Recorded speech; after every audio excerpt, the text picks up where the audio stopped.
Bust the beat, do it.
You smash up my heart. You smash up my heart. You don't care for me. Oh no, you don't care for me. I'm leaving tonight. I'm leaving tonight. You don't care for me. Oh no, you don't care for me.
Don't need no problems, no. Don't need no pain. I came for one thing, so don't get in my way. Don't need no problems, no. Don't need no pain. I came for one thing, so don't get in my way. Oh my God. Don't class me, don't hate on another brother. Don't class me, don't hate on another brother. Don't class me, don't class me. Don't class me, don't hate on another brother. Don't class me, don't hate on, hate on. Don't class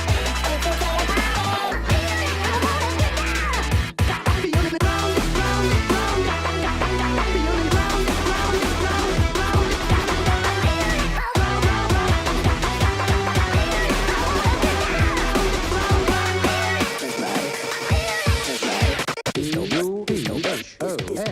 See.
He stood unshaken, a voice in the storm, a man of conviction, a heart reborn.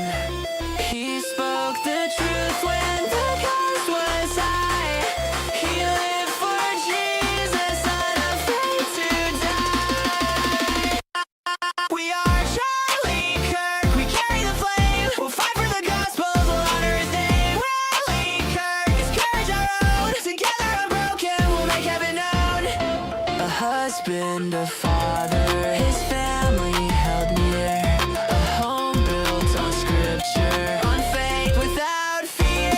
The world tried to silence, but his voice remains. In us it echoes, in Christ it sustains.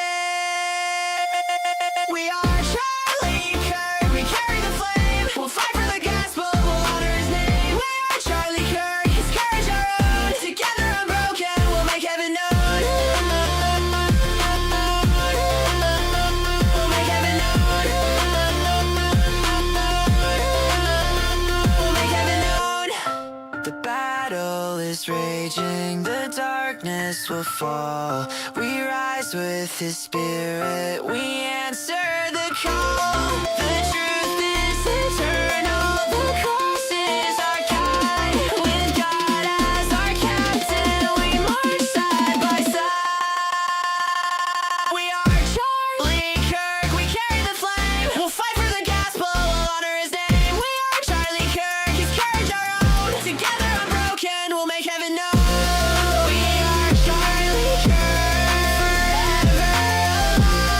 We are Charlie Kirk, with God we will rise. He stood unshaken, a voice in the storm, a man of conviction, a heart reborn. He spoke the truth when the cost was high. He lived for Jesus, unafraid to die. We are Charlie Kirk, we carry the flame. We'll fight for the gospel, we'll honor his name. We are Charlie Kirk, his courage our own. Together unbroken, we'll make heaven known. A husband, a father, his family held near. A home built on scripture, on faith without fear. The world tried to silence, but his voice remains. In us it echoes, in Christ it sustains. We are Charlie Kirk, we carry the flame. We'll fight for the gospel, we'll honor his name. We are Charlie Kirk, his courage our own. Together unbroken, we'll make heaven known. The battle is raging, the darkness will fall. We rise with his spirit, we answer the call. The truth is eternal, the cross is our guide. With God as our captain, we march side by side. We are Charlie Kirk, we carry the flame. We'll fight for the gospel, we'll honor his name. We are Charlie Kirk, his courage our own. Together unbroken, we'll make heaven known. We are Charlie Kirk, forever alive. We are Charlie Kirk, God we will rise.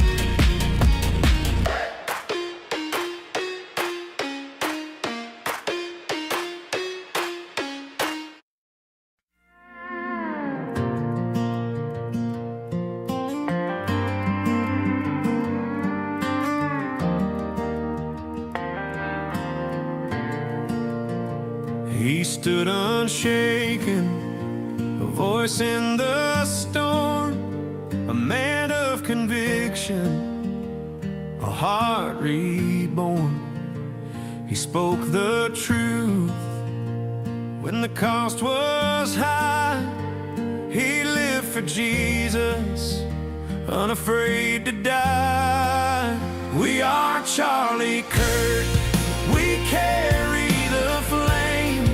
We'll fight for the gospel, we'll honor his name. We are Charlie Kirk, his courage our own, together unbroken. We'll make heaven known. A husband, a father, his family held near, a home built on scripture, on faith without fear. The world tried to silence, but his voice remains. In us it echoes, in Christ it sustains. We are Charlie Kirk, we carry the flame. We'll fight for the gospel, we'll honor his name. We are Charlie Kirk, his courage our own, together unbroken. We'll make heaven known.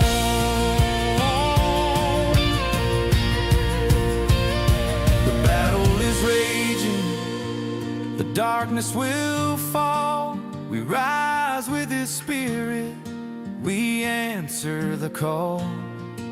The truth is eternal, the cross is our guide.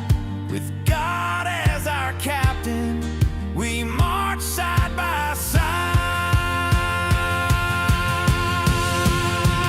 We are Charlie Kirk, we carry the flame. We'll fight for the gospel, we'll honor his name. We are Charlie Kirk, his courage our own, together unbroken. We'll make heaven known. We are Charlie Kirk, forever alive. We are Charlie Kirk, with God we will rise.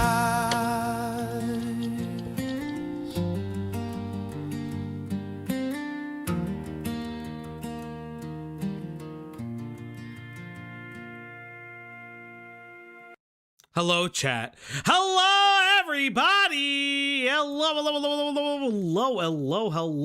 How's everybody doing today? Listen, the Charlie Kirk songs are kind of hilarious in like the most morbid way humanly possible. It is like just one of those things that like my brain, like I just love the continued versions of like the Charlie Kirk song is like 100% AI, right? Like, do it again and I quit. There's a metal one. Do it again and I quit. There is a metal one, and I keep thinking about like playing it. But hello, everybody. Welcome to the Op Block, your one-stop shop for commentary slop. Large Lou, that one's for you. I might actually just start doing that one. Your one-stop shop for commentary slop might be the new intro, because that is kind of amazing. I saw that and I was like, oh wait, that is maybe one of the most best things that somebody's ever made. But hello, everybody. It is so nice to see each and every one of you. Thank you guys so much. Thank you guys for the love of the last stream. It's like one of those moments where the last stream was very interesting for, you know, reasons. That last stream was very, very bizarre. I don't know how to describe last stream. There will be an edited version of the interview going out tomorrow. The reason we're doing that is, okay, if people want to cover it, they can. If you guys want to share it around, you can.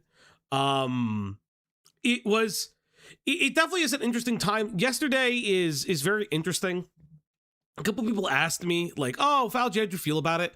I'm like, "It's okay. It's content. I know it's not for everybody. I know some people are going to say that I'm gay for asking questions in a specific way, or I fixated on one thing over another.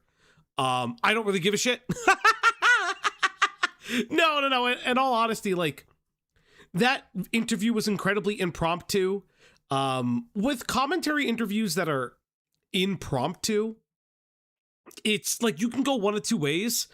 You can go very sincere, or you can go for content. So I went for content. There's just no way to like do it. You are gay for asking questions in a certain way. Mood, of course I am. Fauci, if you interview someone, do you interview them blindly, or do you do some research for into the interviewee beforehand? It's very mid. It depends, right? Most times I will prepare if I reach out to somebody.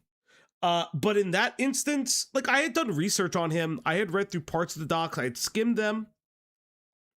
I did skim the documents. But I had not like really prepared for it, because obviously I didn't think that the guy would come on. You know, I do tag everybody we ever cover. That's always been my thing. I tag people that we cover. A, it's good for the algo. And B, like, I don't give a shit if people come in. I've had people much larger come in with like millions of subs come into the channel and try to big dog me. I've had people around my size. I've had people now smaller than me come in. So like, it doesn't particularly scare me when people do that. It's just more, I find it incredibly interesting when those things happen, because, you know, there's not much I could actually do. There's not much I could actually do when it comes to those kinds of things. Oh, okay, that's nice. At Rain 3009 became a member. At Rain 3009 celebrates 5 months of membership. Fell asleep to stream, woke up headachy and blame you. Well, you should blame me, Rain. But thank you for the 5 months, Rain. You should. Fauci, why did you play the Country Kirk remix instead of the metal one? We could have had the metal one. Good question. I don't know. I just saw the metal one. I don't. But yeah, more importantly, like, obviously, for those who don't know, after the stream, Jagger privated his Twitter.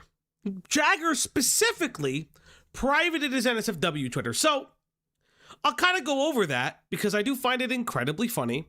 So Jagger privated his NSFW Twitter. Let me actually pull that up real quick before I even do the crazy shit. So, all right, let's get into this real quick.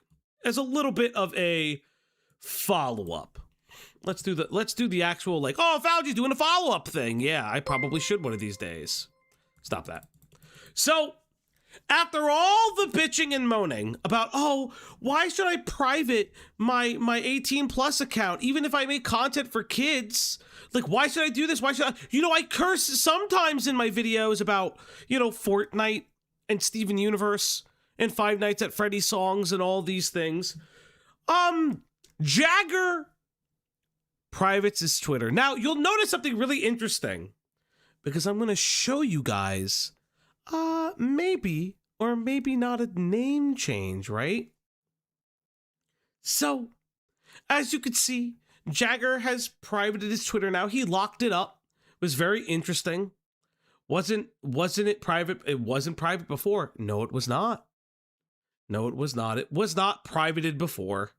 Which, listen, in all honesty, that's, if he's learned to do that, that's a positive, right? I can give him that. Until, chat, a second screenshot was sent to me. Now, you will know that the name is now changed from Jagger to Jag. And it goes, just going private for a little bit to focus on myself and mental health. Feel free to still HMU and stuff. I'm only going to be private for about a week. Just need to some stuff sorted out IRL outside of Twitter, and I need to lock in. So, what?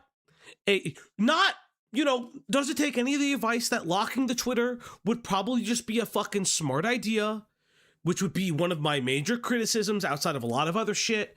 Not him live texting a person who identifies as his victim and trying to convince them to change their story. Like I said, I don't particularly care if he was a 15 to 16 year old, also dating another 15 to 16 year old or whatever. That was not shit I actually cared about. While the 17 to 14 stuff is an age gap that some people might feel uncomfortable, they're both minors. It was always about the type of sexual deviance that he was into, not particularly the age gap, which is what he leans on, or specifically that he was 17 and a minor. I also don't want to lean on the fact that he's like he's like, oh, I was going to be 18 in 8 days. Shit that I don't really give a fuck about. It's more funny to just make fun of him that's his defense. I would have been 18 in fucking 8 days. Like, that's such a weird thing to say. It's such a weird semanticsy bullshit nitpick. What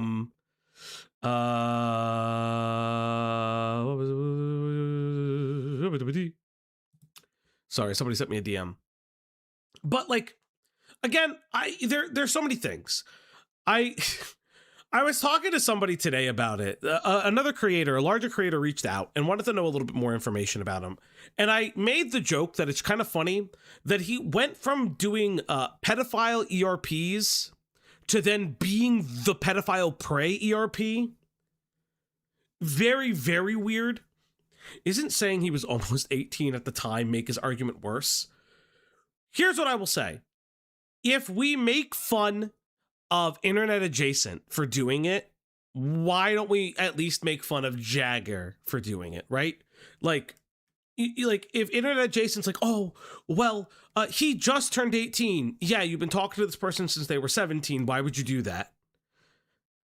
I would also make fun of Jagger for it. Also, listening back to part of the interview, it was interesting because he did say that he went to therapy when he did say that he went to therapy for his career. Oh, the person he messaged was 18? No, he was 17. The person he messaged was 14. The argument was he was 8 days away from his 18th birthday and then magically had an epiphany when he turned 18. He also said that he went to a therapist for cub porn. I want to point this out. He went to a therapist for what is considered the lolicon and CP of the fucking of the furry community. So it was like always one of those things where it's like, I don't understand what the fuck was happening. And it's like, also like, and then he gets caught in 4K as a 20-year-old ERPing to the as low as 10 years old. As low as 10 years old, he is pretending that he is. And he's like, oh, it wasn't supposed to be sexual. They forced it upon me. Yeah. You didn't tell them that you were leaking and that your dick was hard. Really fucking bizarre. So yeah, it was like 9 years old. He does say 10 years old in the screenshot I posted on, listen, do I have the thumbnail? I have the thumbnail somewhere here. At the end of 2024, but kept saying it was years ago. Yeah, end of 2024. Like he was 19, 20. Like it was completely ridiculous. Like it's just one of those things where it's like, I don't like, it's the fact that he lied about it. Like you could just admit it. You can admit that you're a freak. You can admit that you have a problem. You openly admit that you had a problem previously.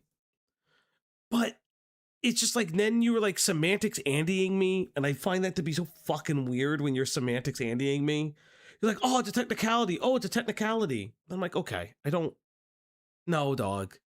Because in my mind personally, I would say this,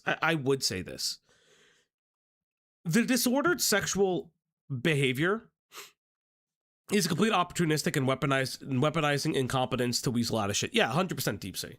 Because the way that I look at it and the way that like the sexual deviancy goes is I don't see how you can have a borderline like paraphilic sexual behavior because he had to go to therapy specifically for the that type of ERP for as low as like 9 years old. He was into bluey porn and stuff like that. And then your therapy is then, oh, you're good. You don't look at that anymore. But like you go into a different space. Borderline question mark. I mean, like it's a I'm not diagnosing with a paraphilia. Is it getting in the way of his life? Yes. In a certain degree. Maybe he was also diagnosed by the therapist. He was kind of letting that on. But I'm not his therapist. I don't diagnose people. I can only say from my opinion, you know, that kind of attraction is problematic. And it's probably like a very paraphilic thing. But yeah, I would say that like the ERPing as a as essentially like you know, as an adolescence is very Doodle Tones-esque. Interestingly enough, because I looked into it, do you know the fucking person that was propagating those and this is like fucked, right? Because we never covered it. The person who was propagating the documents and like was being referred to on the Twitter is also like a furry fuck person. And I'm gonna keep it a buck. They're into ABDL. And I was just like, fuck me, man. Why are all these crazy psychotic people calling each other out?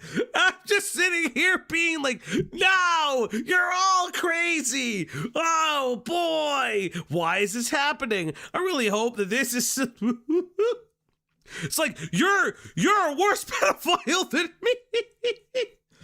For those who don't know, ABDL is adult diaper adult baby diaper lover. That's what that is. Yeah, it's pot calling kettle black. Thank you. It's just so insane. And I'm just sitting there and I'm like, oh, why do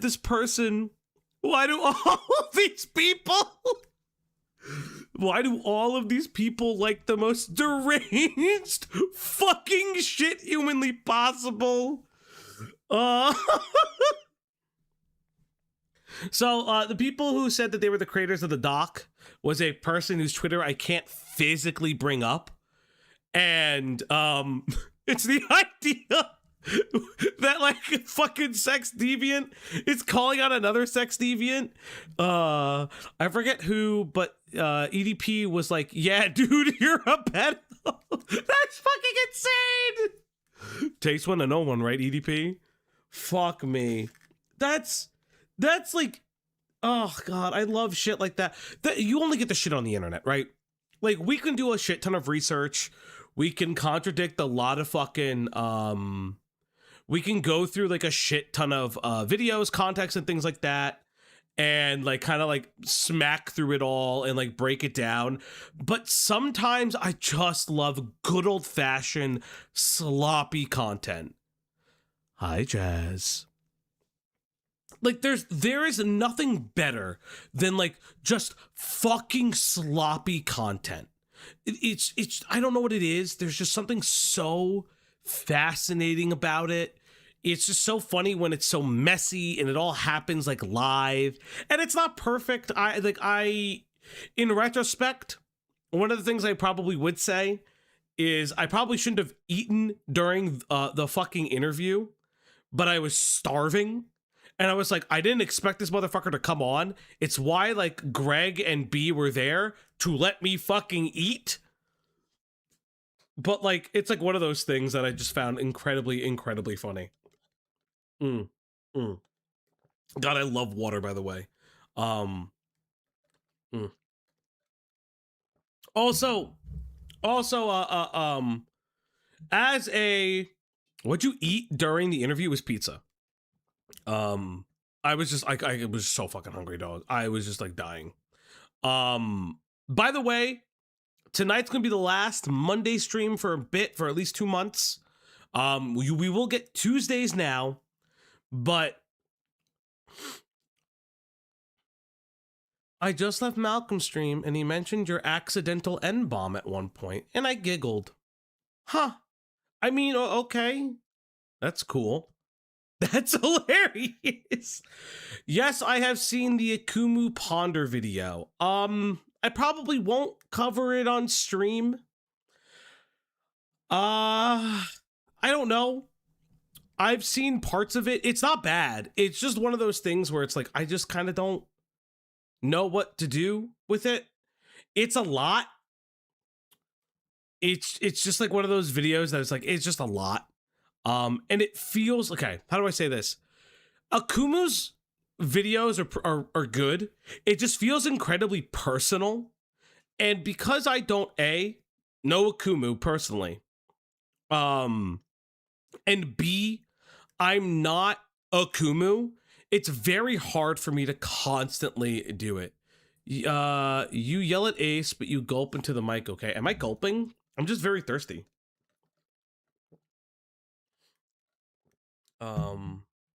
Of course, person, what do you mean? No, but what I mean by that is it gets difficult. I've said this about like EHD content and stuff like that. If you're not one of the people that are getting like yelled at by Ethan Hassan or Destiny, I do feel like there's diminishing returns because like you're not directly involved in it. You're not one of the movers and shakers with it. There's a call with Ponder and Layo being teased in that call, and I want it. Yeah, I mean, I would like her to make this video that she continues to promise.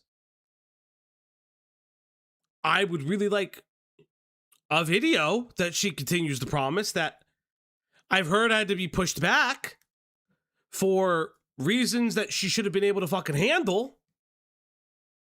Chuli actually had a clip of that call. I know there's a call out there. I know. Fauci is not dumb. Let's just say people are leaking things, but Fauci wants all of it for specific reasons. But listen, without belaboring the point and going into it too much, I think it's time to like go into whatever the fuck is happening between Scott Schaefer and Caleb Hammer. Now, for those who don't know, I don't particularly watch Caleb Hammer or Scott Schaefer at all. Caleb Hammer is like the finance guy on YouTube. His content's not really for me. I've been saying for a period of time that YouTube has really like been TLC for a while. Hello, Greg. Hi, Greg. Hi. What did you do? Are you saying? Those aren't words. Are you here with me? What? Are you gonna hang out with me? Because I don't know much about Scott. What? Hold on. You said, what did you say? Oh, what's the first thing you said? No. After that. Are you gonna stay with me? And then what's the second thing you said? Because I don't know much about Scott. Why would I fucking know anything about any of these people? And why would you assume that would be the reason why I would stay or not? Because you're my friend and you love me and No. You're misconstruing what I'm asking. Why do you think I know anything about whoever the fuck you just said? I don't even know what the name was. And why would that be indicative of whether I stay or not? Because you love me. Oh my god, you have no brains. Oh, You're you the mean I have dumbest no person brains? I know. You're the worst. How am I streamer the in dumbest existence. person? Why is How? anybody watch us? I don't know. I don't Do know. I ever ask why people watch us? You just did, technically. I mean, I don't know why they watch us. True. I don't know either. Listen, I am the dumbest streamer. I can say that. I can't do. Everyone's like, you should admit that you love me. You should admit that you love me. Not everybody. One person, and whoever said it, you're getting banned.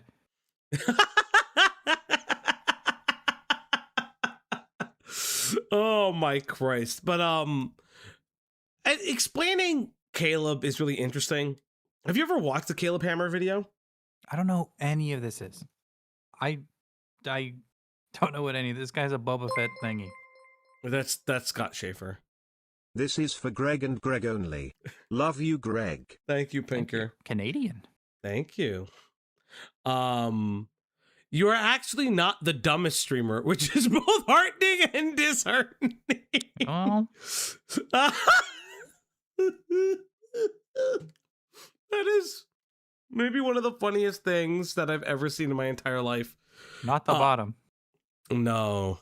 So Caleb Hammer is a finance content creator. One of the reasons that I don't really care for finance content in general, but I've been saying for a pretty long time that YouTube has been slop before people like actually wanted to admit it. Caleb's content, while potentially helpful, reminds me a lot of like Jerry Springer, The Maury Show, like the Steve Wilkos Show. It's perfectly fine, but it's daytime television because part of the allure is seeing dumb people squander their finances and ruin it, right?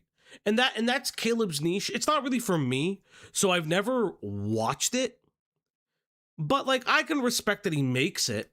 And then there's Scott Schaefer, who's a creator that's been calling out Caleb for over a year now.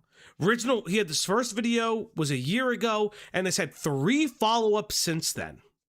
And he is claiming that Caleb is committing crimes potentially, and also from what I'm hearing, may have pedo jacketed him at one time, which is incredibly bizarre.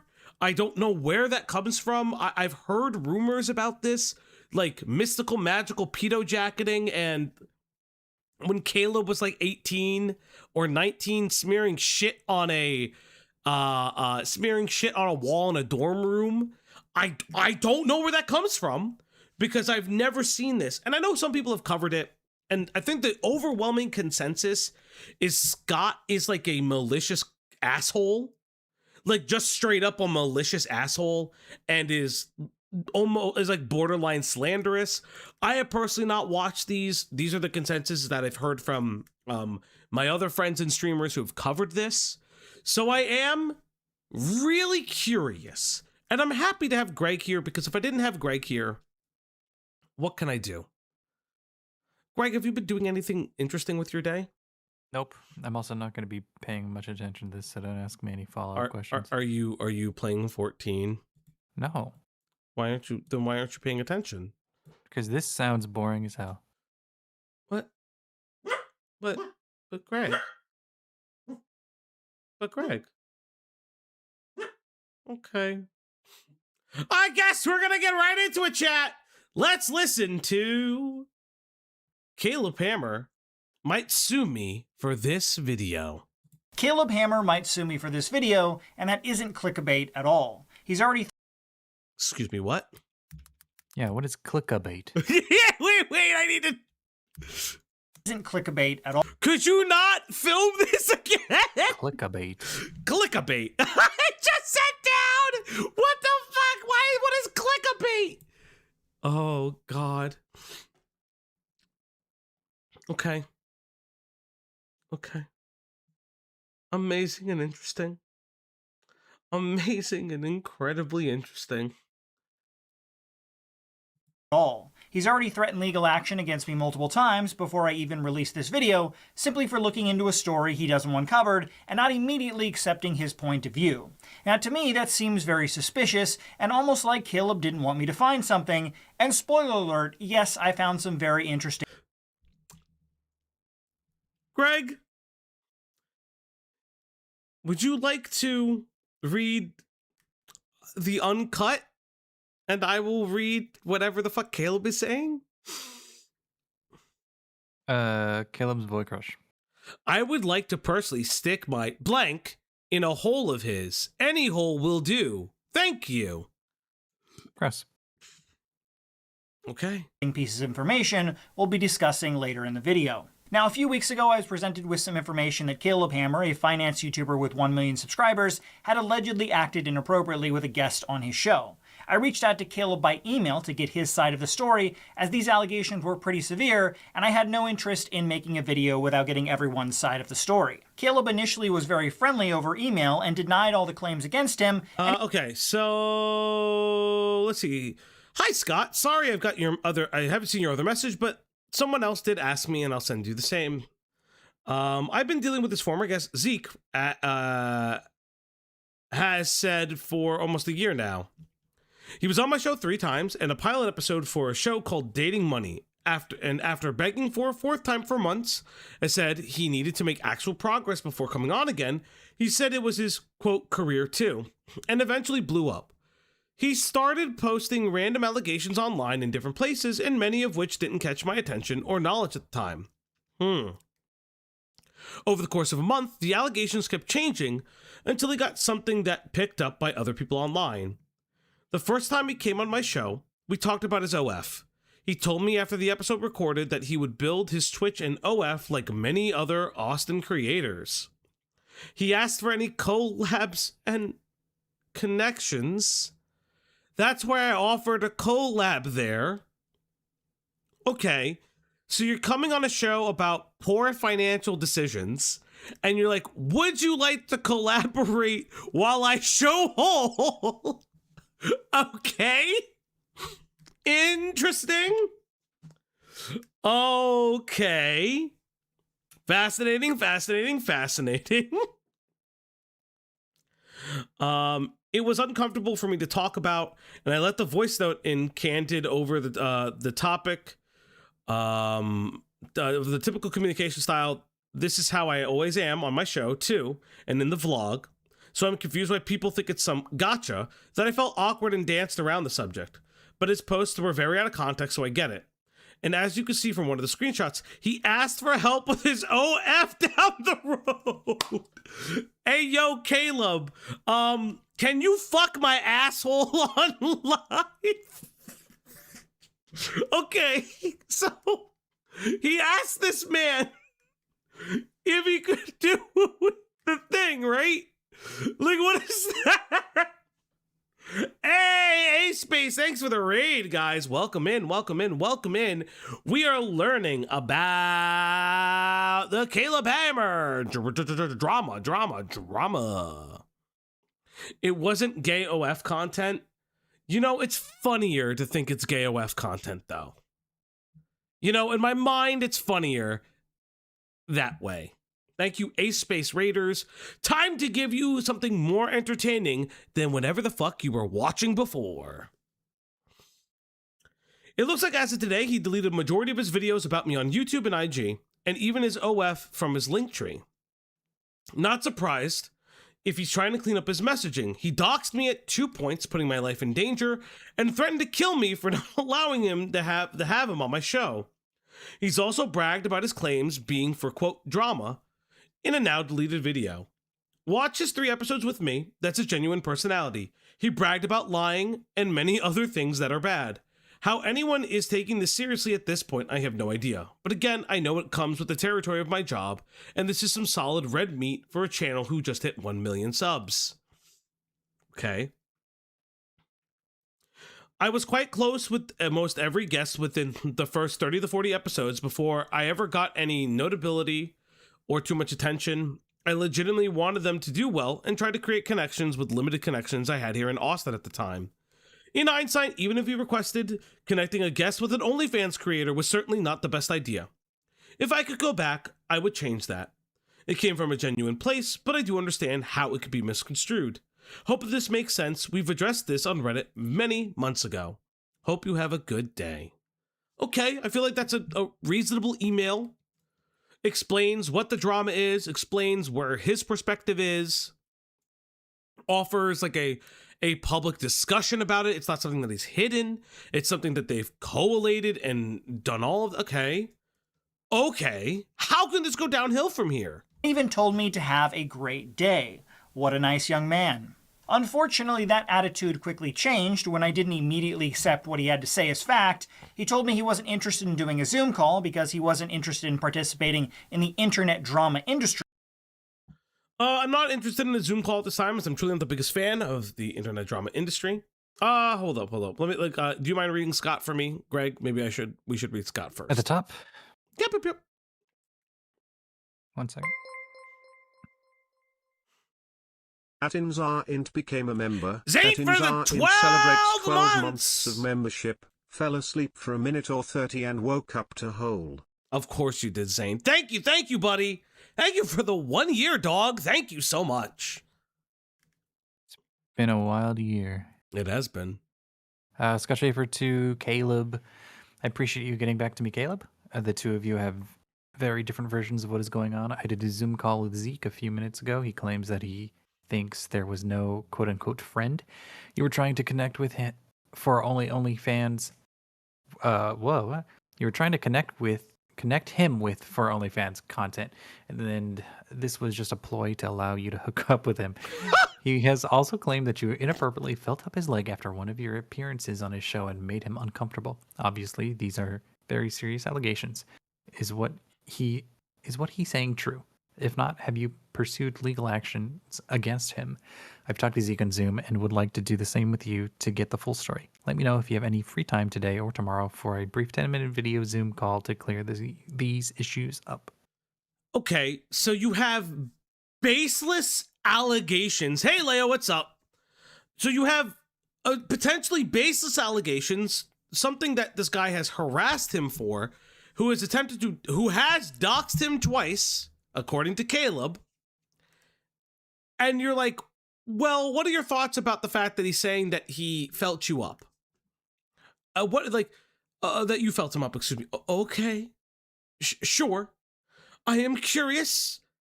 I wonder why he may not respond the most kindly. Okay. Caleb goes on to say, I'm not interested in a Zoom call at this time, as I'm truly not a biggest fan of the internet drama industry, and I do not wish to participate in it. He has made a variety of allegations over the course of the past year or so. They've changed multiple times, and this seems to be the one that he's landed on. As you do your research, you should come across content on his platforms where he admitted doing this for drama. I am not willing to feed into someone else's content that is going to put me in a negative light. Someone's life and profession should not be considered content and be used to make money from false allegations. Okay, so the only contradiction that I would say for Caleb's stuff is I would consider what he does kind of drama-y in a way. Like the only Caleb Hammer video I've ever seen was a Disney adult video where he is making fun of Disney adults to their faces with the idea that he's going to help them financially, right? Like, so I would argue that's part of the slopification of YouTube in my personal, what there's nothing wrong with. His content, like, just because I don't like his content doesn't mean that his content's not for everyone. I just think that he does benefit even loosely from the drama cycle because some people will react to that and enjoy that. And it's like part of the reaction commentary space that some people may or may not react to that content. Caleb has also interviewed Boogie. Perfect. Thank you. That's like, yeah, I've heard of that video. Maybe we'll watch it, but like that's also part of the drama cycle. Because Boogie is a lolcow. And that's one of those things too. Like, I think it's just, he just doesn't want to be a part of his own drama. Maybe for me personally, one of the things I would have said instead about the drama stuff would be like, listen, this guy is like stalking me. I really don't want to give in to him. Like, I don't want to give in to him because the saying I don't want to be doing this for drama and my career shouldn't be done for drama is like, yeah, Caleb is actively trying to interview iDubbbz and Frogan. So that's a disingenuous statement because he just doesn't want it to be his drama, which is fine, but I would probably word it differently. I don't know you, to be completely honest, but I'm giving you the benefit of the doubt that you have journalistic integrity and will watch all the content with him involved and you will realize that he's a serial liar. He can claim anything he wants. He has claimed things over the last year after I told him I would no longer allow him to be on my show. My lawyers are in possession of all of his videos and text messages that clearly show he is lying, and we are prepared to take legal action of necessary, I assume if necessary. We knew that at this point anything would be feeding into exactly what he wants, but in preparation for your video, we will be ready for legal repercussions for defamatory statements with very clear evidence proving our case. If you look at the history of my relationship with him, you will realize the allegations make no sense. Even including all of our text message conversations, which we are prepared to release, you will see that this never comes up, not once, until he spammed my phone, begging me to come back on my show. He will eventually give up after many no's from me, and he blew up online. If I truly did something so awful and disgusting like he claims, why would he have filmed 2 more videos with us and begged to come back on dozens of times going forward? It makes absolutely no sense, and I hope you are as objective about this as possible. Everything is there very clearly shows that his allegations are false, and I believe you'll see that if you investigate it properly. Okay. So far, the only thing that I'm seeing is that he is prepared to sue the guy that's harassing him, not Scott Schaefer. Okay. Which I found to be quite funny since, in my opinion, his channel is entirely based on drama around other people's finances. He then made his first of many legal threats, stating that, in preparation for your video, we will be ready for legal repercussions for defamatory statements with very... Hold up.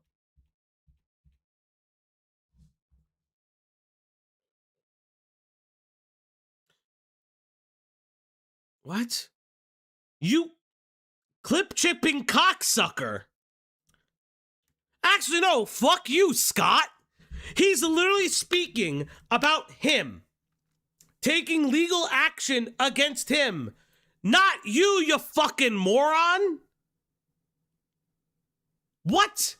He literally says, we knew that at the point be feeding into anything he wants, but in preparation for your video, we will be ready for legal repercussions for defamatory statements with very clear evidence proving our case. You are clipping 2 parts.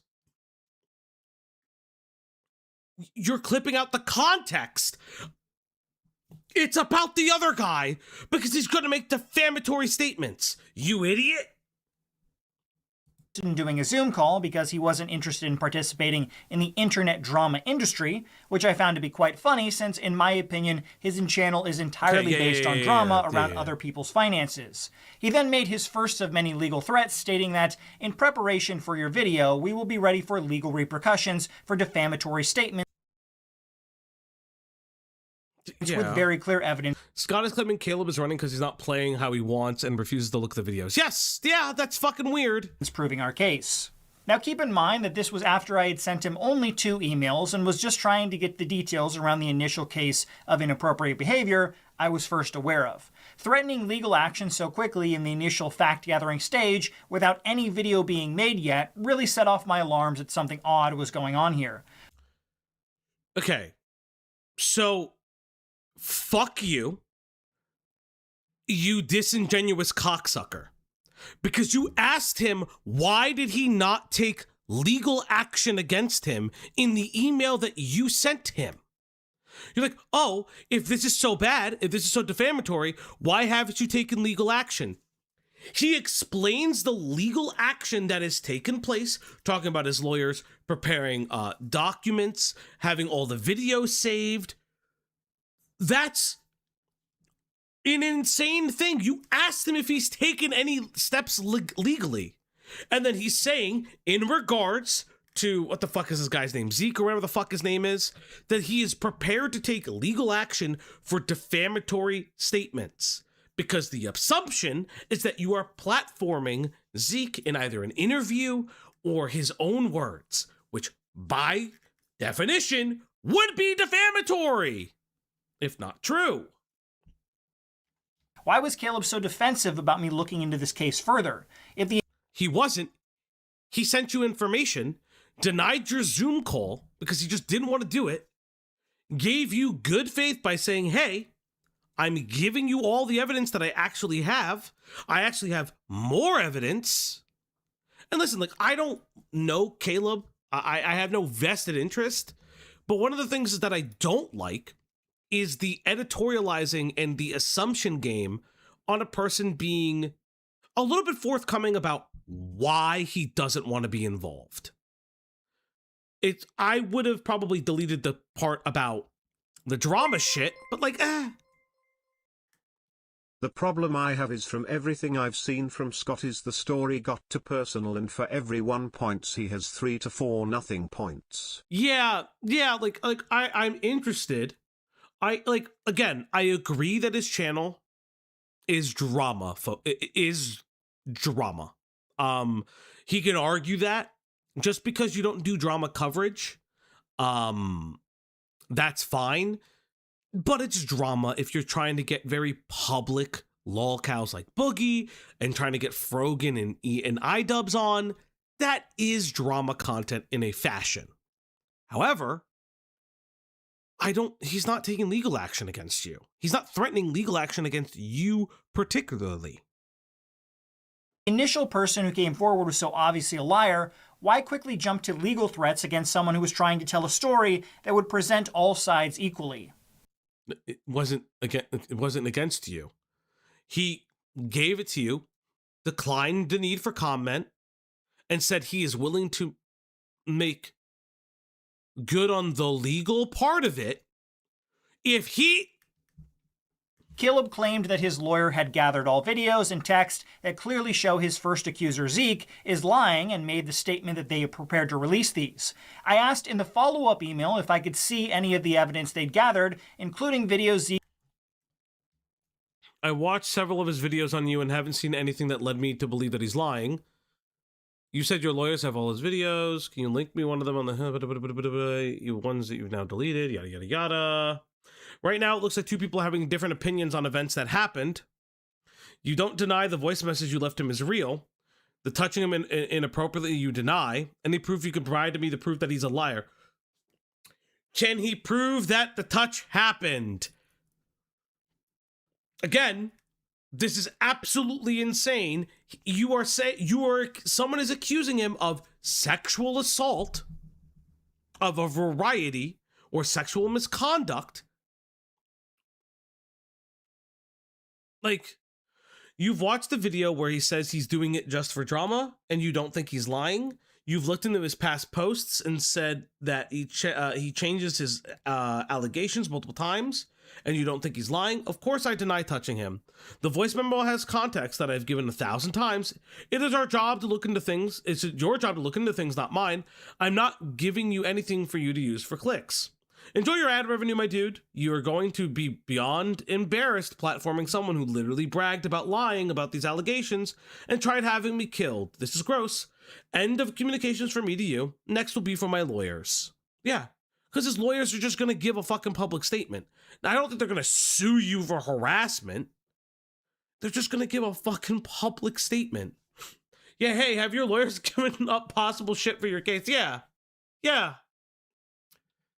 supposedly deleted, and even told Caleb directly that if he can prove to me Zeke is lying, I wouldn't make any video on this topic and would move on. Caleb responded upset for some reason that I asked for the evidence that 2 emails before he had said he was prepared to. He gave you his public post. He's not willing to give you stuff, probably by advisement by his legal team, that could or could not be used in a legal case. He doesn't have to. He just, like, yeah. Do I think that if he was a little bit more forthcoming with maybe at least one of those evidenced facts, that'd be great, because that would be good. I do think that that's a criticism to levy. But if the allegations are true about the doxing, about potential death threats and things like that, I'm not going to sit here and say that his reaction is unwarranted, just ill-advised, which I think is a fair criticism. To release. I don't understand why Caleb would get mad at me for asking to see the evidence he already stated he gathered and was prepared to release. To me, that seemed like a fairly basic request, and as I stated to Caleb before, if the evidence was as strong as he suggested, I would have never made a video covering any of this. Following all this, Caleb decided to publicly post to his community tab and Twitter a long post claiming I was just a drama YouTuber and questioning my integrity. He then happily... Yay, I finally get to get canceled. Here comes the drama. After a year of Zeke threatening to kill me, dox me, and harassing me for not letting him on my show again, someone is actually going to platform him. YouTube drama shows don't have to be the best reputation, don't have the best reputation of journalistic integrity. Oh, this is a fucking L. I don't know if any, like, Caleb's a fucking moron for doing this. This is incredibly stupid to do. You shouldn't have said this. This is very much trying to poison the well. This is incredibly stupid. This is dumb. Don't do that.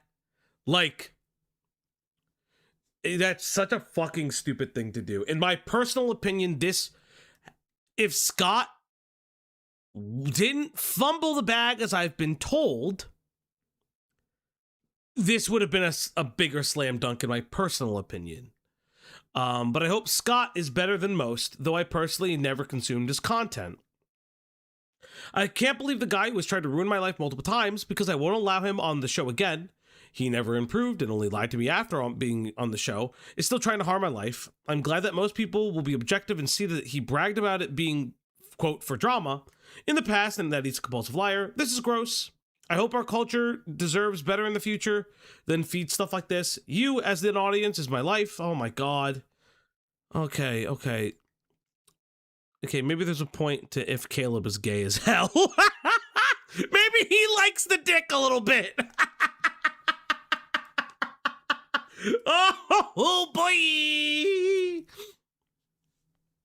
F clout chasers. Oh God, brother. If you weren't a clout chaser, why are you trying to pull people like Frogan and iDubbbz on, brother? Come on, the hog. I think he said he's bi. Well, yeah. Well, you know, you can be bi-curious, bisexual, and just bi to the straights. This is kind of gay. Okay. You know what? Caleb does appreciate the hog. Yeah, sure. Responded to one post on Twitter saying, "I'm excited. I've never sued anyone before. I'm excited. I've never sued anyone before. This will be fun. Blatantly lying about something so heinous is not a joke, not a piece of entertainment." I mean, thank you, B. Falgy. You are kind of gay. Thank you. I do try it. Again, I personally disagree with this statement. I, A, think this is fucking stupid make, and B, still think it's not at Scott, but specifically, because in the quote, it's talking about, I can't believe the guy who tried to ruin my life multiple times is still trying to harm my life. It is about Zeke. It is not about Scott. Again, I still think this is ill-advised and very, like, spurgy. This will be fun. Lawsuits are never fun, Caleb. It doesn't matter if you win or lose, you'll be devoting countless hours to fighting the case, and eventually the discovery process will take place, where lawyers dig through every document they can get their hands on and uncover every and any secret currently hidden. I've also spoken to lawyers about this case, and you clearly would be classified as a public figure. If you sued me for defamation, you would have to prove actual malice, that I knew information presented in the video was Wasn't talking about you, though, but okay. false and posted it anyway. Seeing as how I've given you multiple attempts to talk to me about the issue discussed in the video, as well as do everything in my power to verify it's accurate, I think that would be a very hard case for you to win. In my opinion, any lawsuit you file would just be a sad attempt to try and get revenge for not portraying you in the positive light you want everyone to see you in. Your sudden legal threats for simply asking questions will also portray you in a negative light if you do end up suing It is the Google AI. We're not going to place. me, and in Okay, this guy talks fucking slow. I'm sorry. I can you not talk slow? any lawsuit you file will simply be a waste of time. But that's just my opinion, and Caleb can do whatever he feels needs to be done going forward. Now that we've got past all of Caleb's legal threats, let's get into the actual allegations against Caleb. First, we'll be talking about the original accuser of Caleb named Zeke, and then we'll talk about the further Okay, Zeke is fascinating. alleged text of Caleb I was given after. What many people don't know is that many of the early guests on Caleb Hammer's show were actually paid actors hired off of a website known as Backstage to appear on the show. Zeke was one of the actors that claims to have found out about Caleb's show from the site, and from the listing Zeke showed me, the offer was quite generous, with Hammer Media. Hey, Estevan.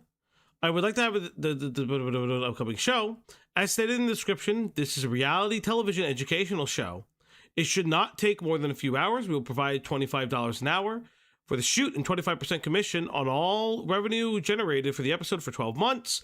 We're anticipating the commission range to be $2,500 to $8,000, depending on the video. Are you okay with being filmed in the reality television show? Able to be in Austin, Texas.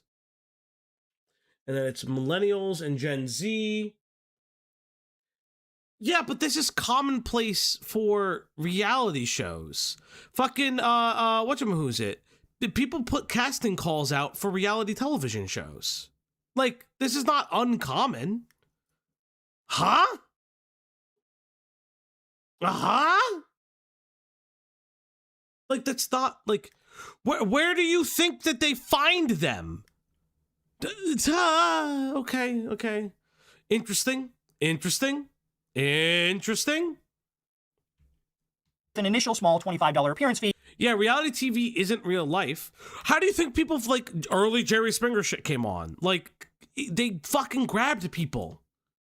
And then a 25% commission on all revenue generated from the episode for 12 months. Anticipated commission was believed to range from $2,500 to $8,000, depending on video performance. Zeke, only 19 at the time, jumped at the chance to make to him what seemed like a large sum of money. Many people have seen Zeke's episode, have called him an insufferable brat, and way worse things, but don't seem to understand that the attitude portrayed by Zeke isn't true to his normal personality from what I've seen talking to him, and was designed to get as many views as possible to increase his chance of making more money and getting more screen time. This tactic ended up working, and Zeke appeared 2 more times on the Caleb Hammer show. Yeah, but then that's equally on Zeke, though. If Zeke made himself more marketable to come on the show again, that's Zeke, though. Yeah, what makes you think he wasn't putting... Yeah, but also, what makes you think that he wasn't putting on an act for you as well? That's... Okay. Okay. Sure. Racking up a total of over 1 million views across the 3 episodes he appeared. Those view totals should have netted him a large sum of money if the commission payments seen in the job offer were paid. However, Zeke's claimed to have only received a couple $100s in total for his time on the show. Caleb no longer offers commission payouts on his newer postings for actors on his show, and since he won't talk to me and threatened to sue me, I can't give his side of the story. He didn't threaten to sue you. But okay. I have been told Zeke has been brought on since this drama started, by the way. I've heard this. If you can send that to me, we could talk about that. If the commission offer to Zeke was real, or if those payments were ever made. So for now, Caleb's side of the story on that will have to remain a mystery. There is an old posting I have linked below that shows that commission offer, but I've never... Production states for a series, background checked, compliance, this is a video shoot, this is the purpose of it. Yeah, wait!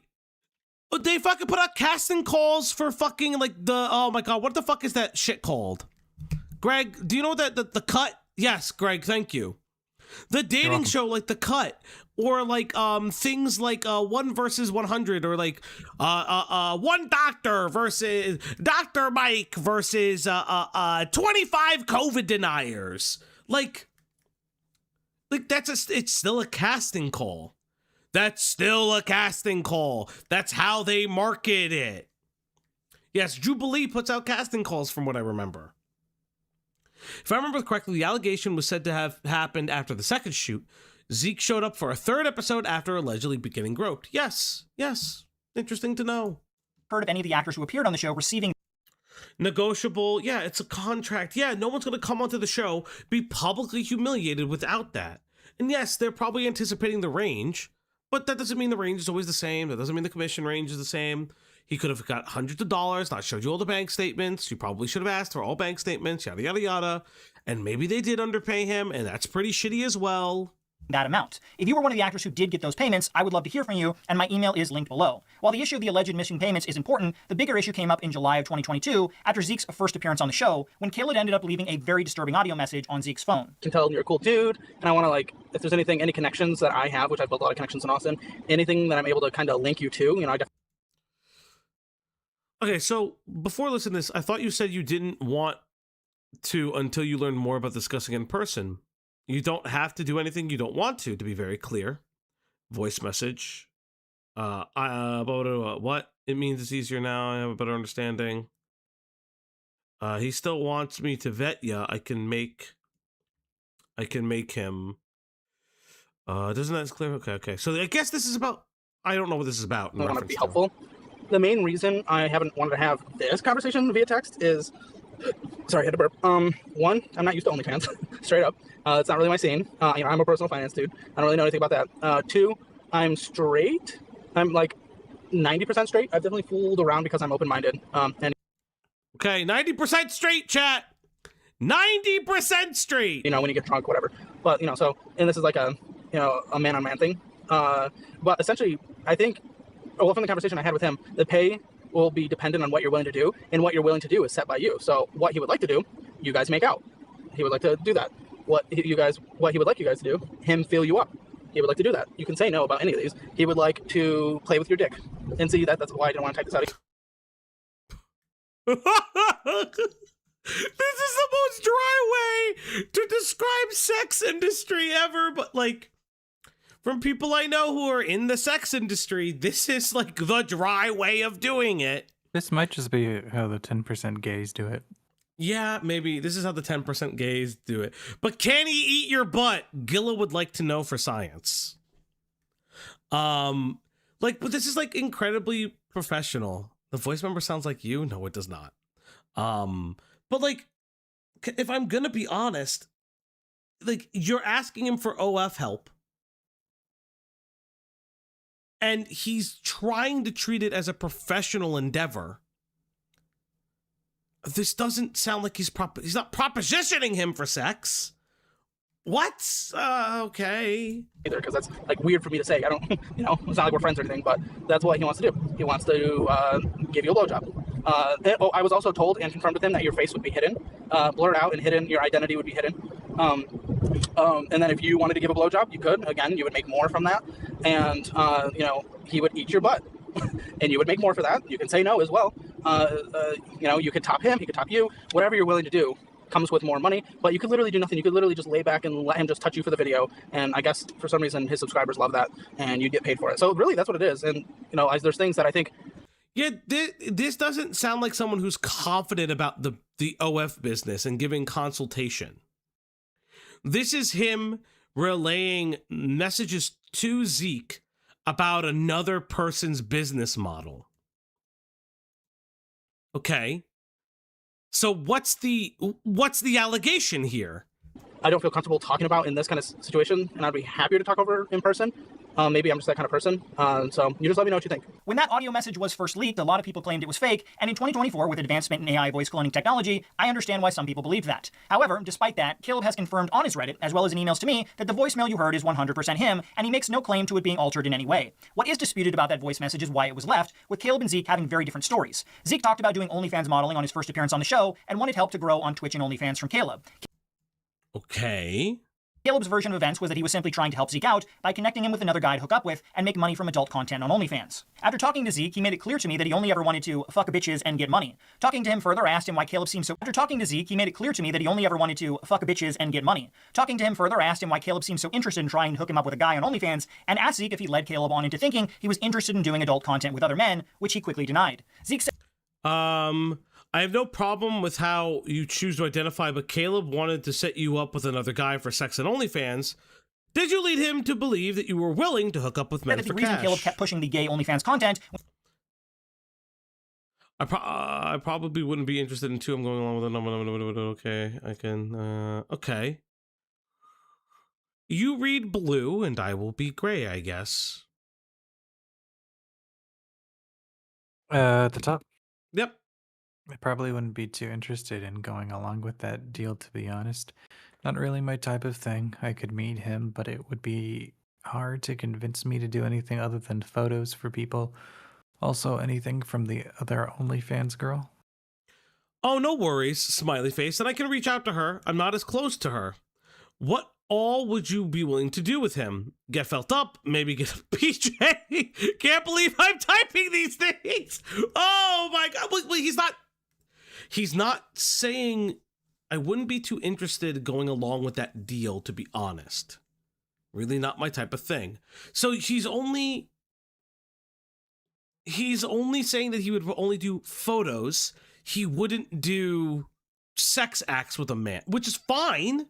But I don't know, like, how does this tie into what Caleb wants? Caleb, I don't know, I don't know if Caleb wants anything. When Zeke only wanted to work with women was because Zeke believed this was an attempt. Caleb.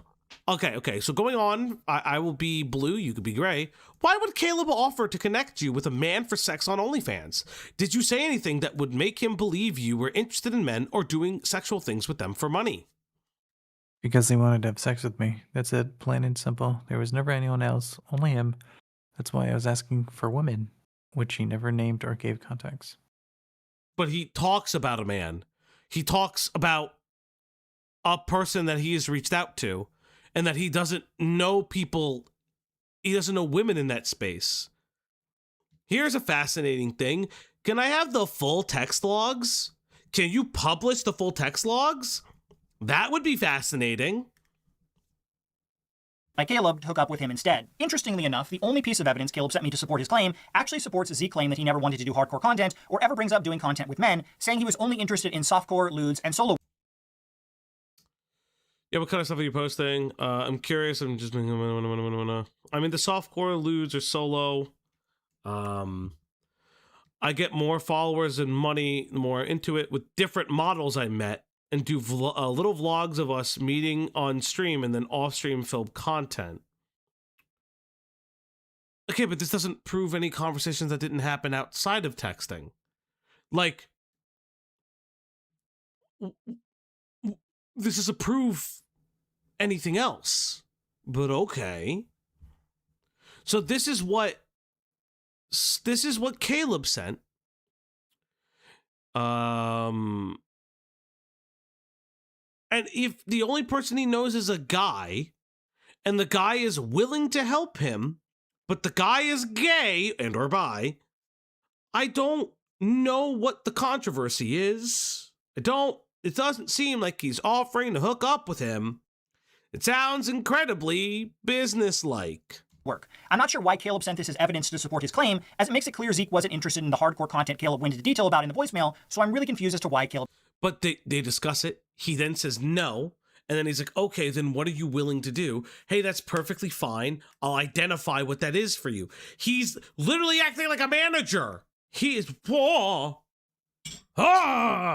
sent me this. Whoever's version of events you choose to believe, I think it's safe to say that the audio message Caleb left was creepy and inappropriate. How? He's asking him to help him with his OnlyFans. What the fuck are you saying? What do you mean creepy and inappropriate? How? How is it creepy and inappropriate? He is asking him, hey, can you help me with my OnlyFans? I don't know what I'm doing. Do you know anybody? Can you help me? He suggests a man.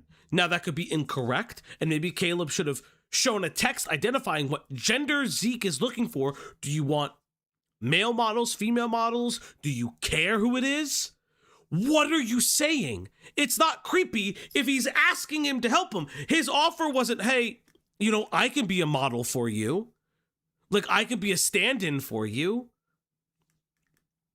Like, yes, was it stupid of Caleb to even entertain this conversation? Yes, it was incredibly short-sighted and stupid for Caleb to ever entertain this conversation. But what in the fuck God's name is creepy about a business conversation regarding OnlyFans content and sex when you are asking him, can you help me and connect me with people who can grow my OnlyFans content and sexual content? Caleb runs a finance YouTube channel, and many people call him the millennial Dave Ramsey. If Dave ever had someone call into the show and then ask them if they wanted to give a BJ on OnlyFans to help pay down some of their credit card debt, I'm pretty sure he would lose a large chunk of his audience for saying something like that. Caleb claims he was just... Okay, to be fair, that's not what he's saying, because the way that this fucking slimy bitch is oh my God, this is so fucking slimy. You're saying it as Caleb is the one asking for the BJ. That's not what's happening. Caleb is asking how far he would go. And then furthermore, Zeke's like, oh, he just really wanted to fuck me. which, by the way, you have no proof of correspondence for that outside of an alleged leg-touching incident that Caleb vehemently denies that you cannot prove. I wonder how Leia's doing. She's sleeping right now, waiting for treats. Was trying to help Zeke out, and if that was the case, there was clearly a better option to do that. Option 1 would have been to not talk about OnlyFans at all, since mixing finance content and sex work is probably not the best idea. Option 2 would have been to leave a simple message for Zeke, telling him he had an OnlyFans friend who might want to work with him, and then simply give Zeke's contact info to the Sure, I agree with the second half, but the first half, the guy is talking about wanting to be an OnlyFans model. He's talking about business. He's talking about how he wants to make money, and Scott is stupid. Caleb is stupidly trying to help him. It's also a business. Like, I understand. Like, I'm very fortunate that I know people who work in the industry, who like do management stuff. I have been told countless times that it is the most fucking boring thing. That it is so incredibly boring, and I hate it. And I hate it's like I'm not gonna out who it is, but it's very funny. a friend so the two of them could work something out. Option 3, the nuclear choice that Caleb picked, comes across incredibly creepy, unprofessional, and in my opinion, gives some belief to some of Zeke's claims because of how detailed the voice message was, along with Caleb's self-reveal that he is only 90% Are you mentally challenged? straight, and his follow-up text of telling Zeke he would needed to vet him in person before connecting him with his OnlyFans friend. This comment doesn't make any sense to me since Caleb and Zeke had already shot an episode of Financial Oddity. Are you fucking stupid?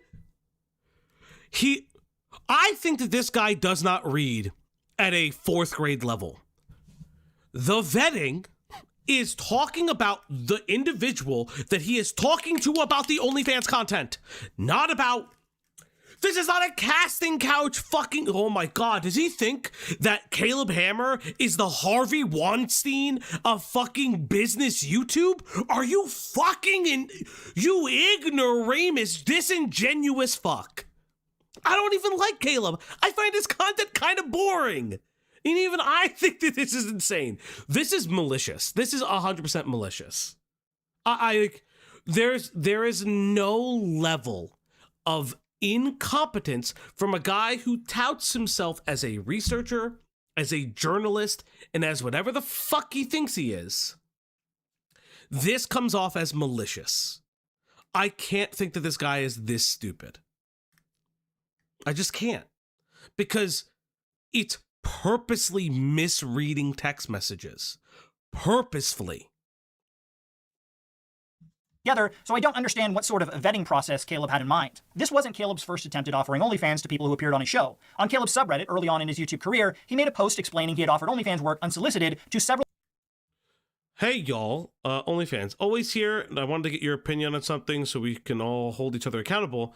As long-time viewers know, some of my first few guests were from a site called Backstage. It's a casting website, as I had no audience to come on to the show.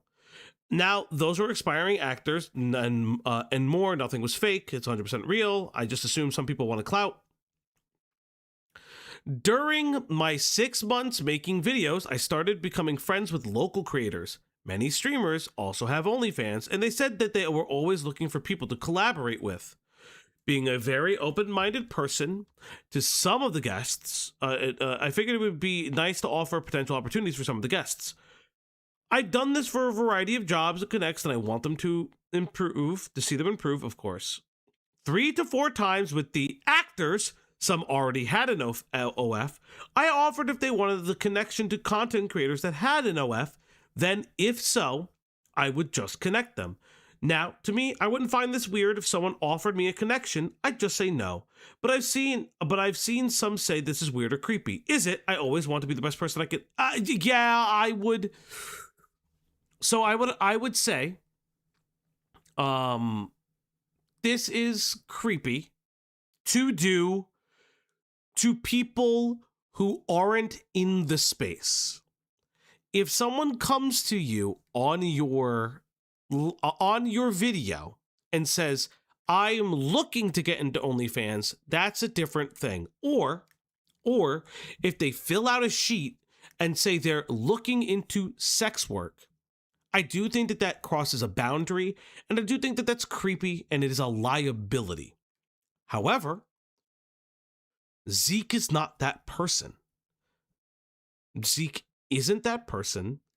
Zeke identified that he wanted to do OnlyFans content, asked Caleb for assistance in the OnlyFans content.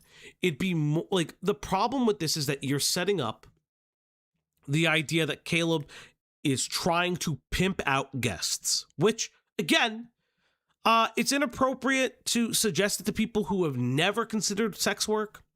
In my personal opinion, it's a funny tee-hee with friends. I have friends at work, and we've joked around because like my one friend's like, yeah, this girl, she knew I started selling feet pics, and we make the joke that because we're on our feet so long that hers would be ass if she ever sold them.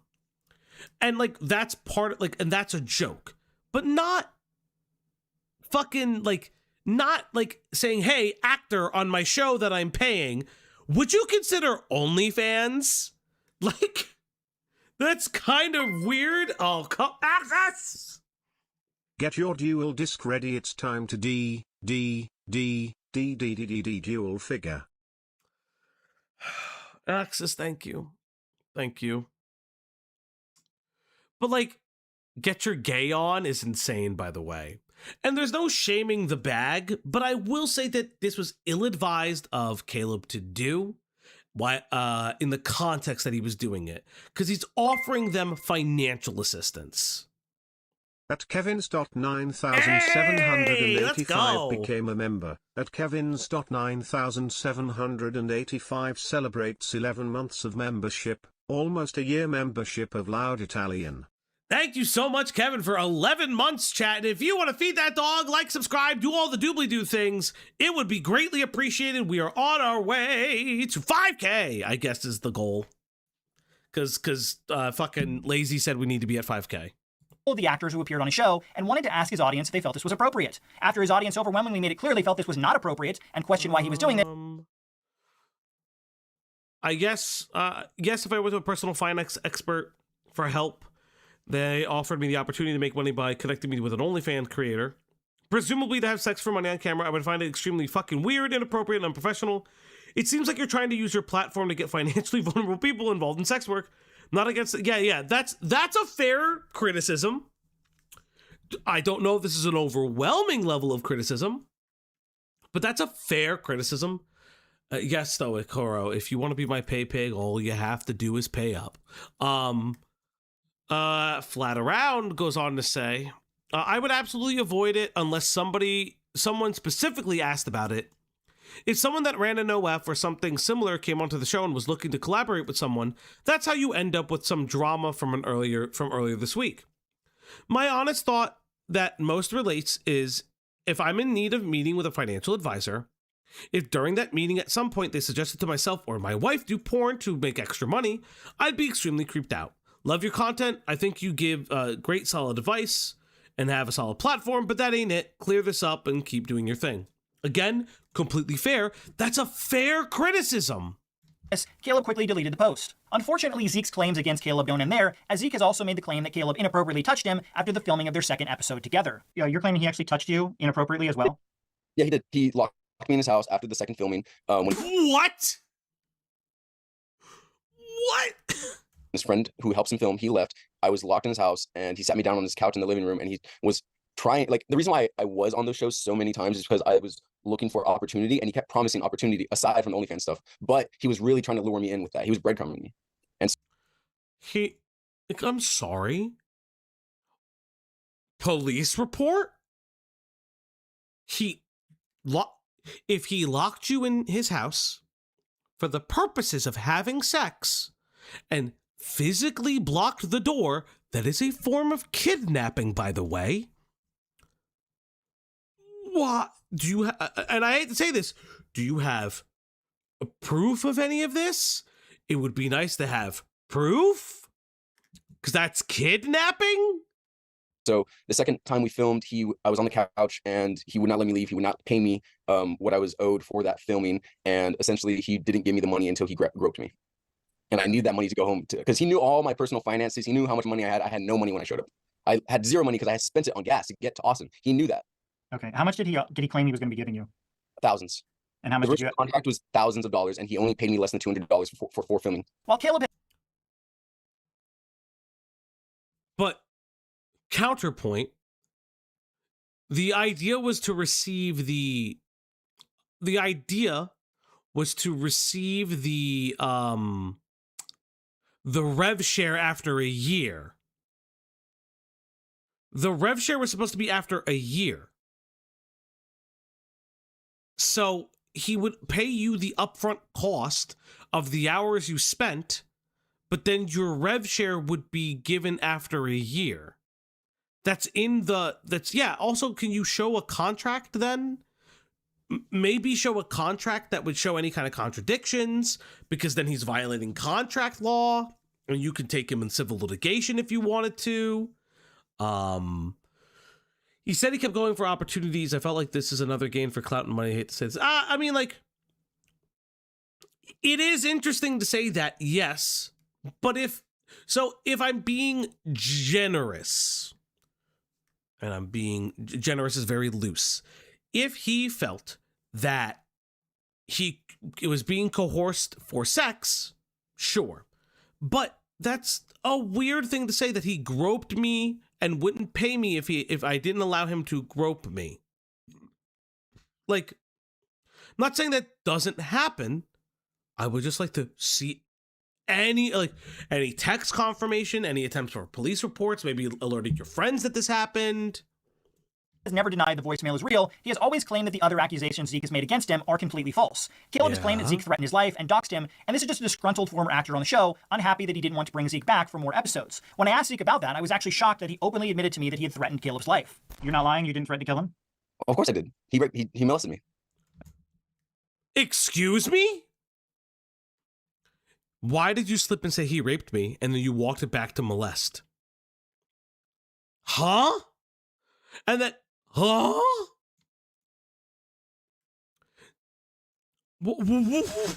Oh my God. Okay. Freudian slip. Okay. So, but you are confirming that you said that?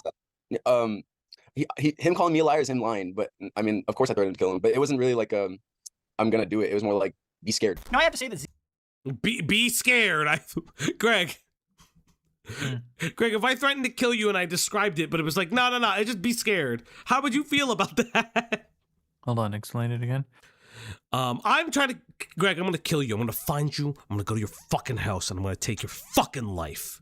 Just be scared. I'd like to live in a house. Thank you. Yeah, thank you. Zeke's behavior of threatening Caleb's life, doxing him, and his somewhat unhinged ramblings on social media have made a lot of people question his motives and unwilling to trust his story about the things he claims Caleb did to him. Yeah, but he hasn't proved anything. Why would he go back? Like, listen, this is not like a battered wife situation. This is a fucking actor that's gotten paid. Don't return. Stop talking to him about business ventures and investments. Like, I get it. We live in a Me Too era where women were at the whims of Harvey Weinstein, and so their acting careers would not be fucked up. But again, it sounds incredibly suspicious that you were essentially kidnapped and you haven't proven anything, and the only thing that you have shown is, oh, he sent a cringe voice note about sex work, and it's cringe and very bizarre. Fuck me.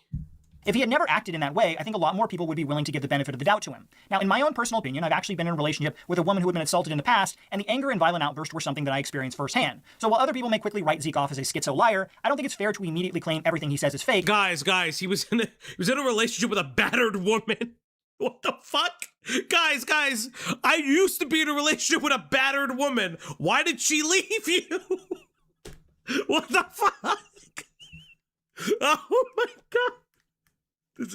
This is like, guys, I'm one of the raped, so I can't rape. What the fuck are you saying? What are you saying?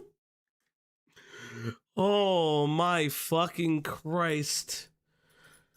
There's a show called Consumer Wars where people do stupid shit and get recorded and end up on TV.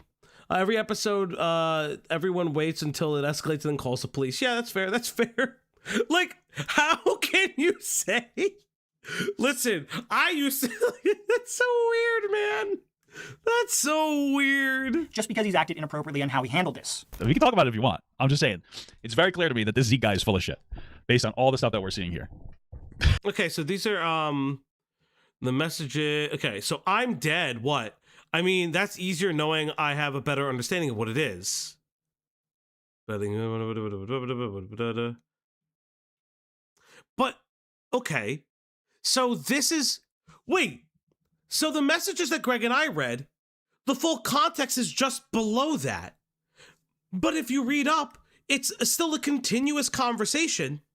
And he says, yeah, I mean, that's easier now that I know and have a better understanding of this. And then blah, blah, blah, blah. And he just says that he wouldn't be interested in the deal. And then it moves on. What are you talking about? It sounds like he was interested in what the guy would provide, then realized he didn't want to do sex acts with the guy and was like, okay, I'm moving on. What are you fucking saying, you fucking schizo? That's all I have to say, dude. Zeke's story has been talked about by a few channels now, and if it were just Zeke's claims about Caleb, I probably wouldn't cover this story, since Zeke's claims have already been told several times before, and unfortunately for him, his past actions make him look untrustworthy in the eyes of many who see him. I ended up talking to a few friends and several other YouTube Like what? What are the past actions? What are the past actions? Could you not highlight the past actions?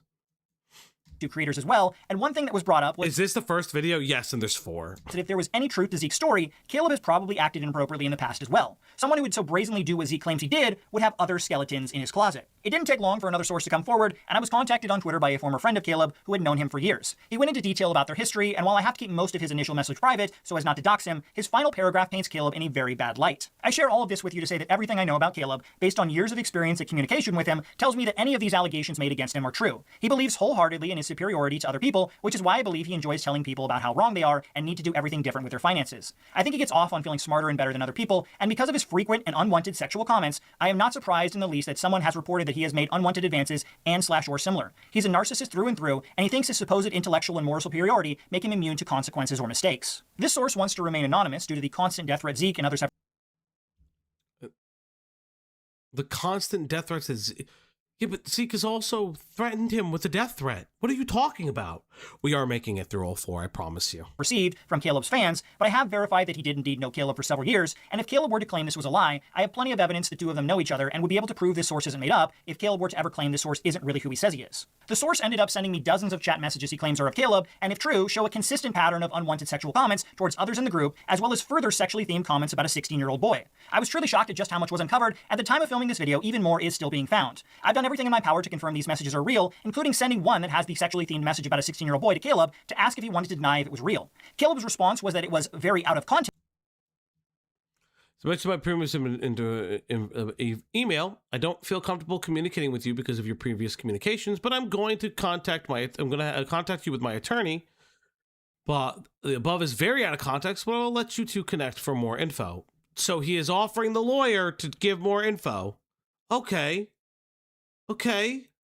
But never denied it wasn't from him. Caleb's lawyer reached out to me after that email and asked that I not share what was in her email, so I'll honor that request and keep that conversation private. Now, before we take a look at the chat messages, I have to give some context as to where these actually came from, and to do that, we have to talk about Caleb's past. Now, despite Caleb having a channel about financial audits, he actually has no business degree and instead studied music composition at Western Michigan University, where he Okay, cool. I mean, shocker of all time. People on the internet giving advice and not having a degree in it? Shocker. He graduated in 2018. Following that, he began composing music and even created a YouTube channel that followed his musical endeavors as well. It was around this time that Caleb ended up joining a group known as the Millennium Composers Initiative. This group was created to bring young composers from around the world together so they could share ideas and foster growth for each other's musical careers. Caleb is still in this group to this day, and you can find his picture on their Instagram page and website. However, he no longer seems to be an active member since his finance YouTube channel took off. This group eventually started a Facebook group chat for its members to talk about their musical careers, as well as other topics, and it's from this chat that the alleged text from Caleb come from. Yeah, it's also only relevant if Caleb specifically claimed that he had a finance degree. Sure. I would agree with that as well. The source of the text, who asked me to conceal his identity, explains to what extent he believed the group was for. we felt, or at least I got the impression that we had very clearly agreed that it was a professional chat, and that we had professional friendships, and that we were approaching it in that way. We did not really touch on topics like that very much. The topics that he felt were inappropriate are what we're going to be focusing on. The first one that made several people uncomfortable was Caleb's comments about finding a 16-year-old boy hot. Now, in this chat group, everyone has nicknames instead of their actual name being used. I was told that Caleb picked many of these nicknames, but a few were picked by other members. Caleb was allegedly known as Superho Diddly Ho. So the user known as... Okay. Superho Diddly Ho. Fuck. At Caleb Hammer, what you doing? Caleb, mute your chat, it's too loud. Has sex all the time. What's this hip beat you got playing? Super Ho Diddly Ho, which is Caleb, smoking is gross. So is saying that 15-year-old boys are hot. Oh damn, said Dancing Gay Fire. 16. Doesn't make your case any better. Yeah, this doesn't seem professional at all, by the way. This is not a as someone who's worked in the music industry, this is not professional, but okay. Okay. Why is that Caleb Hammer indifferent? I think that's because like the nickname, but you could still do the at that way. Has sex all the time says, what's this hit beat you got playing? Superho responds with smoking is gross. Are there any new allegations? Hey, Jenny, there's a 4th video about someone that's suing him that came out yesterday. I'm learning all this for the first time, so I don't know. I'm learning this for the first time.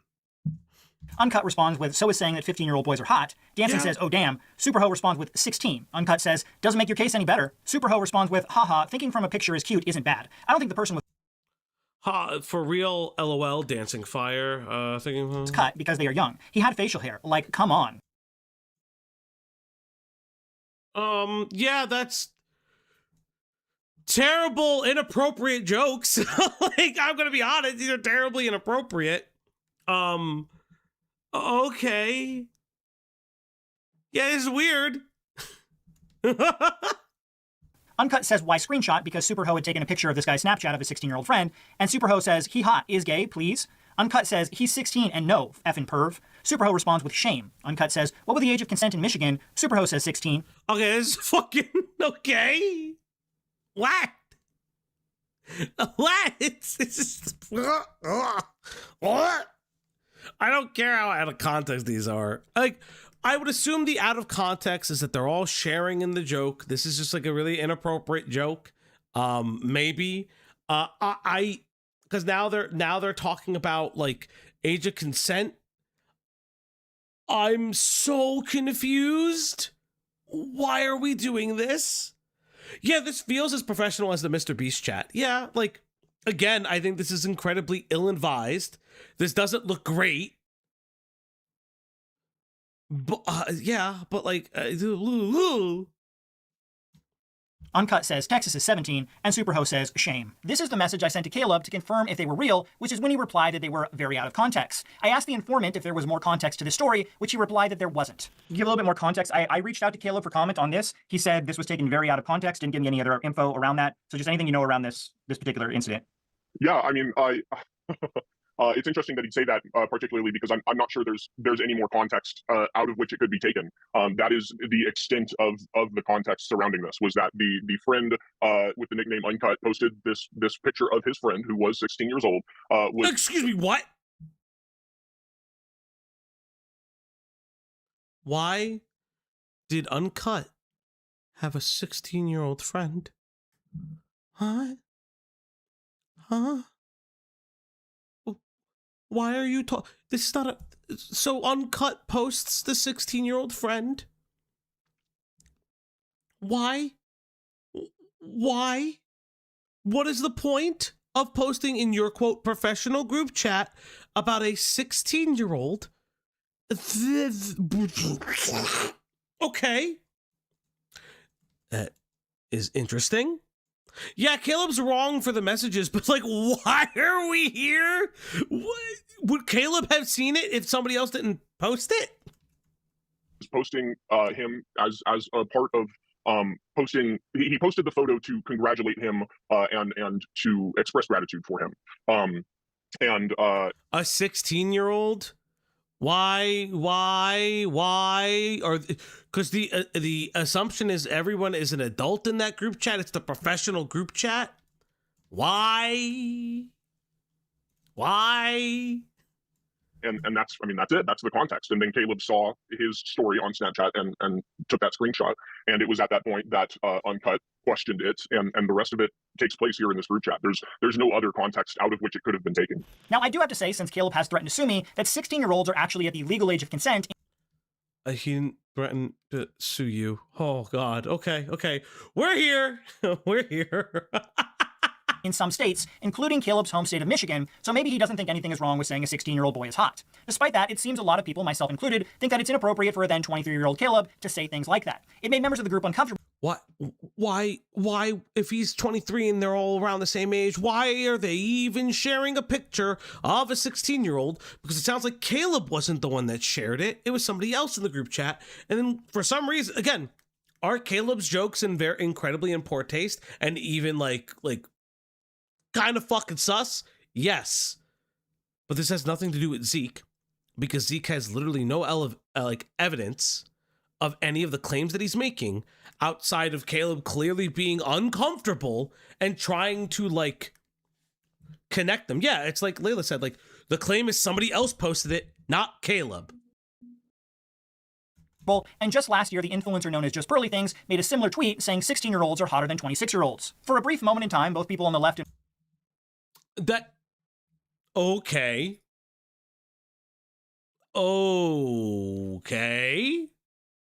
Interesting. right came together and made it very clear they felt that was an inappropriate comment, which eventually led to that influencer removing that tweet. There have been a number of Caleb supporters who have been defending him this entire time, and I would love to hear in the comments below if the Caleb fans are supporters of grown men saying 16-year-old boys are hot, or if you think adults shouldn't be commenting on the hotness of kids. Now, that wasn't the only time Superho made comments about teenage boys. In another post, it made it clear that Superho has no qualms about his desire for those young teenage boys. So in these chat messages, Superho posts a picture of another member's Instagram page that shows a young boy, and he asks who the guy's name is, and the other guy gives him his name, which I blocked out, and then Uncut says Caleb's boy crush, and Superho responds with, I would like to personally stick my penis in a hole of his. Yeah, but he's... Okay, so it's gross. It's gross. Do they know the age of the person? They don't... Okay. They haven't specified the age of the person. They're calling it Caleb's boy crush. And he's participating in the very poor jokes. Okay, yeah, nobody in this chat is coming out scot-free. I don't understand why they think this only speaks to Caleb alone. That's my issue. Any hole will do, thank you. Uncut responds with gross, and Superho responds with hot, let me. Uncut responds with, dude, he's like 14. Superho responds with, nah, probably around the other MCI member's age, if they were there with him. Later, Superho says, and if fuck, 17, it's legal there, it is here. Uncut responds with, Caleb, you're 23, that's gross. Superho says, not really, when I'm 50 and I find a sexy 21-year-old I could be his sugar daddy, I will do it, or her sugar daddy. Has sex all the time responds with a confused or upset meme. And then Superho says, both my grandparent sets are 10 years apart, 6 years is nothing. I would shove that cock right down his throat where it belongs. Uncut responds with, it's something if they're underage. Superho says, anything under 16 is. Believe it or not, 17 is not under 16. Oh my God. Okay. Yeah, this is a fucking bad group chat. I will say that. Okay. This is interesting. The Zeke shit, not so much. But this is pretty fucking cool. Oh. Has sex all the time responds with another meme. Uncut then says, still not an adult. Superho says, I fucked too many people when I was not an adult. Uncut says, just trying to save you from trouble. Superho says, if something is not against the law, there would be no trouble. Uncut responds with, I mean you do you and do those boys. And Superho responds with, I do. As you can see from those yeah, but everyone's participating. Nobody's expressing uncomfortableness per se. They're all participating in what is clearly cringe jokes. And if the guy is being serious, I don't know what to tell you. It's all fucking out of pocket. But the people who are sharing that are not innocent either. Yeah, these could be deliberately inflammatory jokes meant to be edgy. Yeah, it seems like an edgy group chat, obviously. But I don't know. if this was in conjunction with Caleb specifically seeking out like young men, or specifically young boys, underage individuals, and there was a track record of that, then like I there would be a case for that, and I would be like, okay, can you pull on that thread a little bit more? But you started with Zeke's clearly bullshit claims, and then a group chat where you're identifying Caleb as some like fucking monster while everybody else is participating in Caleb's clearly sexually charged inappropriate jokes about a 17-year-old. And yeah, I would love to know if Caleb's the only one making those jokes, because yeah, it reflects personally bad on him if he's the only one, but there seems to be some interact back and forth between people in the group. Next, the other members of the group clearly did not agree with Superho's openly sharing his desire for teenage boys. Now, to make it clear, I don't care what Caleb Hammer's orientation is. Many members of the MCI group, including the informant who gave me these texts, identify as members of the LGBTQ community. The issue here, if this really is Caleb, is his alleged interest in young teenage boys and his continued attempt to openly express this in the MCI. Is it wrong to say we saw worse last night? No, but like still, you wipe that away from your mind, and new standards every day. Group chat that was not intended to host this type of conversation. The informant who gave me these texts told me this type of continued behavior made himself and others very uncomfortable. On another occasion, Superho decided it would be a bright idea to post a screenshot of an adult video of two men having anal in the chat. This pissed off everyone in the group, and few of the younger members of the group were quickly removed from the chat before they saw the image, so they wouldn't have to be subjected to it. So in these chats right here, you can see several members are talking about different adults. Okay, hold up. Uncut, I thought you said pubes. Uncut, I couldn't agree more. Wait, what? No, please. PB is my cat's name. I do call him Peens, Pubes, Pubis, Pube, and Pub. Peens, LMAO, from Dancing Gay Fire. Start talking about different. Another person, I can't even read, says Peens, LMAO, has sex all the time. Sedated pubes sounds like something Monty Python would sell with Albatross. Dancing Gay Fire, sedated pubes sounds like a very edgy contemporary classical piece name. Sounds like some high school garage band name, Uncut says. Sounds like my nightmares. Penis, peens, I meant pubes. Uncut different adult stars that they like. Superho talks about how Meme. Kyler Moss used to be my favorite porn star. I wish he didn't stop. Superho Diddly Ho said. He stopped a few years back. Now my favorite is Joey Mills. Someone puts a heart eyes emoji on it. Go to guys in sweatpants, laughing face. This is not a professional chat. By no means is this a fucking professional chat by any means. And they say younger members. I'd like to hope and pray that younger members means not minors in this chat, but that's not specified either. But this is clearly not professional, and they are all engaging in the joke. Super Diddly Ho goes on to say, Joey Mills is such a twink bottom who could really take and swallow cock. But his dick is, quote, huge. Dancing Gay Fire, fuck. Kyler Moss used to be his favorite adult star. I wish he didn't stop. He stopped a few years back. Now my favorite is Joey Mills. So these texts go on. Fuck. Uncut says Blake Mitchell is perfect. Super Diddly Ho, no, he's sticking it in Joey. Uncut, glasses, muscular nerd. Dancing Gay Fire, hell no, LOL. Uncut, oof, twinks are my life force. Heart eyes emoji on it. Dancing Gay Fire, I just want someone to look at me like this. For a while until Uncut eventually. Sorry, Love Simon. Sorry, Love Simon is my ish. A heart emoji. Super Diddly Ho goes on. Looks like he's asking, are you fucking tarded? Blake is not a twink. Joey is a twink. Blake is a jock. Dancing Gay Fire, fuck off. They're talking about sucking at fucking jocks and twinks. How is this professional? How is this professional? Oh, this is legit. Just a bunch of people talking about sucking and fucking. Actually says, it's all fun and gave flashback when he first joined here. Blank is now. That's it. A thing that you cannot read that is probably about fucking and sucking. Isn't this what people do all the time? Lanza, I don't know. I'm not that kind of gay. Mitchell is perfect. Okay, exam tomorrow. I have an astronomy exam tomorrow, but this is too funny. So yeah, but they're all talking about gay sex. They're all just talking about gay sex. Games until Caleb It's all fun and games until Caleb does what? I love how the chat got so gay. Love Simon. Okay. It's all fun and games until Caleb posts a picture of Joey Mills getting fucked. posted a picture of Joey Mills getting effed. And then a few minutes later, Superho actually posts an uncensored picture of Joey Mills and another guy, to which he responds, "Ha."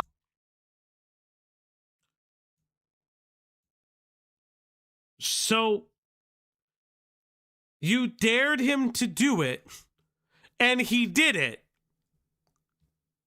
You dared him to do it, and he did it.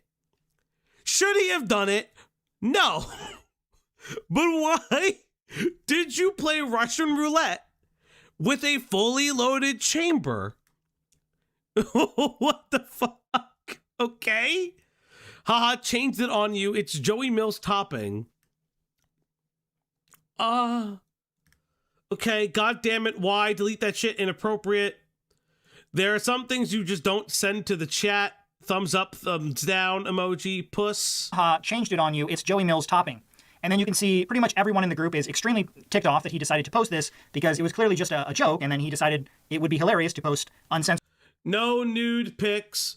Blank, make a new chat before the others see it. Blank, too late. Blank, the others have seen it. Yeah, quickly delete the chat, remove them. Uncut has removed somebody from the content in this chat, and you can see several people asking him to remove it. At Caleb Hammer, there you go. At Caleb. But then Uncut says after they remove people from the chat and they rename it LGBTQ Composers Chat 18+, which may mean that they were talking about sucking and fucking with somebody under the age of 18 there.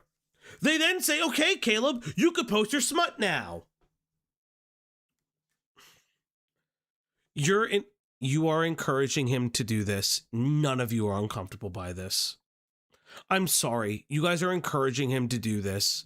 Do I think that it's appropriate? No. But you are encouraging the behavior. And they remove. I don't know if they were minors or not. I don't know if they were minors or not. I'm just saying it's very weird. But again, like, my whole thing is that either there's an adult in there.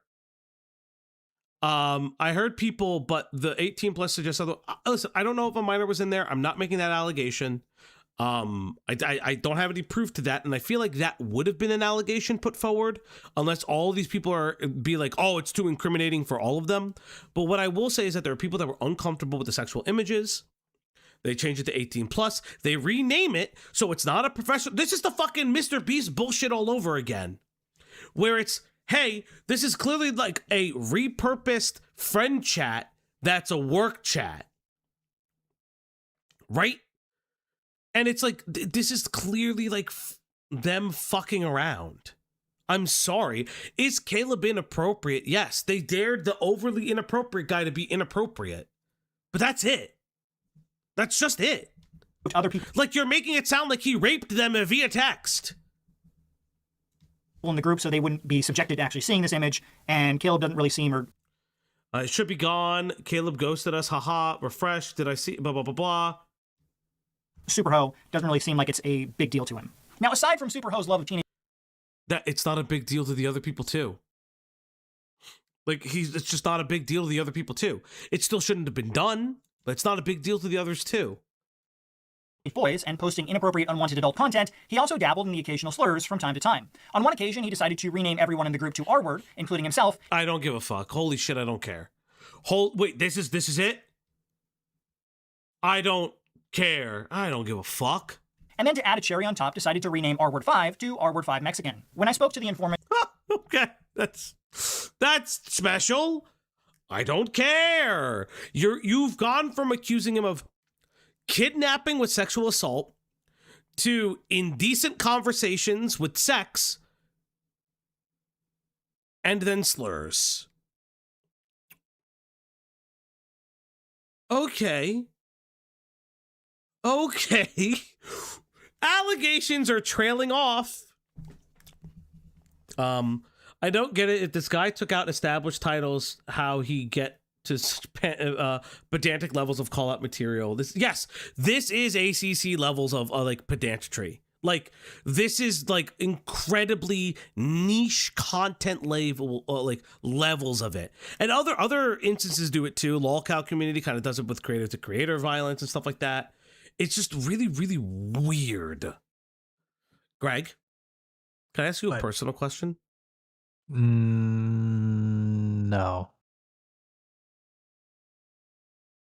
Okay. I'm just going to ask if you're my friend.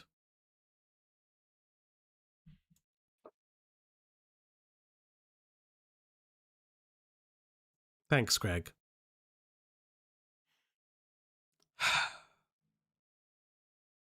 That hurt. About these texts, he made it clear that he felt Caleb seemed to be a very callous and disrespectful individual, and he seemed to take pleasure in making other members of the group uncomfortable. Those texts you saw were from 2018, but when Caleb allegedly rejoined the group just a couple of years ago, the informant claimed his behavior hadn't changed at all. Those interactions that I had with Caleb were my earlier interactions with him back in 2018. Throughout the extent of time that we were in those series of sort of friendly but professionally minded group chats, Caleb was consistently a source of argument, of disrespect, of flippancy, and was always acting with just in what I found to be a very callous manner. Become very noticeable to me that Caleb was. All of you were engaging in that. All of you were engaging in that. All of you were engaging in that. Insane. Was very consistent about making things uncomfortable, and expressed that he took pleasure in sort of initiating those uncomfortable situations. There was a period of a few years in which I did not speak to him, and in which he was not part of those group chats. He returned to our primary composer group chat in, I believe it was 2023. And it was as if nothing had changed at that time. So he continued to make sexual references when they were completely unprompted or unwarranted. Do you have proof of the 2023 claims, though? He would initiate arguments. He would not accept differing opinions. He would repeatedly insist on arguing his point, no matter how much anybody else would try to resolve an argument by agreeing to disagree. And so, just from the first time I've known him throughout many years, he has always been somebody who is interested in generating conflict, is interested in making people uncomfortable, and who is I think I get the impression and have the opinion that he is a narcissistic individual who every musician is narcissistic. I'm sorry. If you're a composer or a conductor, you are one of the most self-absorbed motherfuckers I've ever met in my life. I've worked in that industry. They are. Okay. You know what you do? You just move the fuck on. Who thrives off of the negative emotions he elicits in others. Okay. So just to follow up, I'm sure you've seen his YouTube channel, so you feel that kind of narcissistic personality that's kind of portrayed on his YouTube channel is somewhat true to his actual real personality? I would say it's incredibly true to his real personality. No. How do you know that? How the fuck do you know that? You don't know shit. You're making assumptions. I don't care. Like, I don't find this content entertaining, but even I'm like, what the fuck? Who the fuck cares? Who the fuck cares? I don't. Oh my fucking Christ. You just sound like a whiny bitch. You just sound like the biggest whiny bitch that has ever bitched and moaned. Jesus Christ. We know now, Superho clearly is attracted by young teenage boys. Caleb's original accuser Zeke was also a teenage boy at the time of the alleged events, and also has a similar skin tone to the picture from the chat messages. While Zeke's actions have... Excuse me, what? I was gonna get a drink, and then I ran back. The casting call was adults. Gee, what was he, 19? What do you mean teenage boy? Why did we talk about OnlyFans if he was a quote teenage boy? You fucking retard? Are you insane? Like, again, I don't use that fucking word very often, right? You know, it's like I actually just like, you know, I don't fucking use that word very often, right? But that is such a heavy accusation. What are you saying? I'm being very serious, because if that is the case, you should be alleging that he tried to get a minor into sex work, not like, you don't understand what the fuck he's actually saying, right? That's just that's flat out slanderous. The way that you're terming that is malicious. I'm sorry, that's malicious. Oh, he's also a teenage boy. What was he, fucking 19? Huh? Like, what are you saying? That's wild. What an insane point. Made him unbelievable to many people. I'm curious if this changes your opinion on if Zeke is telling the truth about his alleged encounter with Caleb Hammer. Now, Zeke.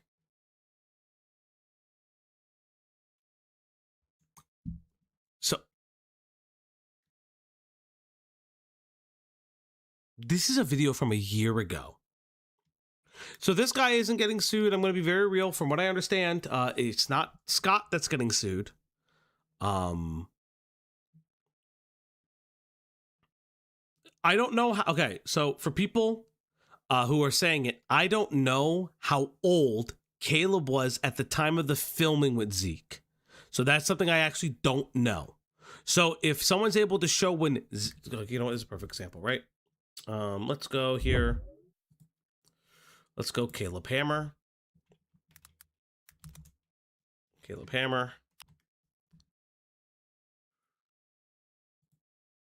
This is like my dream. I'm always. Did he make a fucking... Wait, did he just make like a fucking show about... Did he just make a video response about all of this? Oh, kill me. Okay, so Zeke.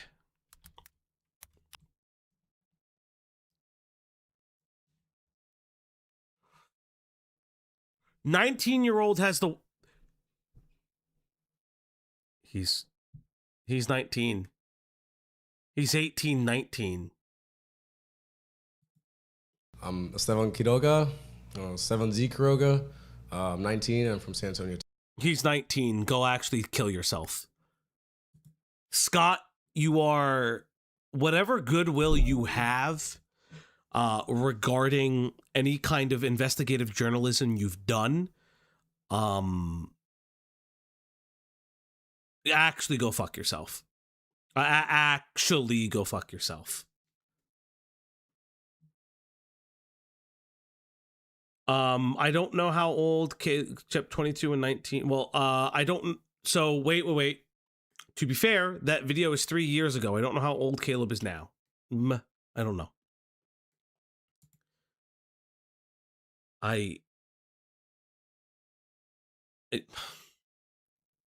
Because in the group chat he's 23. So Caleb Hammer age. So Caleb is 30 years old as of 2025, chat. At Mr. Backshots 223 became a member. So if that was 3 years ago, he would have been about 27.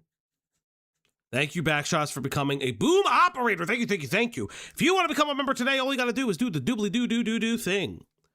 So again, he would have been what, 27? Oh, I don't care. He was 19 and came on the show. You are giving an allegation. You're giving an allegation of sexual improprieties, and you refer to him as a teenage boy. He's 19. He's a legal adult. Actually go fuck your disingenuous self. Like, what the fuck? Again, I didn't make it like fucking clear. I don't care for Caleb's content. I don't know who the fuck he is. But fuck, this is just such bad reporting. That's really bad. Before I end the video, I want to talk about one more thing. Caleb's content, in my opinion, has devolved from actually trying to help people financially to nothing more than trying to mock people for their terrible financial habits. He brings people on, yells at them, tells them they're stupid for buying Starbucks coffee, and even goes so far as to openly insult them in the titles and thumbnails to make them seem as pathetic as possible. In a recent video, he even decided to make the Asian guy in the thumbnail look as inappropriate as possible, all in the hopes of getting as many views as he can to rack up that ad revenue. This thumbnail apparently went too far, and his own audience called him out in the YouTube comments and on his own subreddit, to which Caleb then decided to take a break from. Okay, that's fair. That's actually a very fair thing to say. That's fair to say. Like, hey, he's doing like the weird race baiting shit. His content is his content is legitimately like drama, which I've said that I agree with that. But what is happening? Yeah, a year of investigation and this started? Ooh, this was a failed hit piece. Holy shit. Reddit and pinned a comment on the YouTube. You know what this feels like to me, though? This feels a little bit, and I'm going to make the comparison and people will hear it. This feels like the Parlo, what the fuck, pyrocynical stuff. Now, let it be real. I think Pyrocynical was an opportunistic sexual predator. That's what I truly believe, based on evidence of text messages of inappropriate conversations with people who were underaged. However, Parlo constantly blames other people, the audience, and XYZ for why his video and document were ass and not himself. That's what this feels like with Zeke and with Scott, where Scott's like, well, people didn't take me seriously and they're still making fun of me. There must be like some secret cabal out to get me.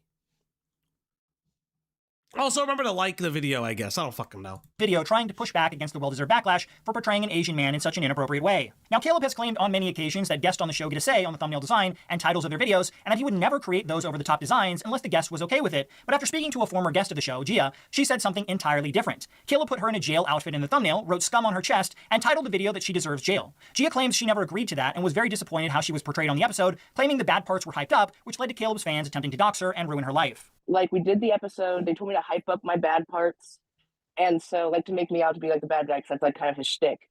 And so that video ended up being really, really, really bad, to the point where they were trying to dox me, they're trying to dox my husband, they're trying to dox my family. That was like, people who watched the episode? Caleb. How bad? Honey, how bad did you make it? Again, that's the point. That's why you sign a contract agreeing to that. Yeah, you did sign a contract and you were told to act a specific way.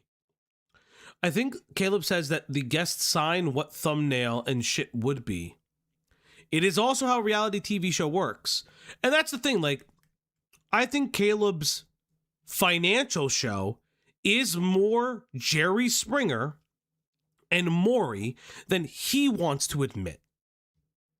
That's fine, but you're not coming in with the best of intentions, in my opinion. You're making a television show. You're making a product. Yeah, it's pro wrestling is an actual great way to put it. Pro wrestling, great way to put it. I would just say be honest. And if he has been honest about that, based. I always say this. I don't care if people want to make money. I say it all the time. I love your money. But I'm honest about it. I don't understand why people always fucking like, I don't do this for like, I don't do last night with the fucking quote unquote best intentions on the universe because I'm predator hunting. I did it because it was hilarious.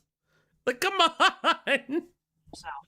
Yeah, people who watched the episode were trying to dox you? Just his audience. And one thing I want to ask is about the thumbnail of your video. It's you in a jumpsuit, and the title is "You Should Be in Jail," and it has scum written on your chest. Did you approve that thumbnail? You did not approve it. No. Because the people say that all of the thumbnails are approved by the people who appear on the channel. You say you did not approve that thumbnail. I mean, like, we took a bunch of pictures together, or not together, but like they took a bunch of pictures after recording. But I didn't like get to see like their options for that thumbnail. An argument that has been around for a long time is whether influencers are responsible for their audience's behavior or not. Some people say no, while others think they are. I land somewhere in the middle and believe that creator isn't responsible for every little action your audience does, but when you create an atmosphere of hate where you belittle every guest that comes on your show, treat them like they are idiots, and portray them as horrible people in the title and thumbnails, your audience will see that and think it's okay for them to also treat these people the way they see Caleb treat them. I heard from several guests on the show who have all been doxxed and harassed by Caleb's fan after appearing on the show, because Caleb creates, in my opinion, episodes of Jerry Springer that is disguised as financial content so he can get higher ad rates and Okay, you don't want to know what's crazy? I agree with this. I agree with Scott here. But that's not what your video is about. Your video is about like insane allegations. Why would you wear a yellow jumpsuit for a thumbnail? That's also something true. Unless they edited the, can you edit? I don't know. I don't know how to fucking do shit like that. I don't know. Can you edit shit like that? I don't fucking know. Yes. Again, I agree with you. But that's not what your video is structured as. Your video is structured as a takedown of someone's sexual improprieties and then just tacking on how their show is drama, which I agree with. But come on. sponsors. Ultimately, my personal opinion is that the show does very little to help anyone who appears on it, and is designed primarily to make Caleb and his team as rich as possible, all at the expense of shitting on every person who comes on the show looking for help. In the description of this video, you'll find my entire interviews with Zeke, Gia, and the MCI informant. Give those a watch and then make up your own mind about who you believe. Ultimately, I feel Caleb's channel is a net negative to the YouTube platform as a whole, but for those who disagree, I would love to hear— Oh my god, oh my god, oh my god, oh my god, oh my god. Net negative on the platform as a whole? What? You like, you're calling him a sexual deviant that likes teenage boys. This is like, yeah, you're like, yeah, was this like a weird sneak content cop with like weird sex allegations? So yeah, so he's worse than family channels. I guess so. Yeah, like anything that I've gotten from this is Caleb has an ego about him and then he has bad jokes. Both of which I think that are okay to, you know, maybe highlight. Because if this video was about, hey, his show is drama, even though he says that it's not, perfectly fine. But like, you're trying to like fucking insinuate that he has like this weird casting couch thing, and it's so bizarre. So this video came out a year ago. Actually, over a year ago now. And recently, Scott has come back. This is 3 years ago, by the way. Okay. 2022.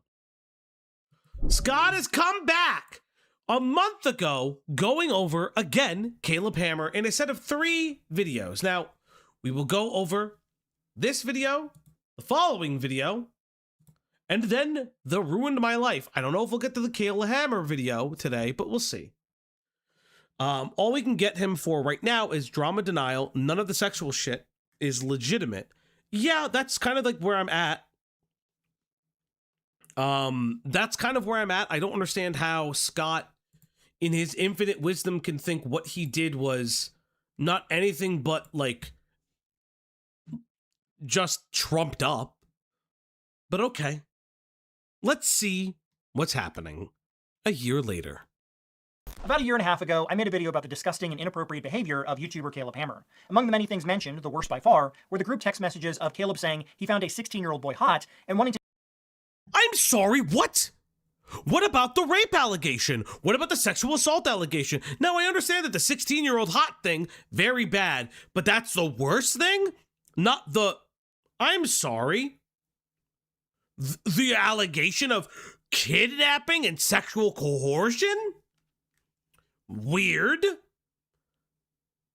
Weird? I think Diesel mentioned that, well, who used to be a crypto bro? Caleb or this guy? I could care less either, but like, okay. Yeah, don't, yeah. to know if he was gay so he could hook up with him. Things got worse from there when Caleb asked for the name of a 17-year-old boy in an Instagram picture of one of the group chats he was in. Once he was told the name of the kid, Caleb commented that he wanted to stick his in a hole of him. Yeah, inappropriate joke. We've gotten it. We've gotten it. Scott was a crypto bro. Good for Scott. Great for Scott. I don't give a fuck. Any hole will do. When the group chat members told I'm sure he loved every rug pull he's ever been a part of. Caleb how gross that was, Now for Scott, this is what we call a joke because I know nothing of your history, but predominantly the crypto market is filled with rug pulls. he decided to double down and said he would shove his right down his throat where it belongs. For those who didn't see the last video, none of these are allegations against Caleb Hammer. I reached out to Caleb for comment about these text messages, to which he replied that they were taken. None of these are allegations. Yes, they are. Yes, they are. When you say he's into teenage boys, you said, I just watched your video. You said he was into teenage boys. That's an allegation. You dummy. Very out of context. So Caleb admits to saying all of this. As to what context is appropriate for a grown man to want to hook up with a 16-year-old boy. Did he forget the content he put out in the video? I don't know. I'm not really sure, since he never responded after that. Despite Caleb's own admission that he said these things, no one seemed to care, and his own audience came to my channel.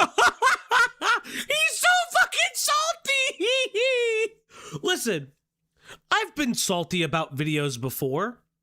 I've been salty about the Brad Taste stuff. Luckily it kind of came back around in a weird way. I should reach out to Tina, see how she's doing. But like, it came back around in a weird way because we found like the video, or like we found that video months before it came out that Brad was, you know, had allegations of interpartner abuse, and like this is so weird. And that's what's crazy. Scott has now become the subject of scrutiny, not Caleb, because of the clear, in my opinion, bias towards Caleb and his audience for not being enough. For ruining his story. Also, the Batman insignia in the background is some of the gayest shit I've ever seen. And defended his terrible behavior. What makes this situation even weirder is that just a few weeks ago, Caleb had a guest on the show who made some incredibly inappropriate comments about the age of the women he was attracted to. So you're a gooner, you go for the colleges. I mean, the younger the better, right? No. I would say, in fact, I would say no. Biologically, yeah. When they're most fertile. Come on, Caleb. Oh, my... Come on, man. If you look at the comments on that video, Caleb's own audience is talking about how disgusting this man is, and that the... Yeah, Caleb's not saying that. The comments are from when he was 23. He is currently 30. He made the comments. He's not hiding them. Okay. Sure. Okay. FBI and Chris Hansen both need to look into this guy. When it comes to Caleb's comments about wanting to hook up with a 16-year-old boy, though, nothing but crickets from his fans. Amazing how hypocritical people become when you say... So his fans are going to do that. Sure. Why didn't you call somebody then? Why didn't you call the FBI? Why didn't you say that Caleb's hard drive should be looked into? Why didn't you make a police report if you thought that there was something going on? Okay. Like, yes, his fans didn't believe you. Shocker of the year, the fans didn't believe you. Weird. Something negative about a celebrity they actually like. Caleb Hammer is by far one of the worst individuals on all of YouTube, and because his own fans rally behind his perverted behavior, he doesn't feel he's done anything wrong, and has only doubled down on this type of vile behavior in the year and a half since I last covered him. In this video, we're going to break down everything I've discovered about him since that time. In 2025, Caleb started live streaming regularly on his YouTube channel as well as Twitch. This turned out to be a huge mistake for him, since in normal videos, his editors can edit out the worst of what he says, but in live streams, it's all there for everyone to see.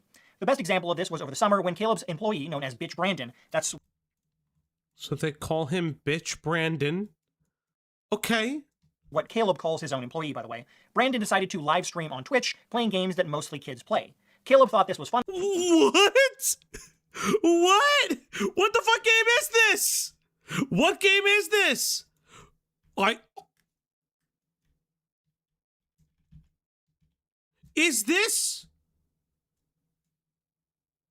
Is this the drug game? That's a drug game. That's is this section 11, section 1? I don't know what the schedule 1. Isn't this the drug game?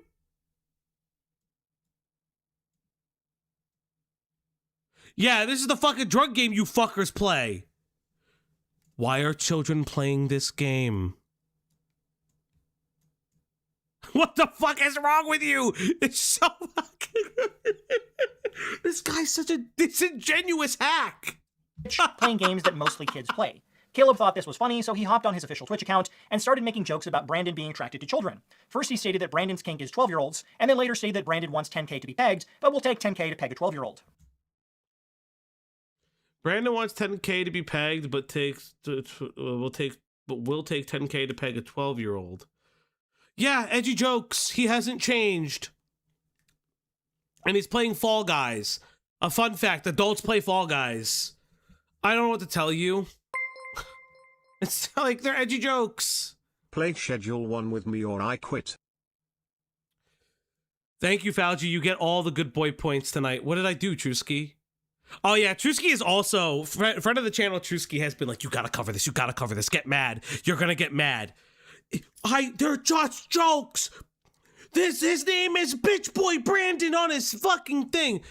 Yes, B, thank you for your dono. Don't quit on me. I love you too.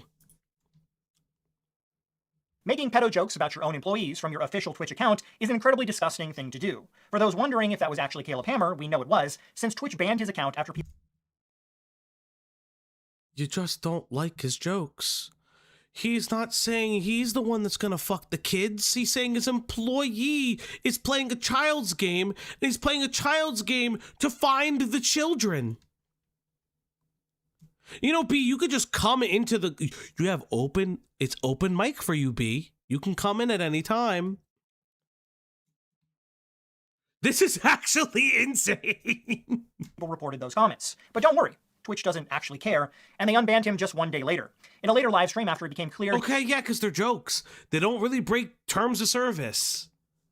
Yeah, they don't really break terms of service. Come on, dude. You understand that. We literally have Nina Lynn, who came back to Twitch, who is sexually assaulted men on live, and she can come back. What are you saying? And you're calling the worst creator on YouTube. Well,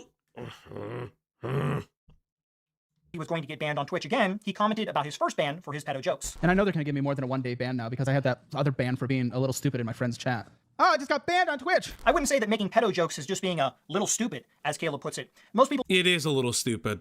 It is just a little stupid. Holy shit, it is just a little stupid. Like, what? Like... Come on, dog. I hope you have a good night, Mr. Falgi. Mooney, I know your ass is not going to bed. You know I'm not having a good night, but thank you, friend. Thank you so, so much. People understand that type of behavior is incredibly disgusting and don't make jokes about that, but Caleb is a big fan of pedo jokes, so it's fun and games to him. Now, that clip I just showed was from a different live stream where Caleb again showed how stupid he truly is and decided to scroll through Twitter on stream with no nudity filter turned on. Opinion forever without any alternative perspective, and then that is their entire permanent worldview forever. They do need to go outside. The same thing happens on the other side, guys. Brands and ads and agencies and whatever, organizations, businesses, they don't... Oh, do not get me...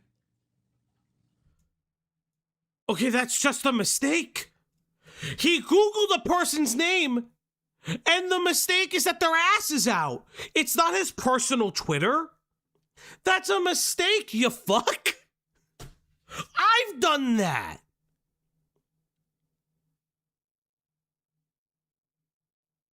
I've had those slips where I look at a fucking thing and I didn't catch it fast enough. It was clearly a mistake. What are you talking about? Are you insane? Yeah, he wasn't expecting porn on Maine when he looked up Sydney Sweeney. He's looking up Sydney Sweeney and saw porn. Now, I don't know if that was actual porn.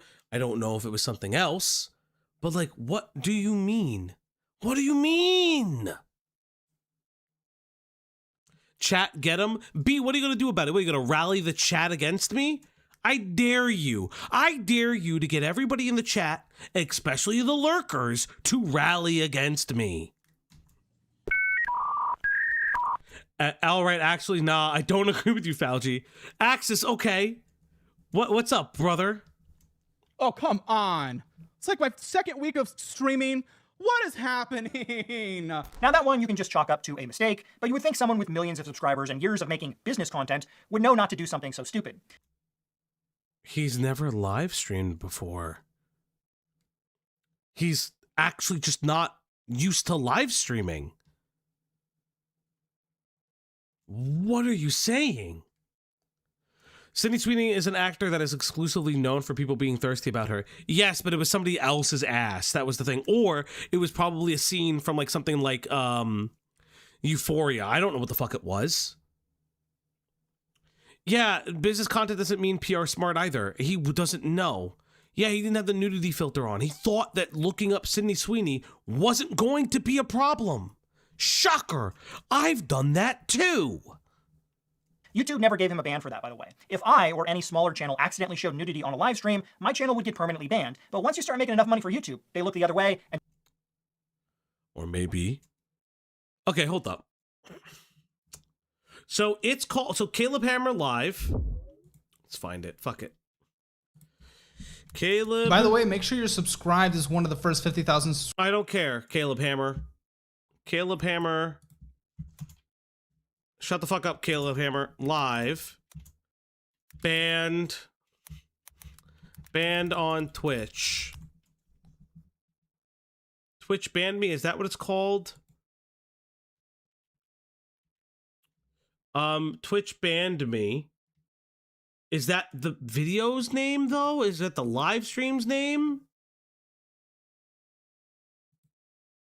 So, Twitch banned me. Okay. Guys, just got banned on Twitch.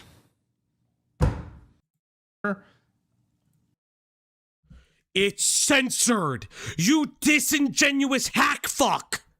It's the censored version. The stream was taken down, and it's the censored version. He's identifying the nude as there.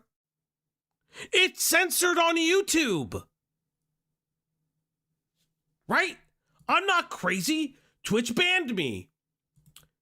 It's censored on YouTube. Boob showed up. And I swear, if this girl's boob shows up, people are in their bubble and they just jerk off in a painting forever without any alternative perspective. And then that is their entire permanent worldview forever. They do need to go outside. Hold up. I need to see the... Okay. Let's see. And then that is their entire permanent... But that's... You make it seem like it's your video doing that. It's his video that does that. It's in his video. He censored it. He was... Why would he be banned for that? He's the one that censored it.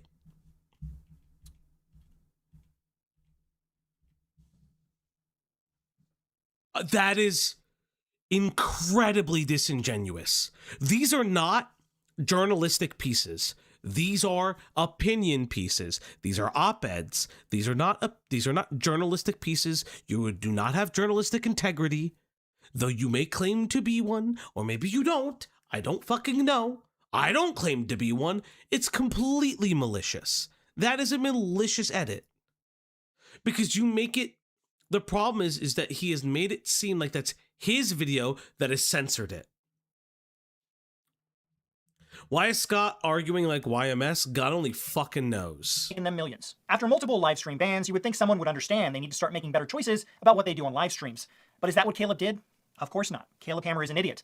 On one live stream, Caleb decided it was time to take it to the next level and start committing illegal acts right on stream.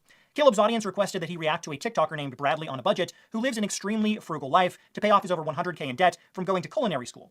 Bradley, who is openly gay, takes many extreme steps to save money and make money, and one of the ways he makes money is by selling adult content on OnlyFans. Caleb decided to purchase his OnlyFans and make fun of the guy's adult content live on the air to his audience. Bradley made a video responding to Caleb's video, so I'll show you a clip of that. I guess this is the part where the OF part comes in, so. Oh, what is he posting? I need to know. Oh, fuck. Oh, fuck. Here we go. Okay, he could do that. I don't really care. Warning, Scott plays plapping noises. Are the plapping noises not in the video? So, are the plapping noises not in the original edit? Can someone find this for me? Can someone find the vid? It's in the video? You're watching... No. Gilla. are the plapping noises in Caleb Hammer's live stream video thing. Yeah, the dude sucks, I guess, but I don't care. I don't think it's in Caleb's version. Can somebody find me Caleb's version? They are in the original video, so that's why I'm asking, because the way you guys are saying it is that it's whatever. Mind you, this was a live stream, so other people were watching him doing this in the moment. This isn't just him doing this for fun on his own. He's broadcasting this. I joined OF 6 years ago because I was desperate. It's like you're making a joke out of something that some people have to do. Now, wouldn't it be great if this was hypocritical of him? Wouldn't you say, hey, Scott, Caleb, isn't this hypocritical of you because earlier in your career, you talked about maybe connecting people with OnlyFans, and that's hypocritical of you and maybe doesn't align with your allegedly hyper-conservative values or whatever the fuck that it is? Sure, that's a better argument than I don't know where we're going with this. To make money, to turn someone doing what they do to make money into a joke, for you to make money, to make content. Caleb mutes it, but this guy puts a disclaimer saying that Caleb left it in. Both the guy and Scott allege this. Okay. So Caleb says that he muted it. Okay. Like this, in front of people watching this as well, just feels really wrong. Oh, there's a dick. There's need to bust my huge 9-day out of my talk. Enjoy some dirty talk role play. Mind you, this is all behind a paywall. No one has access to this unless you pay for the subscription. So if yes, and I don't know, sue him for it then. It's your proprietary stuff. If he paid for the paid content and he is showing your paid content, sure, sue him. I don't really care what you do. Sure. Go after him for leaking your paid content. Feels even more invasive for the fact that he has subscribed, just to be like explaining things and describing things and going through the details of what he sees, I think is so unbelievable. People do that to Bonnie Blue. People do that to a lot of other people. Do I think that it's appropriate? I don't know. I would probably do it for a lol cow. If I'm kind of being honest, I'm not gonna fucking like for Bo Blacks. I didn't fucking care about Bo Blacks' cock being around. I think it was like Mrau fucking drew it from his fucking Fansly OF or whatever the fuck Bo Blacks made.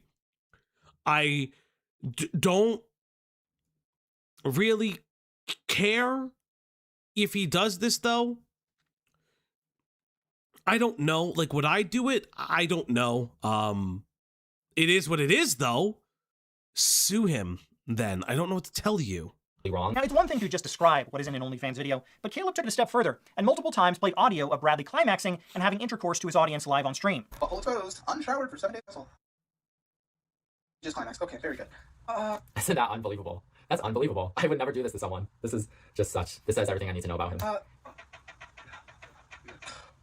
That's enough. Right there. Excuse me, what? That's just something creaking? Okay. That was creaking wood? Okay. That's weak game. Good to know. Right there. You could hear the bed creaking and there's, which I don't even know if I can say that word on here. How he was able to upload this to YouTube and his page is shocking to me, saying that this feels like what you're doing is pushing, and then someone replied, Caleb, no offense, this content is funny, but this is a risky business from what you built. Just reflect on back on the stream. You subbed to an OnlyFans and almost showed it for stream. Feel like that's pushing it. Bare minimum. I have enough to retire. I'm just working for fun now. Yeah, that's probably not the best response to it. To be fair, I don't necessarily agree with Caleb doing that. Like for me personally, I don't necessarily agree with it. We've looked at gay furry ERP on this channel. We've looked at people's like nude pages and stuff like that. I had to fucking look at Jagger's page. I was able to describe that and stuff like that, but I wouldn't listen to the audio of it. Maybe that's a little bit too much. That's too rich for my blood. I would agree that it's probably risky business. But again, Caleb doesn't agree. That's a point against Caleb. I can agree with that. saying this video should probably at least be age restricted because you're literally talking about this stuff. But he also put the audio in this video, which I agree, if someone under the age of 18 heard that or even saw him talking this way, his response to those comments was, I have enough money to retire, I'm just working for fun now. That comment tells me everything I need to know about this person. Now that is 100% illegal. You cannot play audio of someone's paywalled adult content to your live stream of viewers who did not pay for that content. Bradley 100% has a claim to sue Caleb for what he did. That's on top of it being against YouTube's terms of service to put sexually explicit content in your videos or live streams. Everyone that was watching that live stream was exposed to... What was it? Let me just double check the terms of service guide, because even I... The depiction of clothed or unclothed genitals, breast, buttocks out, pornography... I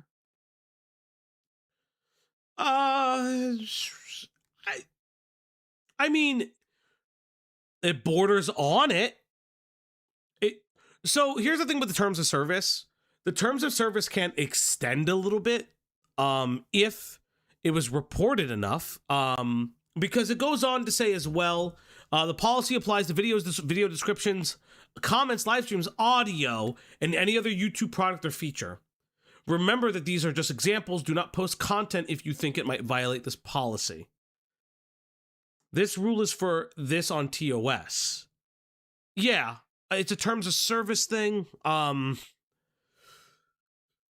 It's embarrassing, sure. Could it break the terms of service? Yeah, maybe. But I don't know. Then report it. Report the video. I don't know.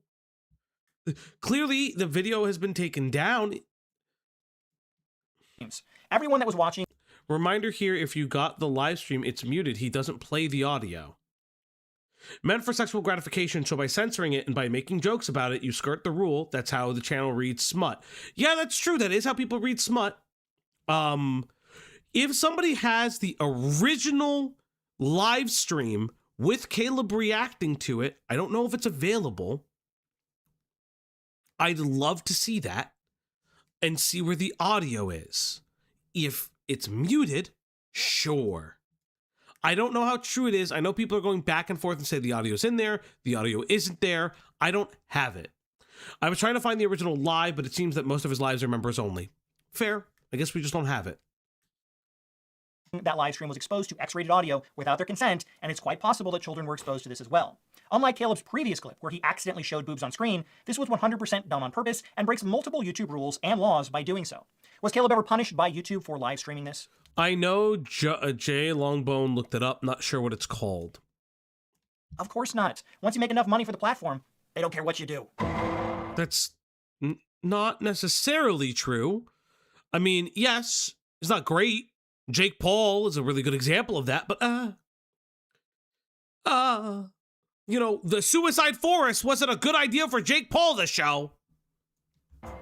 In this next section, we're going to go over a number of members-only videos that Caleb has since deleted to hide some of his horrible and possibly illegal actions. Now, unlike Caleb, who isn't very bright, I know that I can't actually show video or audio of these clips since they have always been paywalled content, but I can describe what is in them. And I have saved copies of the video as evidence if Caleb does ever decide to sue me. There are also websites like Caleb... If they're deleted, then upload them.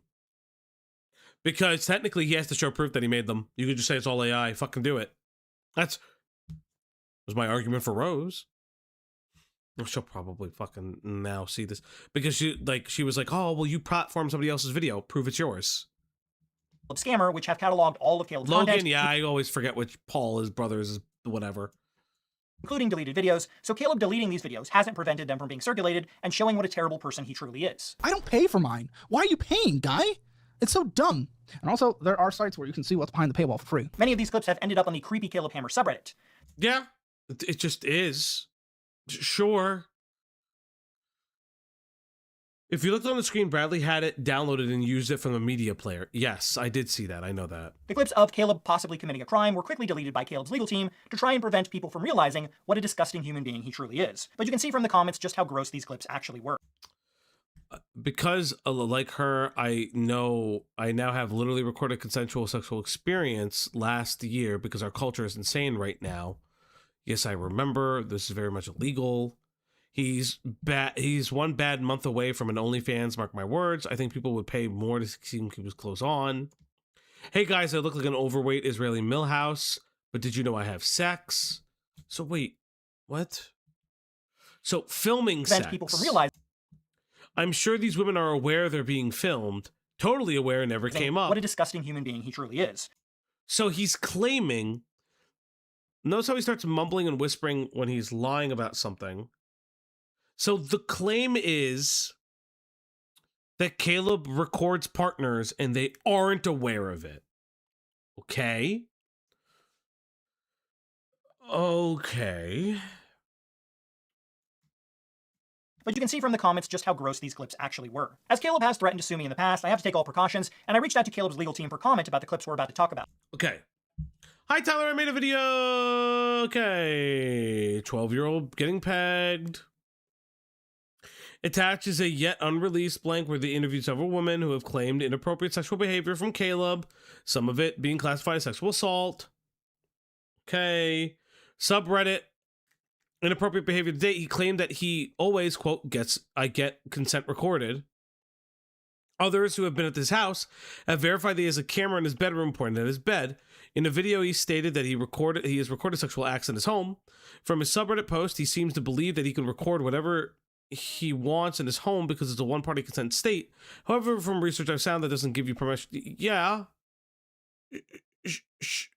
Hey, can you and Kayla verify that he's not recording sex illegally? Can you show me the proof of the sexual videos between him and another party? Okay. Okay. Finally, represent claim an upcoming video. I have a question for you. You mentioned several videos. Why Disney fired Victoria Alonso. You mentioned you were a, quote, woman executive. Has been silenced in Hollywood. You seem to want to stand up for women and protect them, but defend a YouTuber. Yeah, you're asking her to like fuck around. Like, why do you defend your client? She could deny that. That's kind of insane, but okay. No response was given, but oddly enough, all the videos I mentioned in my email suddenly disappeared, and any trace of them have been wiped from Caleb's channel. I'm sure that was just a coincidence though, and Caleb definitely isn't trying to hide his horrible behavior from being exposed. Now the first video... Could you show proof of that? I'm not saying I don't believe you, but could you show proof of those videos being there one day and being gone the next? That would be a great thing to do. Like a picture of the videos being on the channel. I would love that because that shows that you can prove that without a shadow of a doubt. Like, that's fine. I would love for you to do that. Yeah, show proof the way Snowflake had showed IA deleting videos. It's a great thing. Thank you, NJ Faros, for highlighting what Internet Anarchist did.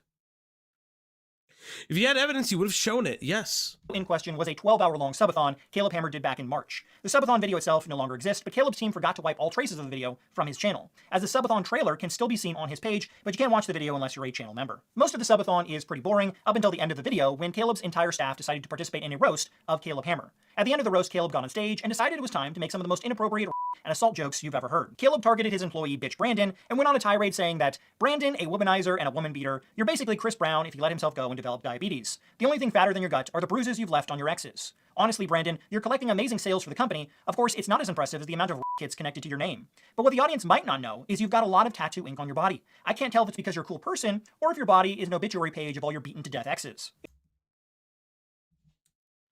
Caleb's scammer website has the videos, but I can't show it for legal reasons. Okay. Ataxis 1247 became a member. Ataxis 1247 celebrates 11 months of membership. Fauji, have you ever finished something and just felt empty? Well, obviously not with all these pauses. Thanks, buddy. I love you too. I finally found the name.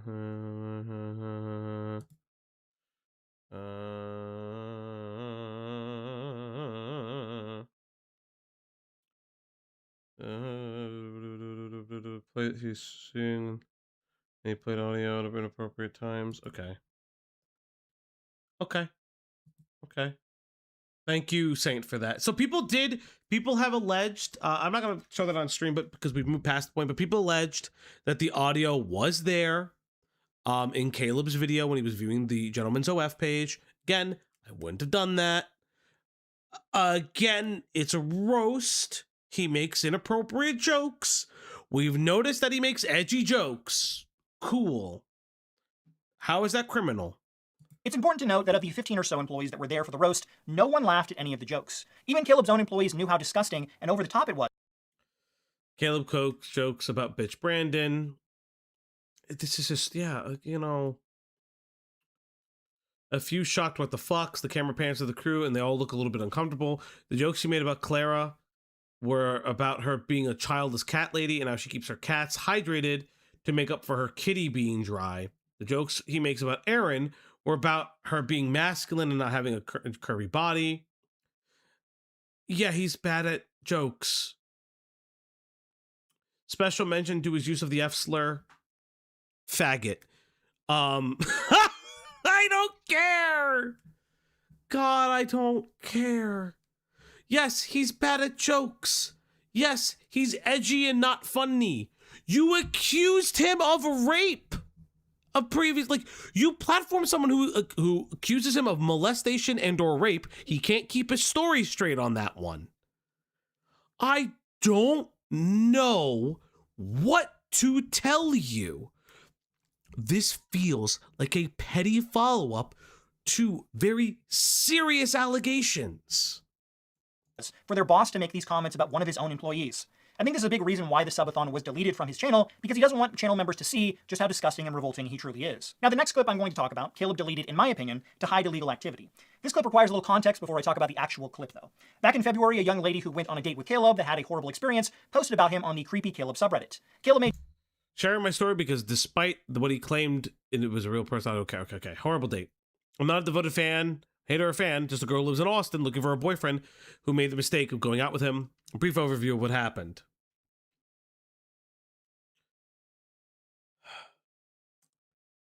Why am I suffering? Why am I suffering? Is this one bad? Okay.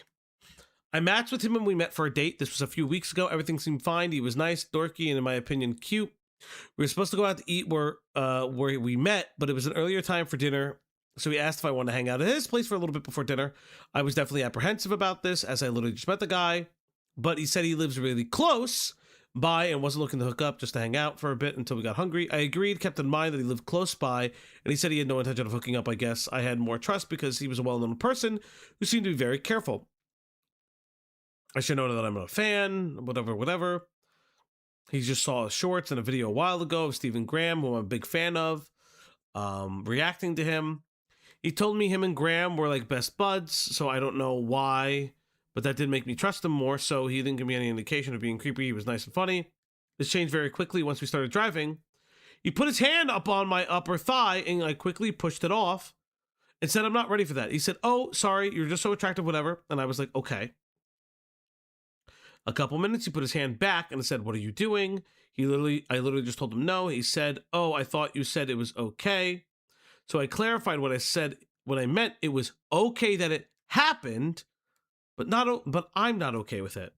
At that point, I started getting really nervous and realized I didn't know anything about this person I was in the car with, but I didn't want to overreact and maybe he'll just really misunderstood my very clearly stated physical boundaries. But still, I suggested we not go to his house and maybe go somewhere more neutral to do more date-like activity. To which he stated, well, there's nothing really to do around here. Mind you, we're in Austin, like in the middle of downtown. He also told me there's a bit of traffic, so it was a bit further to get to the house. Mind you, he said he lives really close by. It was 30 minutes away. Is that not close by? I guess. I guess that's not close by. Sure. Each one of these things ended up after we got to the house. I was just hoping my anxieties were nervous. Initially, we were going to watch TV, but he couldn't get on the couch covered with a sticky substance.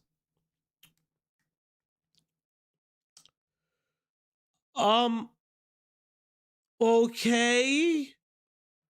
Do we have proof of this story? Jokes about kidnapping and murdering her. And if you looked into this person's subreddit history, they have been claimed to be a number of things. Interesting. Someone wants to get me their subreddit history, they're allowed to. We walked a little bit and it's overgrown. Okay. You could definitely tell I was scared, though, because he asked if I was cold, and I looked down and my body was shaking. Okay, so nothing happened at the house? So we skipped the house stuff. There's a sticky substance at the house, but sure. Walked outside, fast food place. It was also getting dark. I couldn't see very far. We were just walking on the street. We looked a little bit, and he pointed out a super overgrown path, and then said, that's a nice walk. That's definitely not where I'd kidnap and murder you. Okay, his jokes are bad. His jokes are bad. I thought he was kidding, but at this point, who knows? Okay. Internally, I was praying to God, please let me... Okay, that's too bad. At this point, I just gave up, low, because he said, he said, we're not really vibing. Why don't we just get an Uber home? So wait. He identified you two weren't vibing, and then just says, okay, we're done now. I thought it was really, really messed up to bring a girl 30 minutes away at the point. I was almost 40 minutes away from where I lived to make her Uber home. Like any decent person would have brought me back to where we met. But honestly, at this point, this was kind of the least of my concerns. You saying that you're uncomfortable with him in the car, that you are afraid he's gonna kidnap you, and you want him to bring you in your car? I'm so confused. I'm actually... And where's the proof that you two ever went out on a date? Why would I trust a man who I think may kidnap me to bring me in his car to kidnap me? All of her shit is now hidden on Reddit. Interesting. So all of the posts post this video are now hidden. Very fascinating. Okay, he did, okay. I followed him back into the house and got an Uber. He did offer multiple times to pay for the Uber. I'm not going to survive Caleb Hammer. I'm not going to survive Caleb Hammer. I don't know. Well, he was kind of trying to smooth things over. He basically told me he's trying to hook up with me. Yeah, that's kind of obvious. Obvious I'm not stupid, but actually it's my fault for using Tinder. So you met out on a dating app for the purposes of hooking up. He then does the hookup thing. And then you get mad that he does the hookup thing.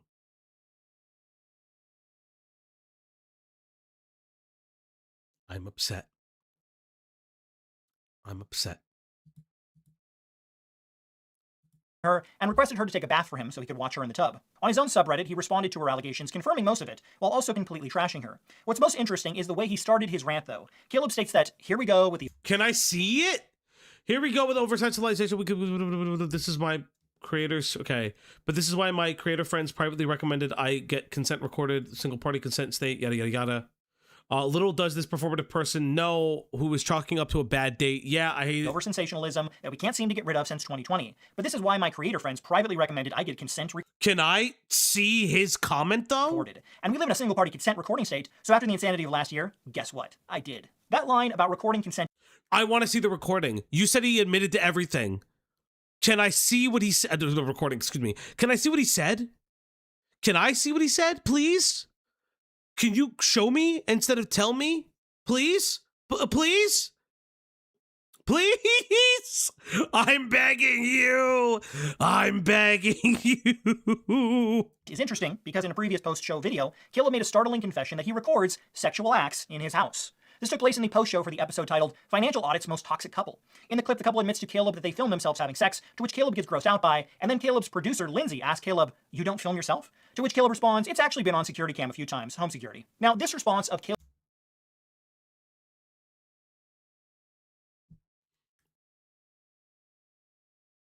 So a joke is made? Okay.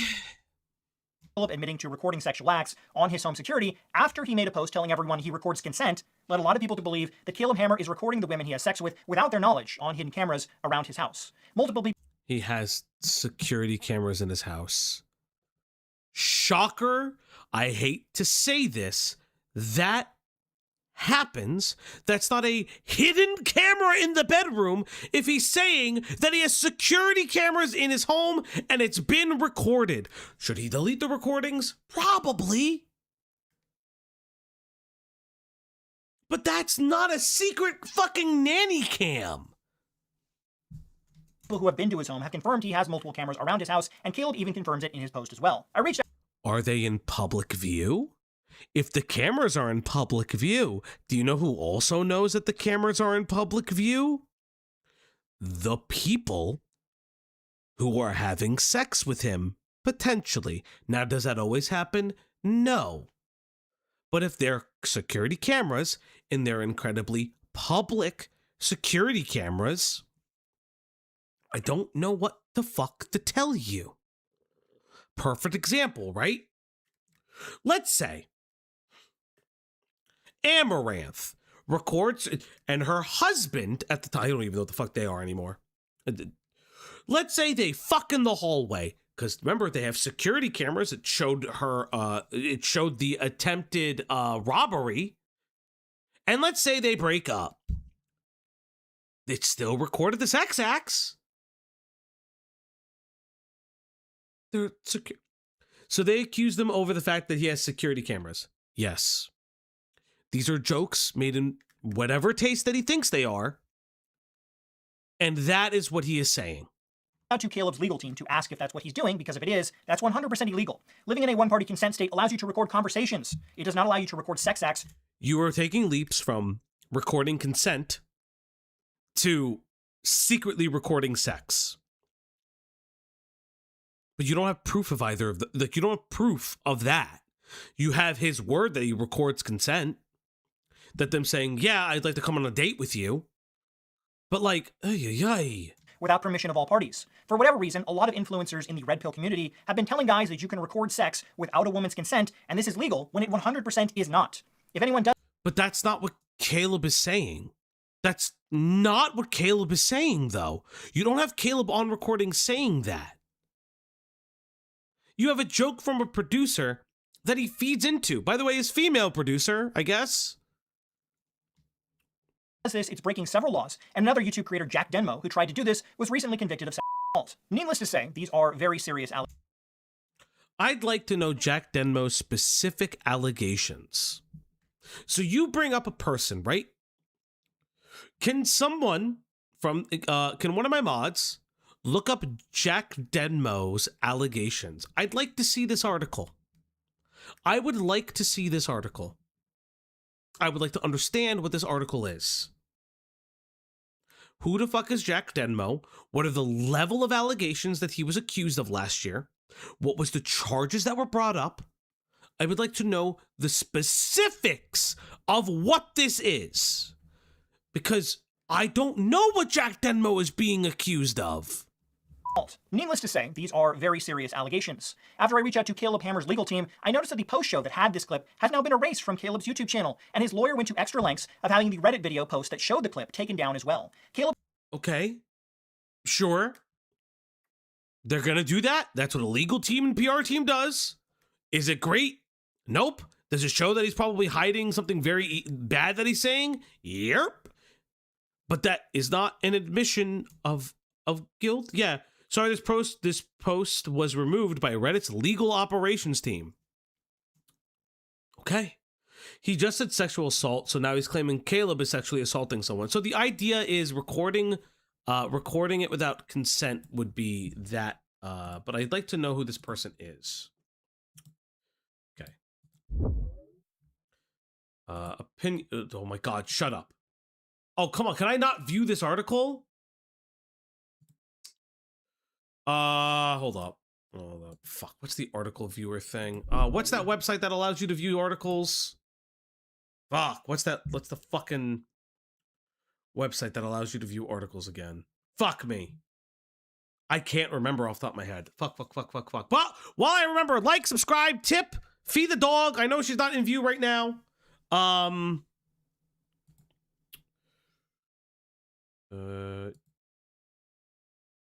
This is a different creator. This is different creators. Hold up, let me see if this is the same guy. Is this a different guy? No, this is a different Jack Densmore. Okay, YouTube has terminated Jack Densmore's as a convicted rapist. Hamilton, that he reached out to social media why his convicted offender was allowed to create content coaching men how to meet women. Same guy, different author. Okay, thank you. Violation of company's off-platform policy. So what did he do specifically? The 30-year-old who went by Jack Denmo was guilty last July of raping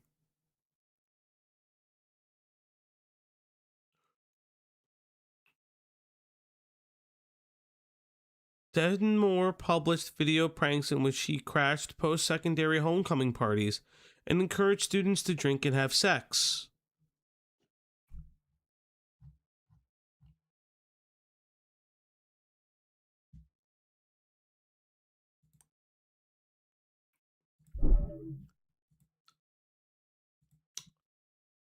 So it has nothing to do with cameras. He was accused, thank you for the live stream chat, guys. So he was accused of raping a woman and sexually assaulting someone, and it's nothing to do with hidden cameras. Again, I want to point out, this is shoddy, quote unquote, journalistic work. This is incredibly shoddy. Incredibly shoddy. You can't even bother reviewing the article you cited. Do you use ChatGPT? Like, you can't even bother to read the article you cite. Let me see if the other, like, I know somebody else sent me the article. Okay, thank you. Hi, Hamilton. Based.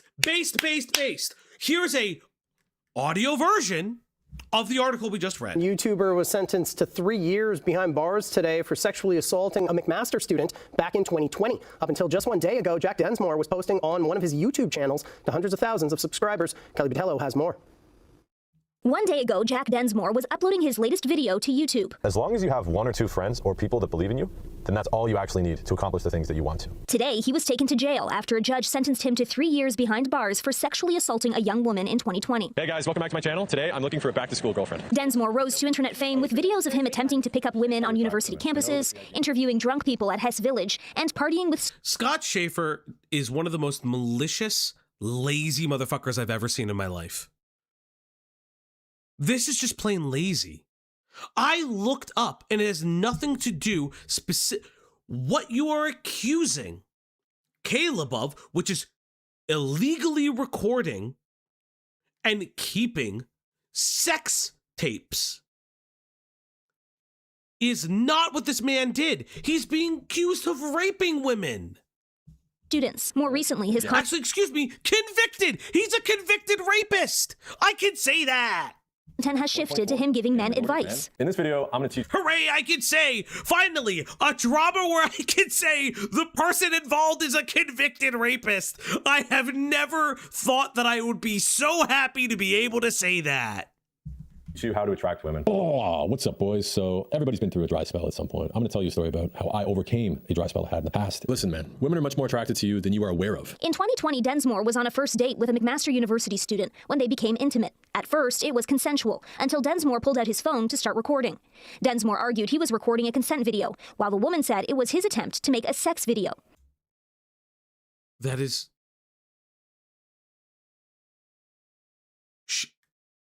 So... he purposely takes out the phone, says it's a consent video.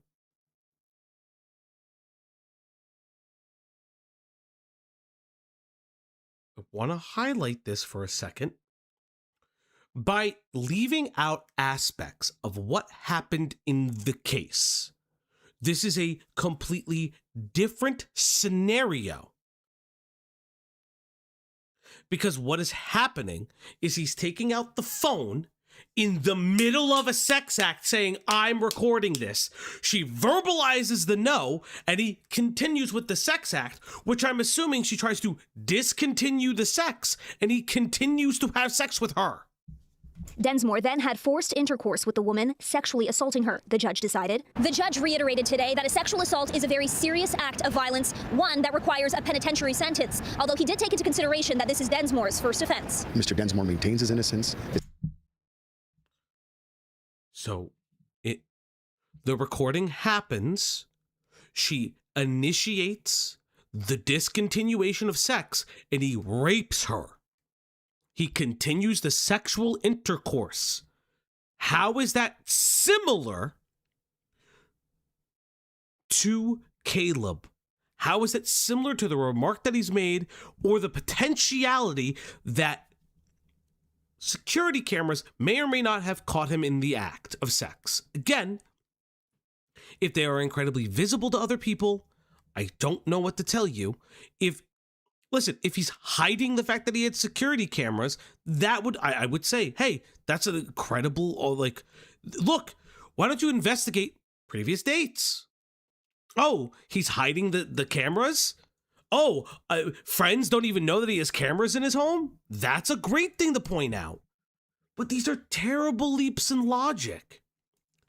And when you cite someone like that, you could say, hey, does the potentiality exist? Is this a really bad joke for someone who should be really concerned about his public image? Sure, you can say that. I would agree with that. But that's not what you're accusing him of. You did just subtly accuse him of rape. Because the person you're comparing him to is a convicted rapist. Caleb Hammer's team is going to extreme lengths to make sure that no one ever sees this clip. Now, Caleb, or his legal team, could have easily denied— You're drawing parallels to a convicted rapist. You do understand how incredibly malicious that is. Just because you're not saying it doesn't mean you're not inferring it. You're inferring the seriousness of the sexual assault. Genuine question, people who have sex in public places and they get caught on cameras, would that be SA or rape by Scott's standards? I guess. You don't understand, he's bonk, he's waiting for the real juicy stuff to drop so he can allege other stuff while biding his time. That's what this feels like. This feels like bonk. This 100% feels like bonk.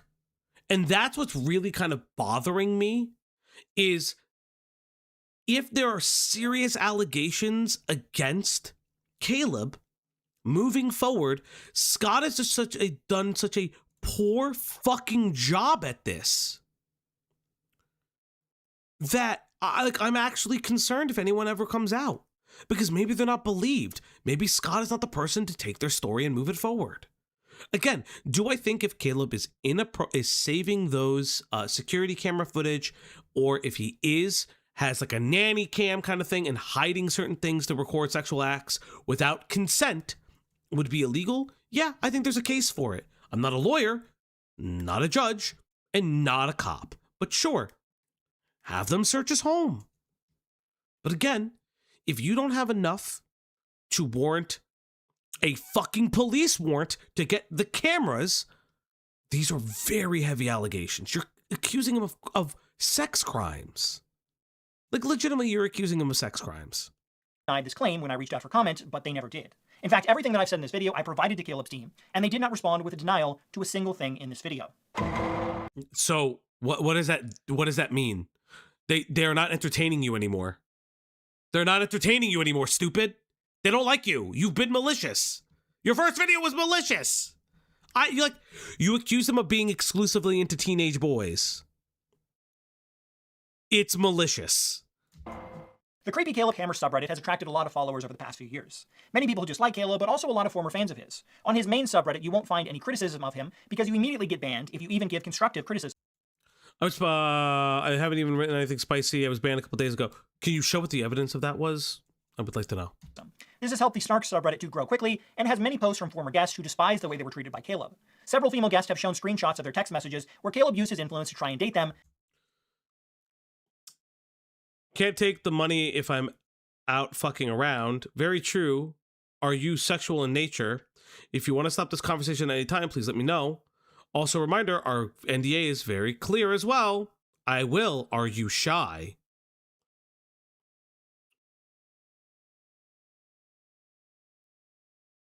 Okay.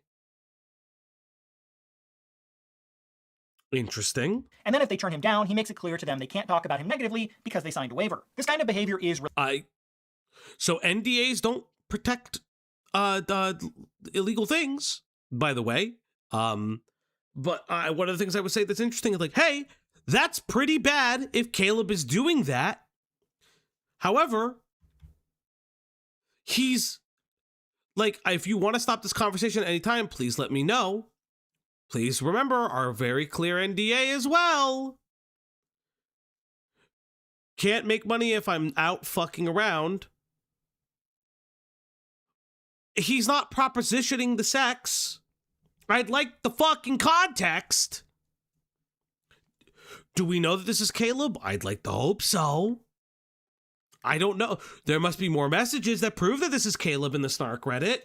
This kind of behavior is really gross, but the most disgusting story on the subreddit comes from a former roommate of Caleb back in college. Now, anyone can make up a story on the internet, but when asked for proof that he used to be roommates with Caleb, the poster showed an email for a lease renewal with Caleb Hammer's full name on it.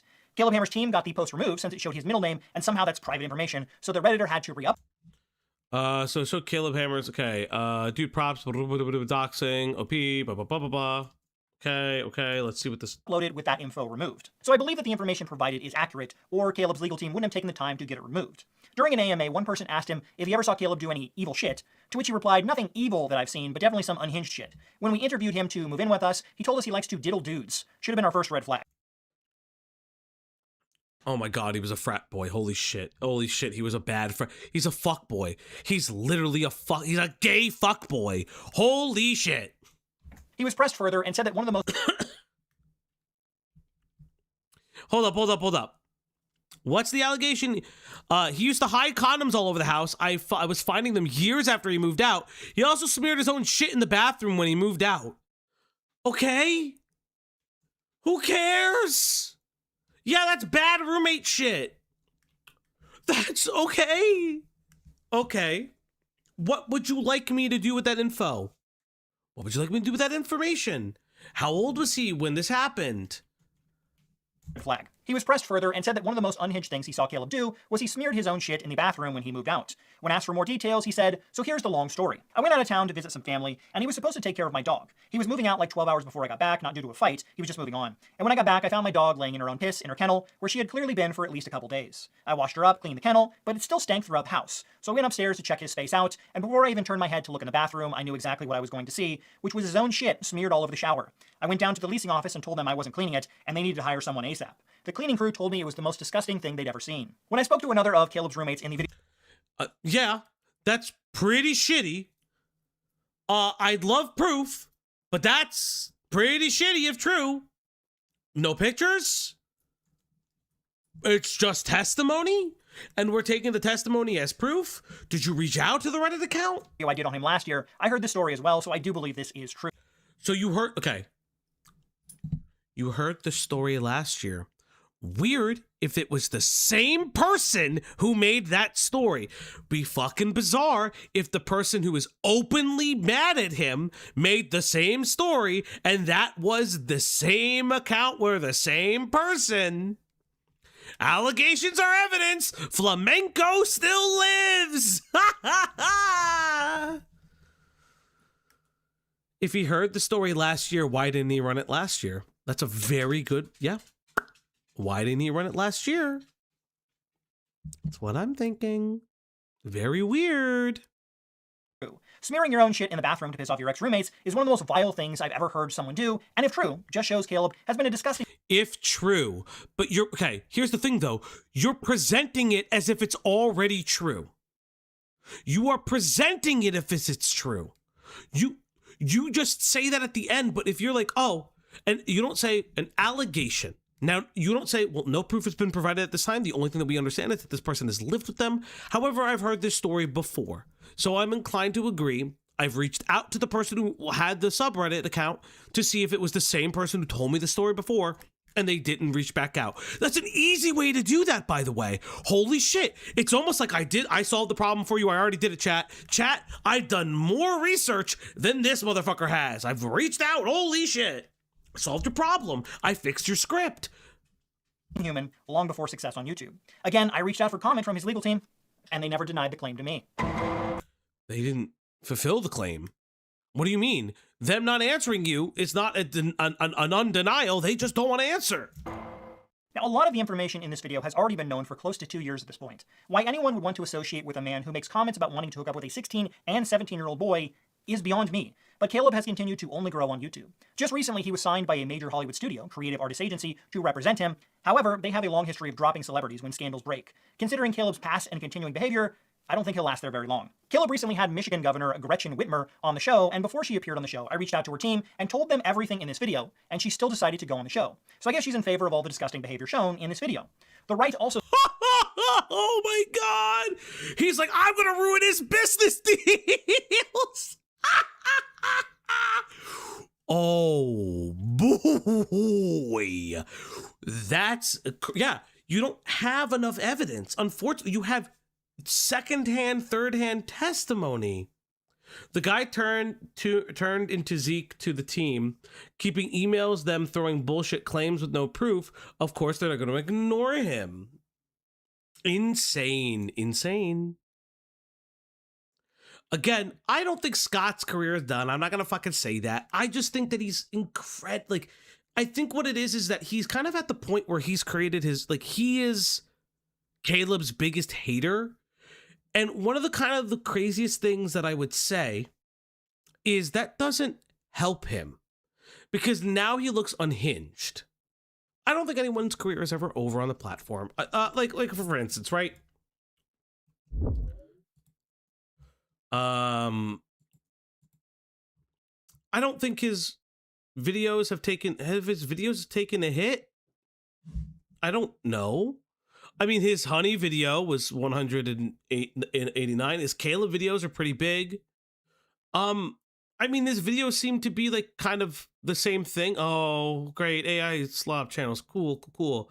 Like, financial videos do pretty well. I don't see anything like incredibly declining. And you know what's crazy? I've seen this video by him. I've seen these videos. Man ironically goes to a snark subreddit for information and takes it by itself. I don't get this. These two were pretty good videos on this fucking Body Clam Declassified, and then the channel fucking disappeared. Like, this guy could make good videos. I'm so confused. Falgi, Oh, the goal I love ended, you, but- man, and I know I missed some context from the start, but this is just another malicious hit piece on you, right? Where's the twist? That's what it's kind of feeling like. Guys, you hit the goal. I'll say you guys hit the goal, by the way, because the goal died. But like, I'm actually confused because he can do good work. I think that's what's like kind of annoying me. I've seen him do good work. I've watched those videos. It's good work. I thought they were incredibly interesting. I don't understand how we've got here. Oh, just wait, the third one is worse? There's 4 of them!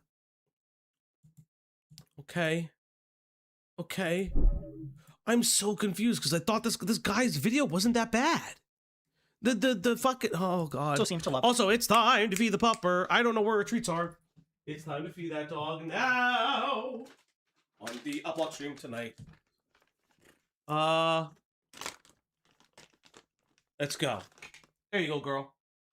And if you want to feed that dog, all you gotta do is hit the doobly-doo goal. And you feed that dog. I just fed her. Yeah, I'm kind of at the point where it's like, I think that Caleb just needs to admit, that Scott needs to admit that he hates Caleb. Principally hates Caleb and will throw anything and everything at him until it sticks. Because that's what it feels like. And it's kind of upsetting. I actually really liked those, the Police Declassified videos where it was like, oh, they're staged. And then the YouTube channel magically disappears after calling it out. Caleb as well. Brett Cooper recently made a video about him titled, "The Left Hates Caleb Because He's Right." No, Brett, people hate Caleb because he's a disgusting human being that has confirmed he's attracted to 16-year-old boys. Brett loves to cover current topics, so maybe she can do a follow-up video defending Caleb again. She could title it, "Why Caleb Hammer Liking 16-Year-Olds is Based." I really don't understand why so many people... You keep falling on this edgy joke. And you are just calling him a sexual predator. That's all. That's the only thing that you're actually saying at this point. Okay. want to associate with such a You're mad that the video didn't kill his career. That's what this comes out.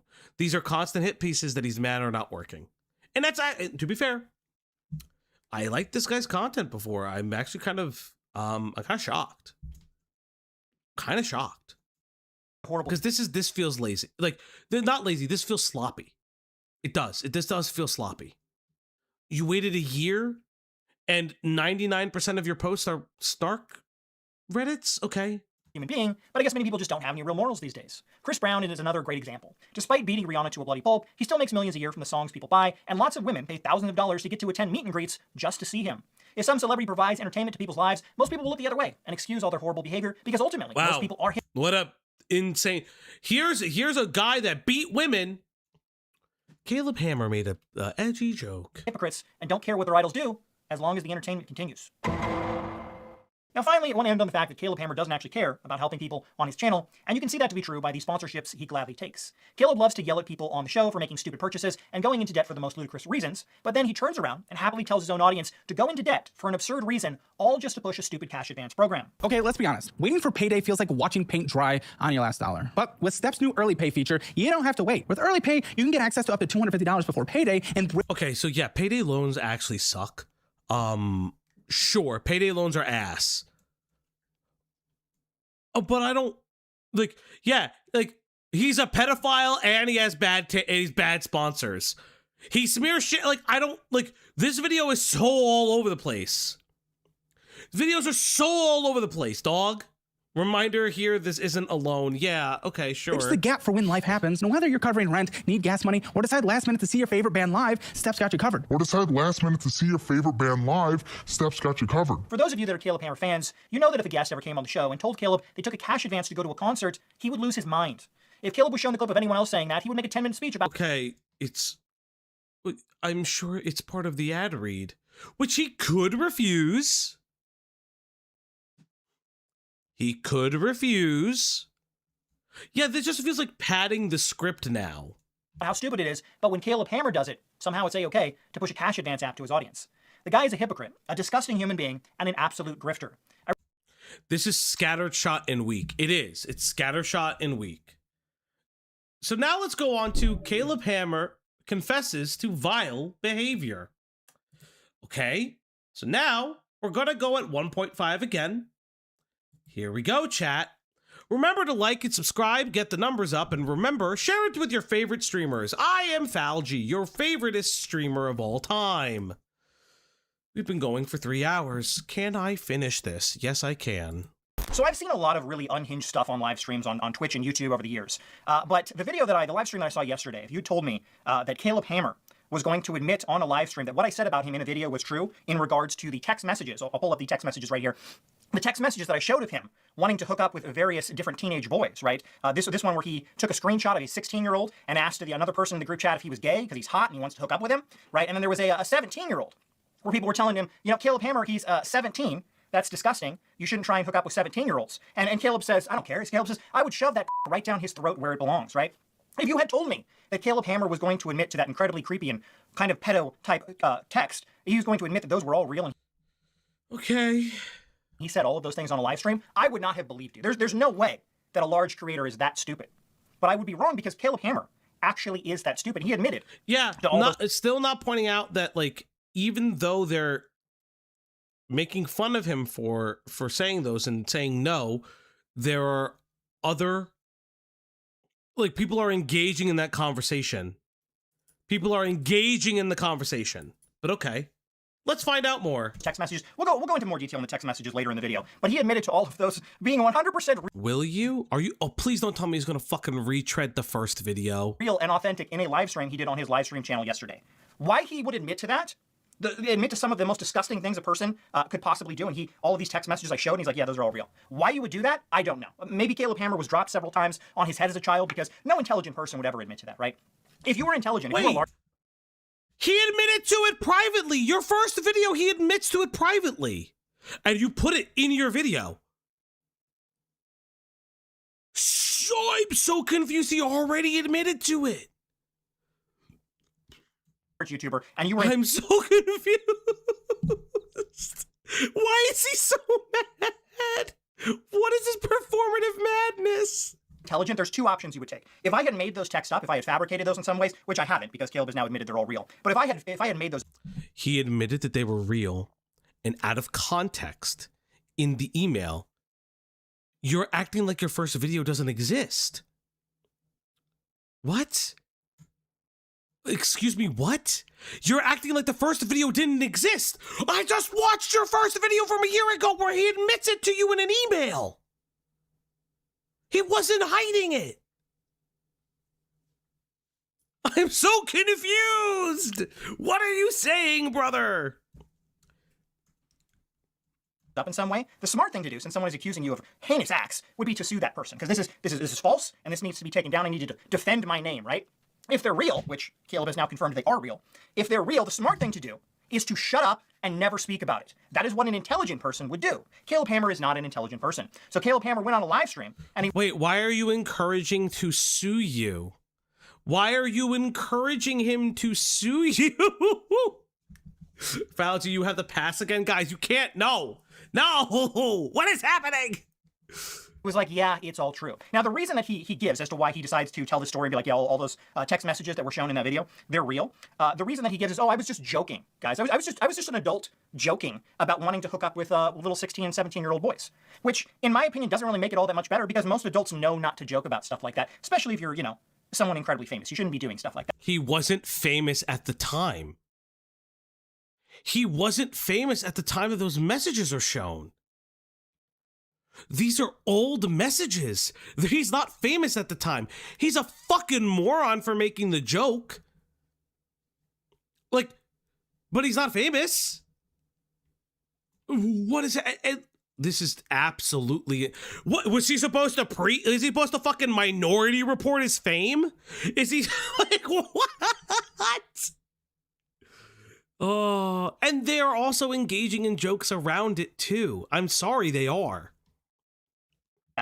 Caleb Hammer, though, in my opinion, and I'll show you later in the video, I don't believe those text messages are jokes at all, and I don't think anyone can make that claim once I show you, which again, these are all now proven to be true. I'll show you later in the video that I don't think there's any way he could claim that these are just jokes. But with that being said, let's take a look at the clip of Caleb Hammer somehow shoving his own foot so far up his own ass that you can see it in his throat. Let's take a look at it. The thing that they think makes me look like a bad guy. The thing they think bothers me is when when I make jokes. A bunch of jokes with other people making a bunch of rage baiting jokes in a group chat from like a decade ago. And they think that bothers me the slightest. Like, we don't say in our content, especially in our Hammer Elite membership, the literal most degenerate fucking crazy jokes, just as crazy as those. It's like, I don't understand these people. They just want to do creator is... Listen, he's edgy. So argument for argument's sake, if I was being an argument for argument's sake for Scott, the problem with the live streams is that you're seeing Caleb's persona drop, which is, oh, I'm worried about people's finances, yada, yada, yada, and I make fun of them for it, which, again, I think he makes, like, sloppy drama content. That's fine. I don't really care, right? And then he's just balls to the wall crazy. You could say that that's bad for business, but clearly it's not for Caleb because Caleb's main content still gets a lot of revenue. He still gets sponsorship deals. Like, it's incredibly Puritan, even though he is getting sponsorship deals. Said this repeatedly. I'd love a sponsorship on the fucking stream. But that hasn't happened yet. But one day it will, chat. One day it will.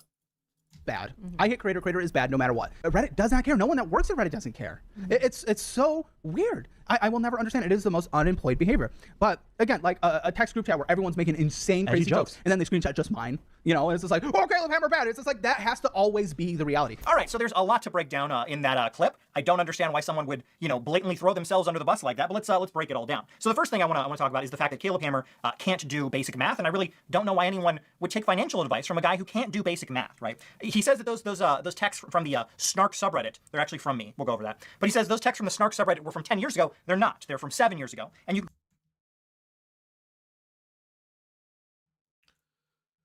Okay, 7 years ago.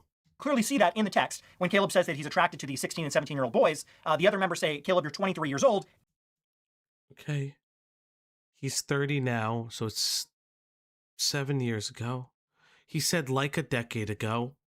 He's being hyperbolic. Motherfucker, what is hyperbole? Pie, how you doing, girl?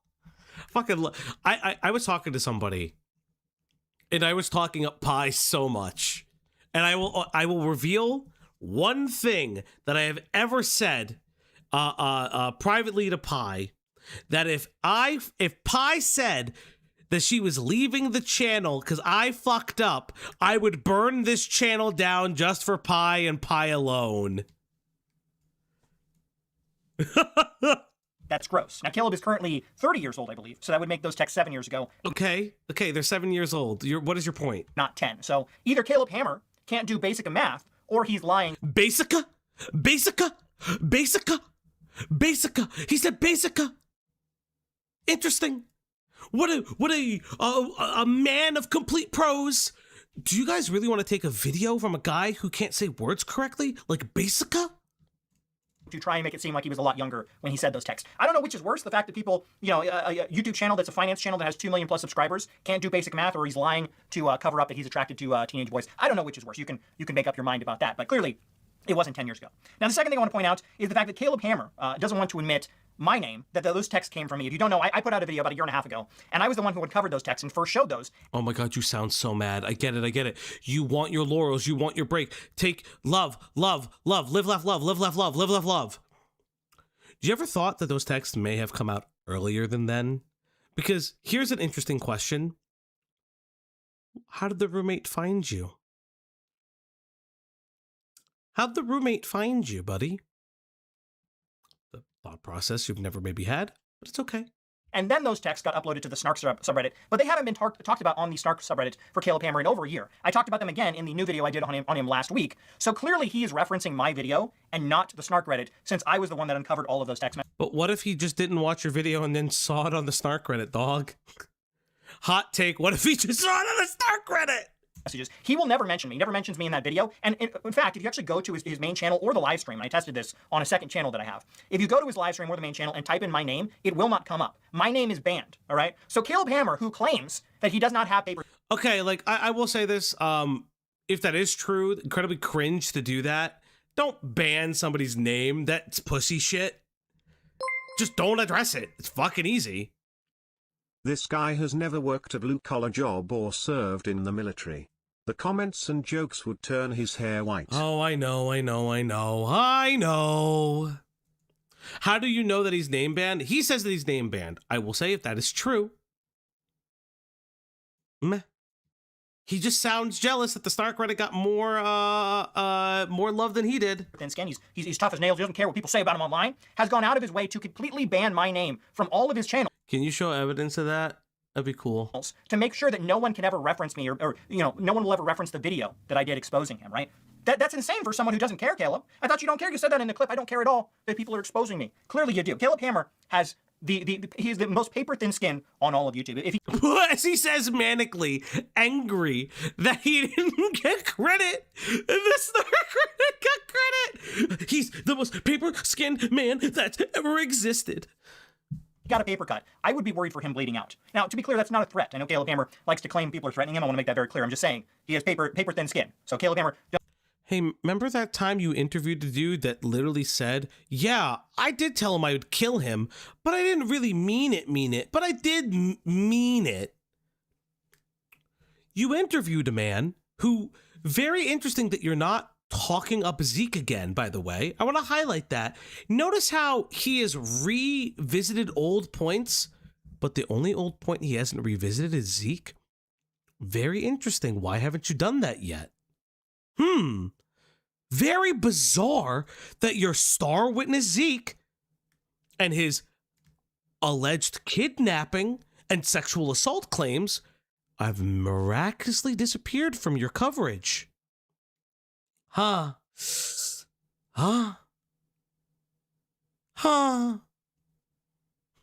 Damn, you've been live for 4 hours and I had no idea. I'm going to threaten Caleb Hammer out of my frustration. Space, always good to see you around, dog. Don't make any claims. I'm threatening you, Caleb, because I'm definitely not. So don't do that. All right, so next up, let's go over the fact that there is no way that Caleb Hammer or any of his fans could possibly claim that these text messages that I revealed of him liking children, 16 and 17-year-olds, are just jokes. You can't make that claim. I'll show you. And again, I could show all of these. These are completely confirmed to be real and legitimate by Caleb. I don't know why he ever confirmed this, right? There were a lot of people in the 2 videos I made about him. There were fans of him that were defending him, saying, these texts are fake. You made them up. There's no way Caleb Hammer would say that. Yeah, but Caleb didn't deny them. Caleb Hammer admitted to it. He also admitted that they existed in the email. He admitted over a year ago, you fucking lying, disingenuous prick. Why are you obfuscating the fact that in an email, he says that those texts were out of context? He already admitted that they were real. You're being incredibly disingenuous. Fascinating. What a fascinating thing to do. I don't know why he did that. He's an idiot, but he admitted to all of these. So if any other YouTubers want to show these text messages, you can show this, and you don't even have to use the term alleged. You don't have to use that. Fauji, do you know why I've been spurging about this for like weeks? Everyone, wish Saint a happy birthday. Can everyone wish Saint to I did say that we were doing this for his birthday. So everyone, tell Saint happy birthday. Because Caleb admitted 100% real. You don't have to say these are allegations. These are him confirming text messages that he said that he was attracted to 16 and 17-year-olds. So you don't have to say anything like that. But Caleb Hammer claims these are jokes, and let's go over why, in my opinion, these can clearly not be jokes, right? So the first one I want to show, right, is the one where Caleb Hammer is attracted to a 16-year-old. And the reason I believe this is not a joke is because this didn't start out with a conversation from Caleb just being like, oh, I like kids or something like that. What happened was, and I talked about this in the first video, if you don't know how Snapchat works, basically, if you're friends with someone on Snapchat and the No, I'm saying that this is a happy birthday because I'm giving you the video that you wanted me to do. Calls Caleb Apto, accused him of recording encounters without consent and groping a guest from his show. I can't believe he name-banned me. Yeah, I agree. How are you still live? I don't know. I just am live. person you're friends with takes a photo on their phone, a screenshot of one of your images, it gives you a notification that that person took a screenshot of whatever image they took, right? So multiple people were in this this group chat that I've shown several times now. This was a band group chat or a school. He was in a composer school. So these were all composers in this group chat together in college, right? And Caleb Hammer took a screenshot of another person's Snapchat of his underage friend, and so the other person called Caleb Hammer out in the group chat. He said, "Caleb Hammer, why screenshot?" And he shows the picture.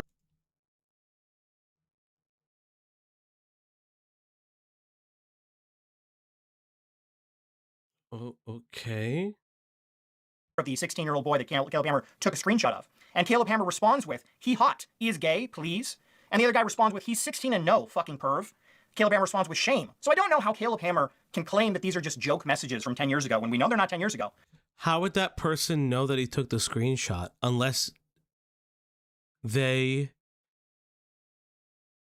were the one that posted the 16-year-old? I'm confused. But wait, Caleb wasn't the poster? I am lost now. But how would that person know that the screenshot was made? Snapchat tells you, yeah, that's what he's saying, but like, weirdly enough, why? Yeah, there's nothing that points that he did that. I'm so confused. Then, are you claiming that there's a 16-year-old in the group chat? Is that Caleb didn't know the age until someone told him, yeah. Yes, that is true. That is true. And we know this wasn't a joke. He got called out by another member for taking a picture of his underage friend, and Caleb Hammer said, "He's hot. Is he gay?" There's no... But how would the other person know that he did the screenshot? There's so much context missing. How would the other person know? Did they message him about the screenshot? I'm confused. Can I see, I don't know, the above conversation? Be very helpful. You know, I'd like to see the lead-in to this conversation. It'd be very useful because we're making incredible leaps of logic. Joke there. What is the joke, Caleb? You got called out for doing something inappropriate and you doubled down and said the kid was hot. There's no joke there, okay? It doesn't make any sense that he would make that claim. Now let's pull up the other one, the one where he found the 17-year-old hot. Now this one is, again, he took pictures of another group member in the chat. He took pictures of their Instagram where they were all together at some sort of event a few years ago. And Caleb Hammer posted the picture in the group chat. I can't actually show all the kids' faces. And he says, back left, who is that, right? And he keeps going on about how he wants to know who the guy in the back left is, right? So there's several people in the photo. The group members go back and forth. They don't know who he's referencing. So he shows another photo where it's just one guy in the picture. And he says, your third pick, just one person at a table. He asked the guy, I can't post the person's name. He asked the guy in the group chat, the third pick, just one person go back and forth. They don't know who he's referencing. They don't know who he's referencing. I really would love timestamps on these, but I guess we're not doing that. Which one is it?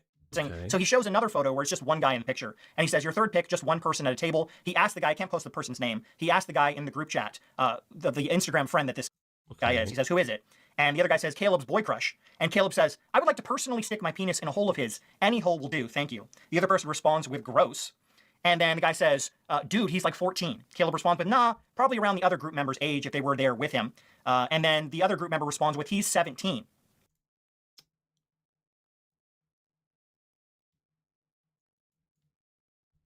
And Caleb says to chat, and if fuck 17, it's legal there, it is here. And the guy responds with, Caleb, you're 23, that's gross. Caleb says, not really. When I'm 50 and I find a sexy 21-year-old and I could be his sugar daddy, I will do it, or his sugar daddy, or her sugar daddy.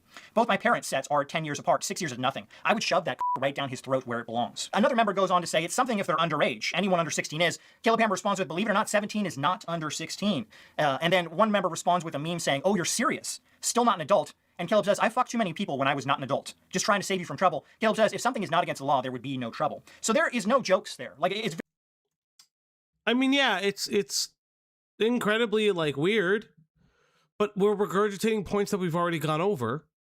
I would say the second one is a little bit more, is go back and read the chat name. Yeah, it's the LGBT Composers 18 Plus chat. I know it's this one. I know it is.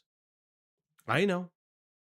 Like, it's out, like, what I would say, like, is maybe the second one, the second instance is a beaten joke too much to the point where I think that he's being serious. I would say that. But the first one, he said 17 is not under 16. What was Caleb referencing? Yeah. Yeah, I would agree. It's very clear that he is not joking. It's very clear that he's attracted to these young boys and wants to hook up with them. I don't understand how he can... Then there would be a pattern, and there would be victims, and the victims would come forward. I'm sorry. They would come forward, or hopefully come forward, because you're bringing it up again. Okay. Yeah, like, again, these are jokes from 7 years ago. Do I think that they're cringe, gay, and very, like, very uncouth? Yeah. Yeah, I don't like them personally. I don't personally like them. You can't say shit when Caleb didn't even know one was 16. Yeah, it's like very, very weird. It's very bizarre. I still think it's inappropriate. I still think he shouldn't be doing that. But he's not hiding it because he's not claiming that they're fake. He's not. He's claiming that they were edgy jokes. But then you say that he has a history of making sexual jokes. And we can see that. Again, not all of them land, and they're inappropriate, but you're constantly calling him a pedophile through it. Claim that these are just jokes. Now, like I said, Caleb has now confirmed these are all real. The smart thing to do would just be to not say anything since he knows they're real. I don't know why you would confirm these are real. Obviously, people in your audience, my video that I put out a week ago has like 95,000 views, I think, right now.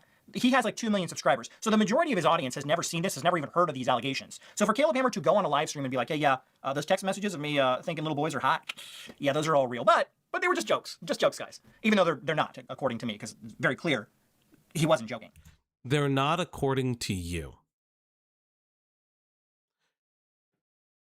Highly inappropriate, but he's trying to say that he's a pedo as well as a predator and a pimp. Yeah. That's all their stuff, that's not really mentioned in this video anymore. The OF stuff, which seems that...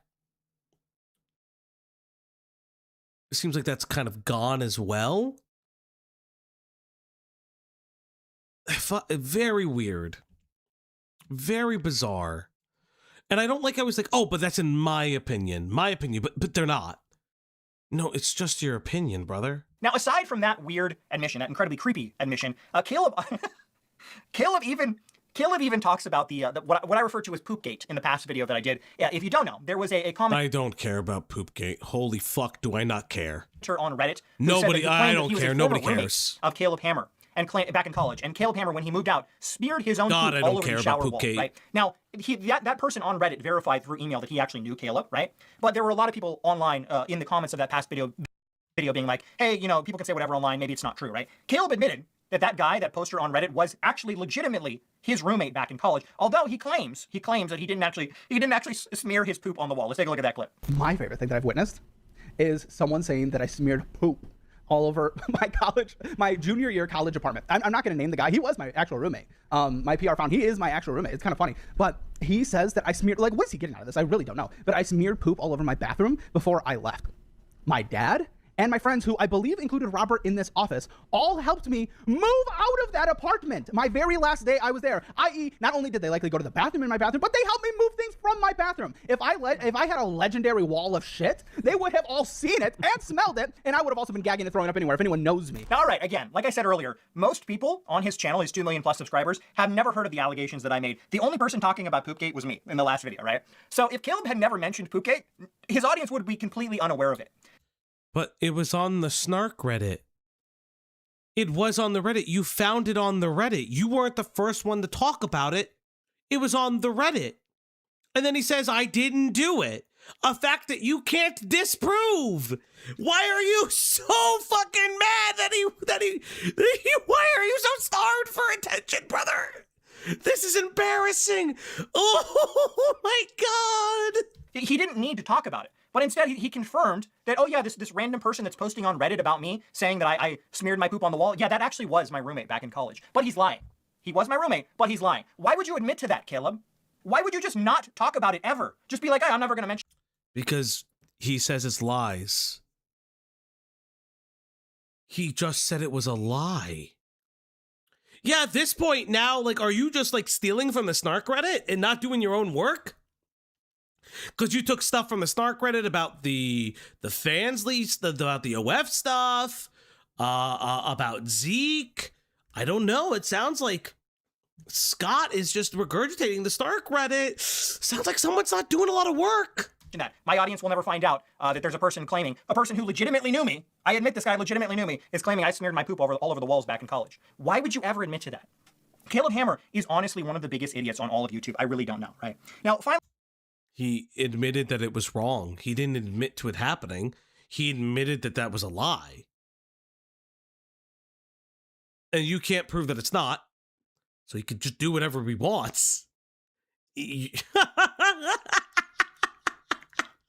Makes you wonder what else he stole in his videos. No. I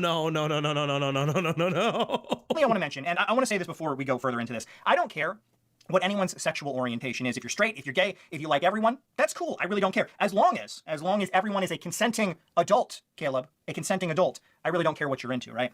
One thing I want to mention about Caleb is how Caleb is a grifter. I mentioned this in the past video I did.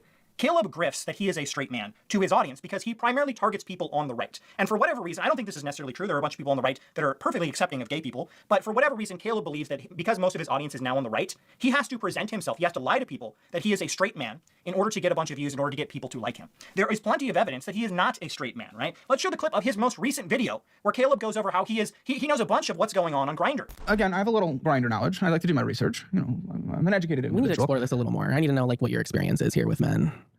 Have a good Christmas. Yes. Do you like movies? Yeah. Have you been with a man? Yeah. No. You talk like you've been on Grindr before. No, I just find things very funny. But once I go through and the lore, we know the lore. If you're black on Grindr, you get blocked immediately. I'm getting a head nod from Colton. It's usually no blacks, no fatties. You qualify in the fatty. So that's why you're not getting laid on Grindr. It's like this is Grindr lore. You get a DM, you get excited, you're like, oh, I can feel my asshole buzzing. I guess consent is flexible in the gay community. Now, why is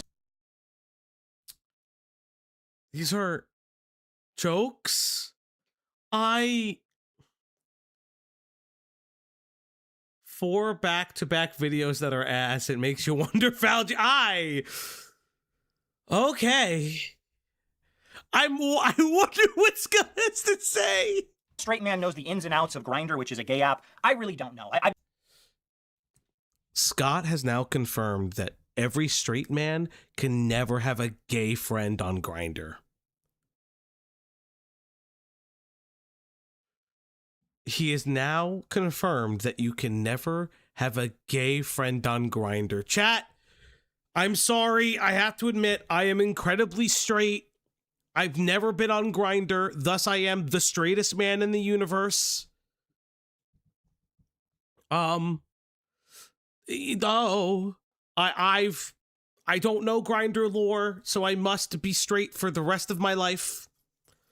Thank you, chat. It's been nice knowing you. The gayness is now gone. Thank you, chat. This is now the straight block. Never used Grindr. I'm actually a straight man, not like Caleb, who pretends like he's a straight man in order to get more money and get more views from the people that he thinks won't support him if he comes out as bisexual. But Caleb knows... What?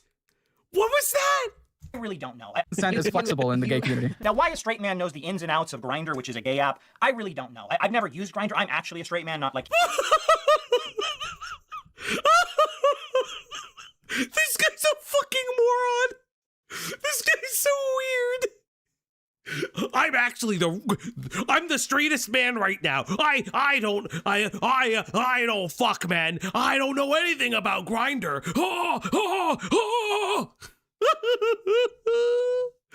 Oh God. The lady doth protest too much. Caleb, who pretends like he's a straight man in order to get more money and get more views from the people that he thinks won't support him if he comes out as bisexual. But Caleb knows everything about Grindr. I really don't know why. And there's also all of the text that I just showed. We just... The lack of gay friends. It's just no gay friends. You can never ask your gay friend about Grindr. What is the argument here? Nobody knows. Scott has lost the plot 3 videos in. He lost the plot the first video, but he has really lost the plot the second video. Went over this. Caleb admits these are all real, that he was attracted to teenage boys. And there's actually another text message that I can now show and we can go over. I talked about this briefly in the first video, but we'll go into more depth now that Caleb Hammer wants to, be a grifter and pretend like he's a straight man when clearly that's not the case. All right, so in the group chat, all of the people, there are several members. It's like he's more mad that he's gay. Or could be gay.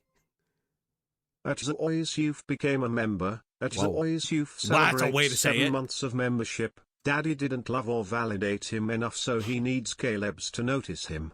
Scott's mad Caleb's didn't love him either. Thank you. Thank you. Group who actually identify as gay, and they were talking about their different favorite gay adult stars, right? And Caleb responds with, What do you mean you can now discuss this? Do you put this in the first video? You're just regurgitating old information. You're going to talk about the fucking, my favorite sex person was this guy. He's a twink. He's not a bot. Like, blah, blah, blah, blah, blah, blah. And it was like, tricked you. It's him fucking railing another dude. Tyler Moss used to be my favorite adult star. I wish he didn't stop. He stopped a few years back. Now my favorite is Joey Mills. Joey Mills is such a twink bottom who can really take and swallow right? Why would a straight man ever say that? I've never watched if you're into that, again, that's fine. But as a straight man... Why is he so mad about the gay porn? Why? Man, myself, that's not something I would watch or know any of the names of gay male stars like Caleb Hammer apparently does. And then later in the text messages... Who cares? Who fucking cares? Different guys are kind of joking around about their favorite adult stars. Scott is saying Caleb ain't gay enough, just using it for clout. Even 10% gay is more gay than this straight guy. But they're not actually posting anything inappropriate because this group is... it also has minors in it, so we'll go over that in just a second.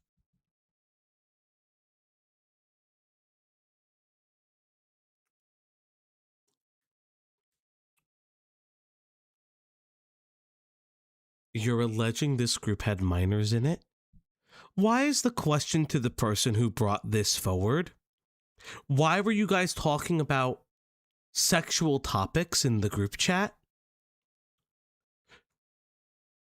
Well, he's alleging that there are minors in it. He's alleging that, right? So let's take the allegation at face value for a second. I'm gonna crash out. Scott is insane. Thank you, Panda. So let's take him at face value. Let's say that he's correct, and there were minors in the group chat. You didn't mention that in the first video. There are other people talking about fucking and sucking in this group chat. Why? Why aren't you questioning them? They're just as inappropriate.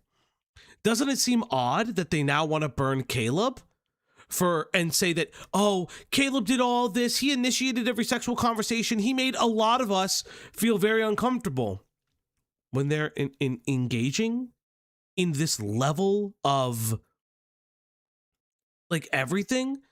I mean, Layla, Nick has covered these videos already. Nick has already covered the Caleb Hammer saga. But then later it says, it's all fun and games. One of the guys says, it's all fun and games until Caleb posts a picture of Joey Mills getting smashed, right? And then Caleb goes ahead and he posts a picture, which obviously I can't show, of two men going at it. And he says, haha, changed it on you. It's Joey Mills topping, right? And then the other people, obviously, they all freak out. One guy says, damn it. The other guy says, why delete this? Inappropriate. And they start freaking out. And they try and get Caleb to delete the message. And the reason for that, like I mentioned earlier, is because there are underage people in this group chat. It wasn't all adults.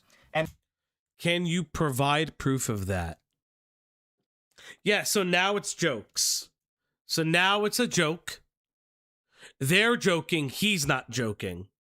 Yeah, the others are joking, not him. Are you fucking insane?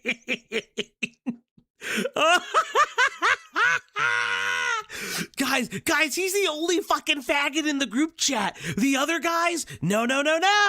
And he says slurs. Not me, the base straight man. Yeah, he's referring, like, who are the minors in this group chat now? Where's the magical minors? Why is there not a conversation about why there were minors in that group chat to begin with? Very interesting. So the fact that Caleb posted an actual adult image of two men smashing to a group chat that has children in it is not okay. How do you know that there are children in it? Do you know, was it identified that there were children in the group chat? That's what I'm asking. Yeah, could the others be professors, for instance? Faculty? Others can be a lot of different people. Also, what about the other people in the group chat that are clearly talking about their favorite twinks? And like if somebody's a bottom or not, and sharing conversations about their favorite K4 stars. I love this. Okay, so Caleb Hammer is disgusting and very clearly not a straight man. He even says, there's another audio message from Zeke, which again, Caleb has confirmed this is 100% legitimate as well. He talks about how he's only about 90%. Oh, wait. We brought back Zeke. Wait, Zeke is back. No, lies, everybody. He's still with the false rape allegations. We're here. We're back. Zeke is back in the picture. Straight. I'm a personal finance dude. I don't really know anything about that. Two, remember what these conversations are? These conversations are about OF. Straight? I'm like 90% straight. I've definitely fooled around because I'm open-minded. And when you get drunk, whatever. But, and this is like a man-on-man thing. But essentially, I think, from the conversation I had with him, the pay will be dependent on what you're willing to do, and what you're willing to do is set by you. So what he would like to do, you guys make out. He would like to do that. What he would like you guys to do, him fill you up. He would like to do that. You can say no about any of these. He would like to play with your dick. And see, that's why I didn't want to type this out either, because that's like weird for me to say. I don't, it's not like we're friends or anything, but that's what he wants to do. He wants to give you a blowjob. I was also told and confirmed with him that your face would be hidden, blurred out and hidden. Your identity would be hidden. And then if you wanted to give a blowjob, you could. Again, you would make more from that. And, he would eat your butt. And you would make more for that. You can say no as well. You could top him. This is an OF thing, remember? For those who are just joining us, this conversation is with a person named Zeke, who has technically accused Caleb of kidnapping because he said that he couldn't leave the house until he was physically groped and or raped. He's kind of changed that story a little bit. This is a discussion about OF connects that he has to see if he can be like a manager or help him make money. Again, I still think it's weird. This is really ill-advised, but okay. He could top you. Whatever you're willing to do comes with more money, but you could literally do nothing. You could literally just lay back and let him just touch you for the video, and I guess for some reason his subscribers love that. So I don't understand why Caleb has to feel like he has to lie to his audience and present himself as a straight man when there is plenty of evidence from myself as well as other things that he has admitted to showing that he's clearly at least bisexual, right? And again, like I said, I don't really care what anyone's preference is for their sexuality, but I don't like Caleb Hammer, the fact that he is You've talked about this for minutes. You clearly care. You clearly care. Holy shit, I don't care. You clearly care. Grifter. lies to people about a bunch of stuff, lies to, all the stuff that he's talked about over the time is just complete lies. And that he would grift on his audience and be like, oh yeah, I'm a straight guy, even though there's plenty of evidence that he's just lying to try and get as many views and money as possible. And for whatever reason, he feels that his now mostly right-wing audience will not support him. I'm sorry, has he like... if he comes out and admits that he's... You know what's crazy? Why doesn't he show evidence of... So he has evidence of Caleb addressing a bunch of different things. Why doesn't he have evidence of Caleb saying, I'm 100% straight, I wouldn't know these things, I've like you only showed the Grindr conversation. He could have just never been on Grindr. There are gay people that don't. I've never been on Grindr. I have no interest in Grindr. I don't have interest in Grindr. I just don't. Like, it's not for me. I'm still gay. Yeah, we're not talking about my sex life. But like, I'm still gay. Like, I'm still bisexual or pan or whatever the fuck people want to call it nowadays. I just say gay because it's just easier. But like, why do you care so much about who he fucks and sucks? Like, why do you care? Attracted to men. Again, there's nothing wrong with that in my opinion. You clearly think there's something wrong with being attracted to men. You clearly think there's something wrong. You clearly think there's something wrong. But don't be a grifter, Caleb. It's very clear that you're a grifter. But there you go. I never thought that we would get to the point where Caleb Hammer would openly admit on a live stream that the text messages I showed of him being attracted to 16 and 17-year-old boys were legitimate. I don't understand how you could do something so stupid. He said that they were legitimate before. He says that there's context missing. That was what he stated. But let me know in the comments below, what do you think about Caleb now confirming those text messages are all real? Let me know down. So I'm really curious what the comments have been recently. To catch a creditor, you could tell by the way he talks, he's not straight. I think Caleb knows what a joke is. He folded under zero pressure. Coffeezilla from Walmart. That's a funny one. The reason Caleb mentions these things isn't because he's not smart. It's because he may think that admitting the things will deflate the heat from the allegations. Okay. Sure. And now we come to the last video.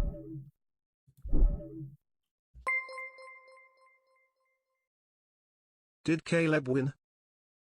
I don't know, Ace. I don't know if anyone's winning or losing. Now we've come to Scott, I'm a fan, but I'll slip you 20 to delete this one. Scott, this guy is crazy. Watch his videos. You're stretching on this. Your credibility is damaged. Oh, boy. Oh, no. The comments are not kind. I wonder, how bad does this one go? Chat, let's reach the final conclusion for now of the Scott Schaefer versus Caleb Hammer controversy. Let's begin. So I've done several videos covering Caleb Hammer's off-screen antics, but one thing I wanted to do was actually talk to someone who has appeared on the show and tell their side of the story, and I actually got to do that in this interview with Brent Davies, who has appeared on Caleb Hammer's show 3 times, and in the recent episode that he did, he said he's going to be suing Caleb Hammer for defamation. So we talk about his impending lawsuit against Caleb Hammer, we go over all of his 3 appearances on the show and how he feels he was defamed multiple times, and what's really interesting, we actually uncovered something in this interview. If it proves to be true, it's going to put Caleb Hammer in some very hot water. If it proves to be true, we uncovered something if it proves to be true. Interesting.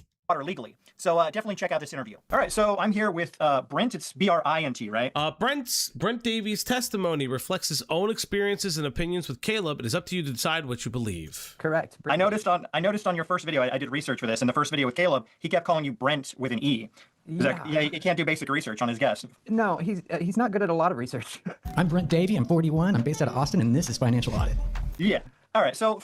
Okay, so they got his name wrong. Oh, boy. For someone who maybe hasn't seen your videos or maybe haven't seen you in a while, why don't you go ahead and explain who you are and how you know Caleb a little bit. The fucking snark says this person is crazy? That's insane! Well, I'm Brent Davey. Bro, imagine the snark Reddit being like, this ain't it, chief. Yeah, I've been a recurring guest on Financial Audit for nearly 3 years now.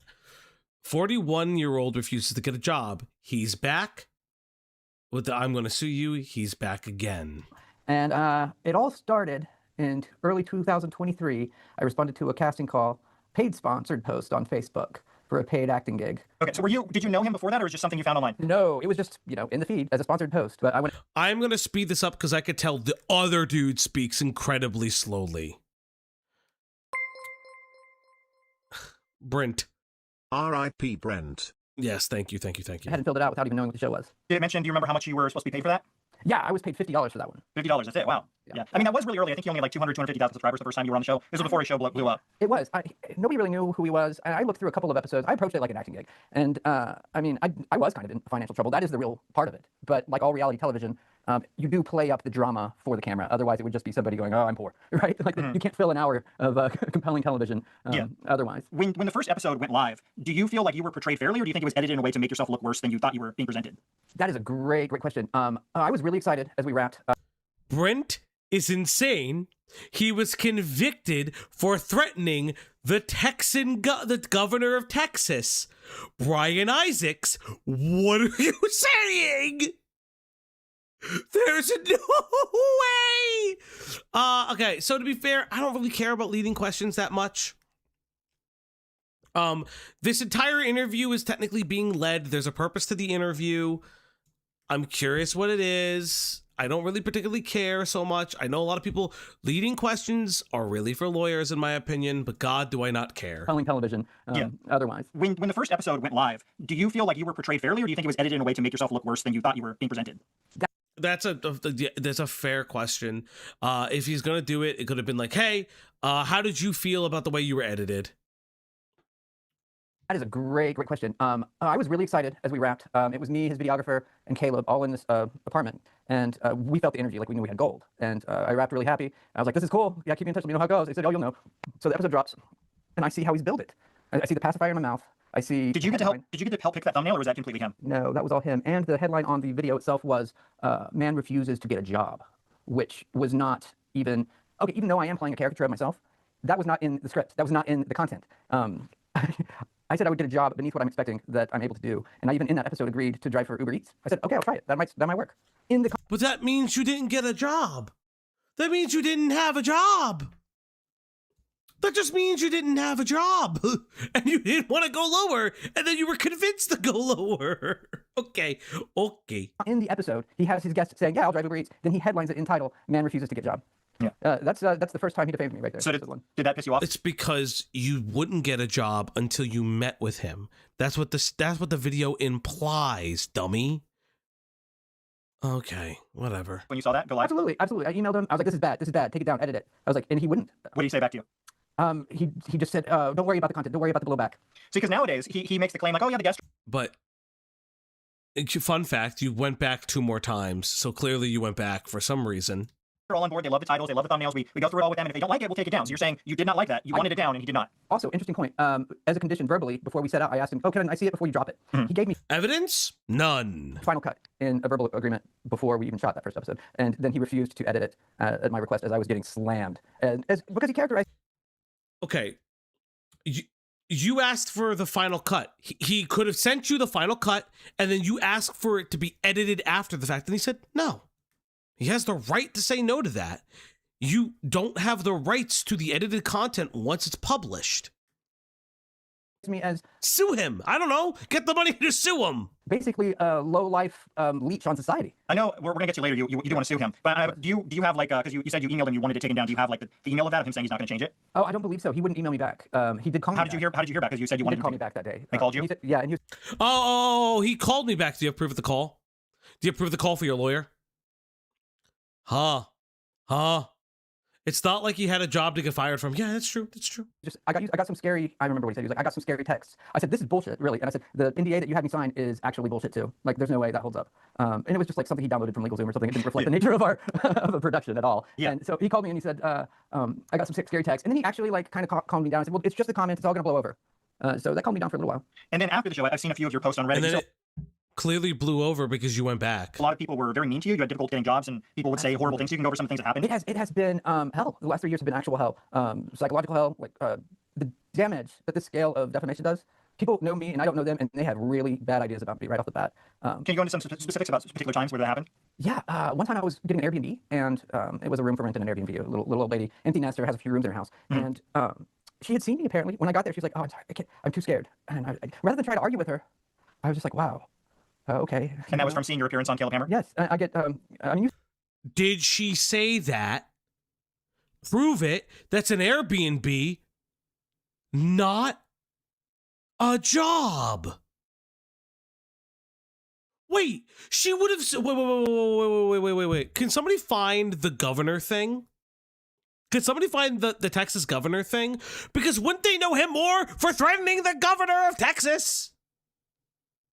Why would she be scared? Why would she be scared about him for job purposes? see the comments on these videos, right? The comments, they say, "Oh, that guy's just waiting for his parents to die and inherit their money." Really dark stuff. This guy is a psychopath. He's a liar. I mean, really, like I'm the scourge of the earth. Like I'm a leech on society, and I don't deserve to exist. And I get those kind of messages sometimes to my inbox, sometimes in comments on my own media on the internet, in job interviews. Even people ask me, and it's a really hard thing to overcome. Try to explain, 3 years of hell and the complicated nature of a reality television show over a job interview. I'm just curious, like, if you could estimate how many times do you think you've been recognized for being on the show? Oh, after an episode drops, every day. Every day? Absolutely. In Austin, every day. But I mean, it's also, I play the open mics around here, and in South Austin in particular, I'm kind of noticed around, but every... Yeah, every day I'm noticed. But to be fair, like, I'm a very public person. I do open mics. I'm people know who I am, but every day it's because of Caleb. Okay. So you do comedic or musical open mics. What about a job? Where's your job? Every day, yeah. I'll be one time I was at Ross Dress for Less. I'm buying shoes, and there were these teenagers, and they were like, "You sure you can buy that, dude?" Yeah. And I was like, "Not really. I don't know, but I do need shoes. I gotta just play along. I'm chummy in real life. Sometimes somebody will come up and ask for a photo with me. Ask where I first, "Oh, are you Brent from the show?" And I'm like, "Yeah." And they're like, "Oh, can we get a photo with you?" And I'm like, "Actually, man, that's gonna be $10." And then they're like, "What?" They're taken aback. I'm like, "No, I'm just messing with you. Get on in here, And I'm happy. So it seems like every interaction you've had is positive. I'm definitely known, and it's not because I attacked the governor of Texas. Yeah, because somebody... Okay, hold up. Somebody found it. Somebody 100% found it. Oh my Christ. Outrage as delusional 41-year-old man gets parents to pay his rent from their pension and refuses to get a job because it's beneath him. I said I'd eat the heart of Greg Abbott, a Substack from... Okay, so that's earlier this year, or that's literally this earlier this month. So there were tweets in 2018. What?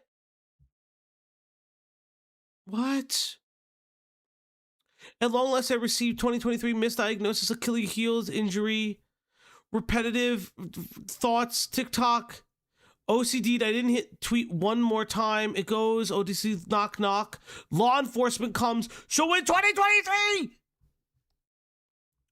So when did you tweet these things? Sure, same-sex marriage. We support same-sex marriage, but why? You threatened to eat his heart when? Where's the text? Terroristic threat. When? In 2023? Would people not know you from that? In light of the story, Canada has removed the flawed 2018 report. So 2018, you were arrested. 2018 you were arrested and then in 2021 it was apparently a problem. Jail is scary. He was in jail. Do you think that you're not known for that?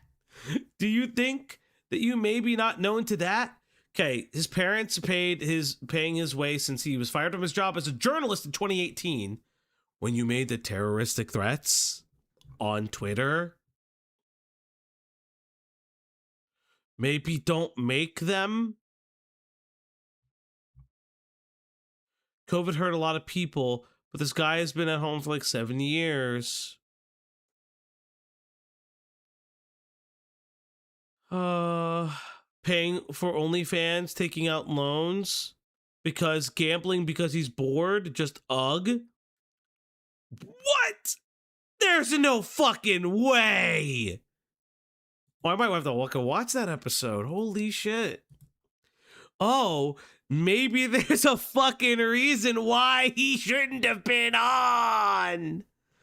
SpaghettiOs. Happy to do it. The nice ones, anyway. Sometimes they are aggressive and taunting. I've been followed in my car. My car was, in the first episode, the model of my vehicle. I've been followed while I'm driving Uber Eats. I've delivered food to people's doors that I'm giving them food. And they said, oh, get a real job. It's you, get a real job. Yeah. I'm like, wow. Like, that level of resentment is, I'm not the psychotic one here, you know? It's disturbing. And it's just, you can't escape it. There's no escaping it, ever. Sure. I want to, at this point, correct the record, establish that some of the emotion that I'm displaying is caricature and acting in reality television, and the rest is mostly defamation. Well, let me ask about, if you had this really bad experience after the first show aired, a lot of people would ask, why did you decide to go back on the show? Oh, interesting. That's a great point. I at first said no. They've asked me twice to go back on before I went back onto the second episode I was in. The first time I was like, no, it is not worth it. The second time they asked, it was Noah Chrysler was the casting producer, and I was like, man, no way, no way. And I just rhetorically said, I'm not going back on unless it's a boxing match and I get to punch him in the face, you know? And I had pitched the boxing match idea earlier to the previous casting director before Noah, and it was not greenlit because the show was, I don't think they had that kind of budget. I still don't think they would spend that kind of money on a single episode. But the only context in which I ever threatened Caleb was with consent in a boxing match. And this brings me to the next angle of defamation that Caleb went with in the second. I've threatened him with a boxing match. Now, they didn't buy it, but it was definitely a consensual threat. Okay. Episode was that I had sent him death threats. And that's absolutely so you're claiming that they wanted you back for the second, and I watched the beginning of that episode, and Caleb, they had you at a secret location because they didn't trust you at their main filming location. But you say they wanted you back. Is that what happened? Yes, they did want me back, and I negotiated pay of $4,000 for the appearance fee. And when I get there, I find that it is going to be framed as a gift to a homeless man and not my wage. And that's how they framed that episode. Did you get the $4,000? I did at the very end of the episode, but they did not frame it like I had earned it. They framed it like it was a pity. Like I believe. Yeah, because they do pity you, motherfucker. Like, how can you breeze past that they paid you $4K? Oh my God. Holy shit. They didn't want him to know where they were. Why is that? Could it be the threats that he made? Oh my God, this guy's insane. Oh no. Oh boy. I want to see something that's interesting. Have you made any posts about this video? No. Interesting. When did this come out? A day ago? SpaghettiOs. The angle they were going for was. Did they tell you beforehand, oh, we're going to present you as like this crazy person, we're going to go to a different location? Did they tell you all of that? It was like a bit or what? No, I had no clue. I had no clue. And Noah Chrysler has really great soft skills. He said, man, you're going to be standing up for yourself. You're going to look better. It's going to improve your reputation. So they framed it as redemption. Exactly. That's how and I thought, okay, well, it's going to be a redemptive angle. I'm going to have a redemptive angle with his audience, which is the audience I need to make redemption with to get this harassment to stop, right? And I'm going to make money. So I went ahead and did it. I get to the location, which was actually a Fortnite game studio. They make like mods in Fortnite or something like that. And I get there, and there's cameras rolling as I get out of the car. And I had agreed to 45 minutes of, film production time, and I started my clock right then. I get patted down. We're going cold, open-minded. We have no idea what's going to come to this. Because you've made threats at him. You got paid $4K for 45 minutes? What? The man just arrived. And I get sat down, and Noah. Because you did threaten him? Gives me paperwork about this thick with cameras around me, cameramen around me, filming me, going through. I was like, this is duress. I actually addressed the cameras that are filming. This is not in the episode. I addressed the cameras. This is duress, and I don't have any time to read this, so now this is binding. as I sign it and hand it to them. And because there's a whole production crew waiting in there, right? You agreed to be on the show. They're giving you a contract. You got go fuck off. And then we hit the podcast room, and Caleb's like, Mr. Britt, you know why we're at a secret location? I'm like, no. I can't believe it. He said, because we received many death threats from you. No, I relayed that I was receiving death threats from your fans. That is actually what. But what if he shows the death threats in the fucking video? It'd be crazy. Okay. Do you know who Noah Chrysler guy is? I don't know who the Noah Chrysler dude is. I think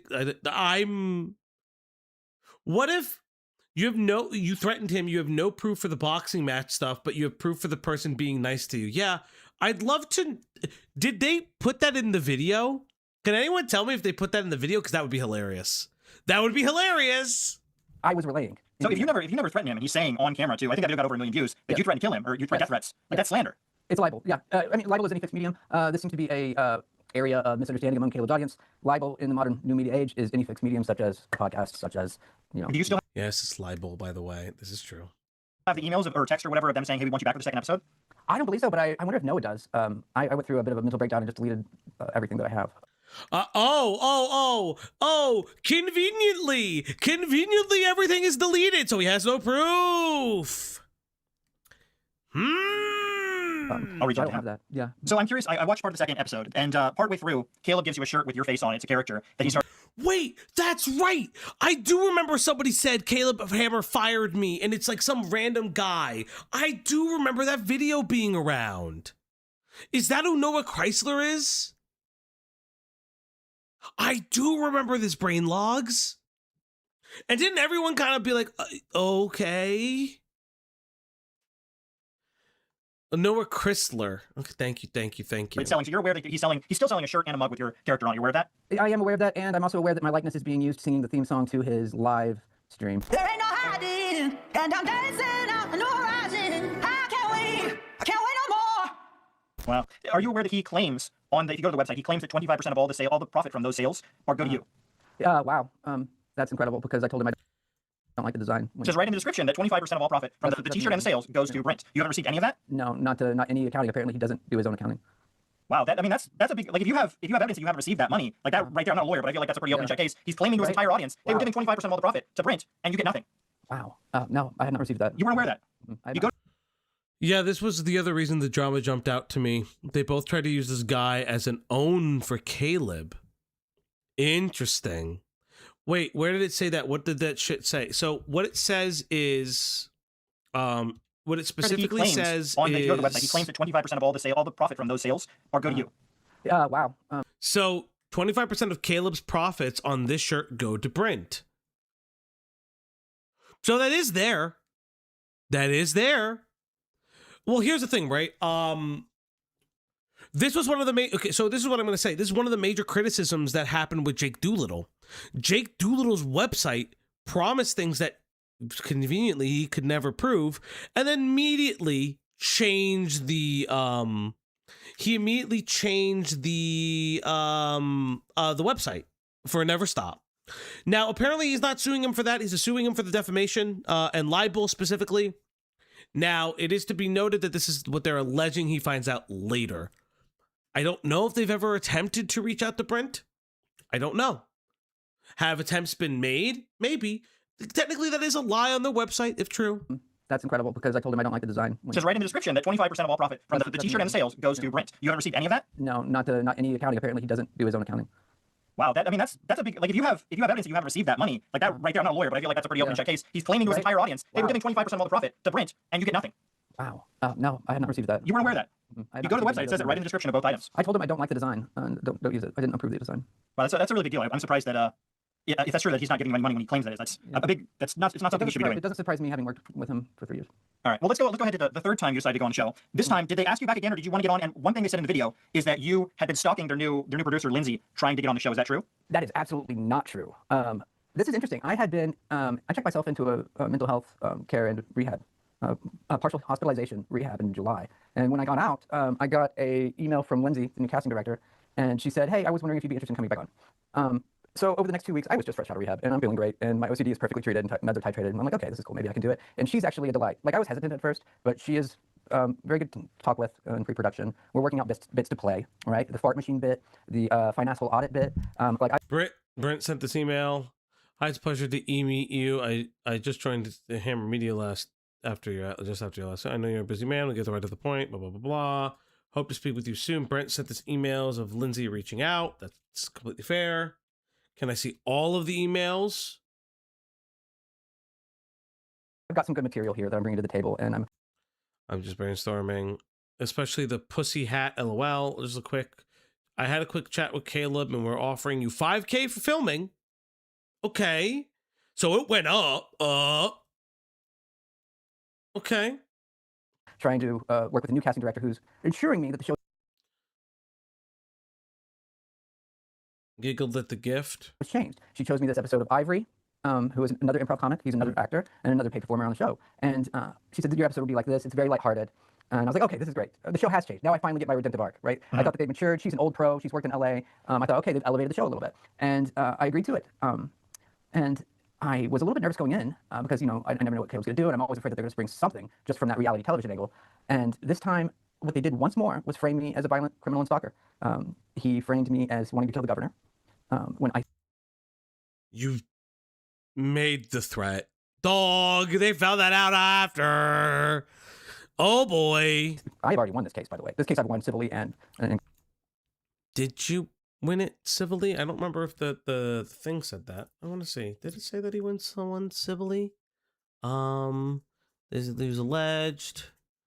I mean, I don't know if he won it civilly. Don't remains an injustice I'll never square away. I spent... Oh, yeah, don't ransack Jane 6 women in injustice I'll never square. I spent more days in jail, convicted, blah, blah, blah, blah. Did he win it? My minor reputation still remain in recovery jail. Scary. Being labeled as a terrorist by the state of government and local news outlet is scary. Attempting to regain my credibility. I found many people automatically hate me. Blah, blah, blah, blah, blah, blah. Brown bottles. I encourage activist online groups. Did he sit... I quickly understood the process of punishment. I pled to a lesser charge, agreeing to 30 hours of community service and 1 year probation with a clean and sealed record, possibly 2 years later. So what case did you win? You're saying that you are admitting to pleading to a lesser charge. You lied in the interview. No, this is him lying in the interview. Because just because he pled to... Guys, he didn't get charged with the one thing. He pled... You're not in your own article. That's all I have currently, by the way. Your own article says I pled to a lesser charge, agreeing to 30 hours of community service. So they dropped your terroristic charge down. They did drop it. And yes, they didn't amend it. But it would have been nice if they amended it, but it was an old case anyways. They were going to amend it. Drove from Wisconsin to Nashville and back today, only an hour away from home. But now with the kids, purple heart emoji, hey, purple Medley. heart emoji, hey Falgy, hey chat. Hello, Medley. Until your kids, I say hello. I really hope they're above the age of 18 or watching with parental supervision. I hope they're above the age of 18, however.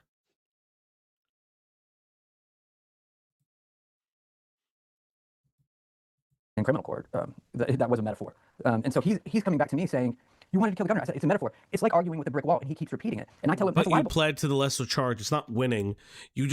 They offered a lesser charge because they didn't want to continue the case, because even they saw it as just like an egregious thing.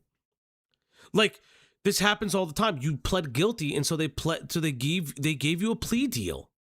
That's fair. That's how the legal system works. Yeah, so he pled down the charges, and he's still known for wanting to attack the governor. Yeah. And he says, sue me. And I said, you're watching with headphones based. Yeah. Okay. And when that episode dropped, they libeled me once more, saying that I'm stalking Lindsay, the casting director. Yeah, they said that in the description. In the description. And on the very same day, they dropped that onto YouTube. Lindsay sent me a generous, professional thank you email praising me, how good it was to work with me, said I'm lightning in a bottle. Were you paid for that episode as well? I was paid for that episode as well. Why is that email not here? Can we see that email? The lightning in a bottle email? Well, 5,000 for that one. 5,000. And did you go to their actual filming studio, or was that someplace else? No, that was another filming studio. And Caleb had security. Magnetic wanted me. They kept making jokes like, oh, are you going to pull a Joker situation? I was like, man, I'd really appreciate it if you stopped going with that angle, because I didn't agree to it. I don't like that characterization. I didn't agree to that. I told them this pre-production, just right before we shot that day. And of course, they didn't do anything about it because that was their angle the whole time. Okay. And one thing I want to ask, Caleb claims like they provide a lot of help post-show to help people get out of debt. What kind of help did they provide for you?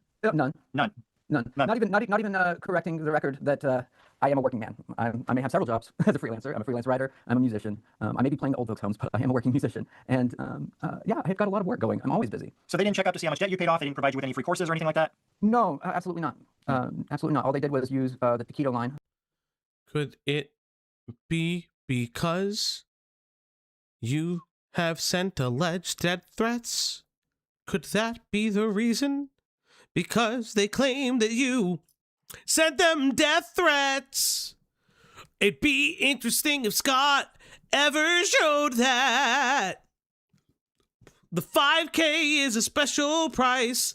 Noah brought up that he had to beg and offer way more money than they normally gave people to come on. So they didn't. They gave him a lot of money. So he threatened in 2018. He pled guilty in 2021. I'm so confused. I wonder if Scott would feature the video that maybe has the death threats. From the first episode is their slogan and named their studio after it. All right. Well, let's go over the lawsuit. You did mention that in the third episode that you wanted to sue him. Is that still something you're going forward? Is it already starting? Have you found a lawyer? What's going on there? Absolutely. I've been working with a contract lawyer. He's not really a litigator, but we've been building the case. The case is mostly built. The complaint is mostly written, but of course, I'll probably have to work with it when we find a litigator to take the case. I need a licensed attorney in Texas looking to take on a high-profile defamation case against the #7 YouTube star in the United States of America for 4 counts. Dude was like in jail for 3 years and just pled down to charges because of COVID. Like, why has he even offered it? Because, yeah, I'm about to say that sounds like a Chris Chan situation where they legitimately said, we don't think this guy's a fucking danger to society. Like, we're in it to win it. Not in it to win it. We want to give him a lower plea because he's done his time. It's time served. Yeah, I would. That's actually, and that sucks. You know what? I would say this. That actually sucks that he would have spent potentially 3 years in jail for that. That's really shitty. That sucks, but like, come on. Defamation with malice and civil conspiracy. The agreement that I signed on this last episode is substantially unconscionable in its terms, piercing it, and it is what's more, it was induced fraudulently. Have you had the lawyer look over the agreement you signed? Yes. Caleb offers financial assistance, but it's up to the guests to take it, and most time they won't take it due to pride or etc. Fair. Correct. Well, is that what he said? That is correct. That is what he said, and that's how we're going to pierce it. Yeah, after I did my first video on Caleb about a year and a half ago, I actually had, I think, 2 or 3 different women reached out to me, very upset with how they had been presented on the show as well, and they also wanted to sue him. And unfortunately, they... Hi, Schaefer. I was on Caleb's show. I'm getting harassed nonstop by his minions. Typical shaming, put me downs. I'm going to hire a lawyer for defamation. I reached out to him about getting paid through Backstage and got paid. And he told me to act a certain way, and that his stupid ass minions are just eating it all up. No questions. Yeah, you were asked to act a character. You don't have to do it if you don't want to. They didn't follow through because most of the people that appear on Caleb's show don't have a lot of money. So that's the reason I feel like he hasn't actually been sued many times over, is because the people, you know, they feel terrible, a lot of them, how they were. And sure, again, I think that's a fair thing to say, that Caleb and his show do take advantage of people who are already financially unsound. So if they ever wanted to come at him, they can't sue him.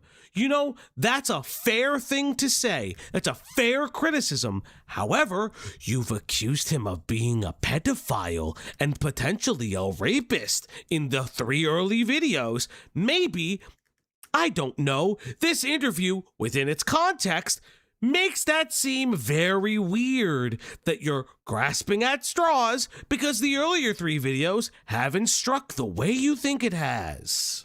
On the show, they just can't afford to sue him because how expensive it is. Right, and defamation cases are not usually taken on contingency. I'm trying to find that one lawyer who has a righteous cause kind of attitude, willing to make a splash with a high-profile case to take it on contingency. You know, it's not as cut and dry, and it's not as sure bet as your typical personal injury case. It's a little bit more complicated. It might be a little bit more lengthy, but I'm also guessing that he's going to settle because it's so damning. When he gets that complaint in front of him, I bet you his lawyers will tell him. Yeah, I mean, again, I'm not a lawyer, but definitely the part, you should have your lawyer look over the part with their website claiming to be giving you 25% for those products when you say you've never received any of it. He definitely needs to take a look at that. Yes. So I'm just curious, your final thoughts on Caleb when he wasn't filming. Was he nice to you, and anything else you want to say? Not really. He's never been very nice. No. I don't think he's got the best social skills, to be honest with you. I think that his job that he scoped out for himself suits him because he wouldn't be the kind of guy that I run into out and about and just feel like, oh, that guy was cool. Hey, the guy who I may or may not have threatened his life is not nice to me. Shocker. Wait, shocker. Yeah, that's an interesting assumption. He was rude when I first met him, even right before we shot the first episode. And he never actually listened to me as I'm telling him that this is defamatory. I do work. I told you in that episode that I will take Uber Eats. And at the time, I was also working. I wasn't getting a lot of work, but I did have income. So I really feel like he is predatory in his approach to his guests. And I would advise anybody against going on the show. Yeah. So you don't think you're going to go back for a fourth time then? No, the next time I see him, if I do, will be in a court of law. Okay. All right. Well, any final things you want to say? Do you need, I don't know, are you looking for more help with your case or anything you want to say? Yes, absolutely. If you're a licensed attorney in Texas, litigator, willing to take action on this claim, help me develop it, finalize it, file it, and represent me, I would be absolutely pleased to work with you. And please find me and DM me. Okay, sounds good. So I've seen a lot. Holy shit. I can't believe what I just witnessed.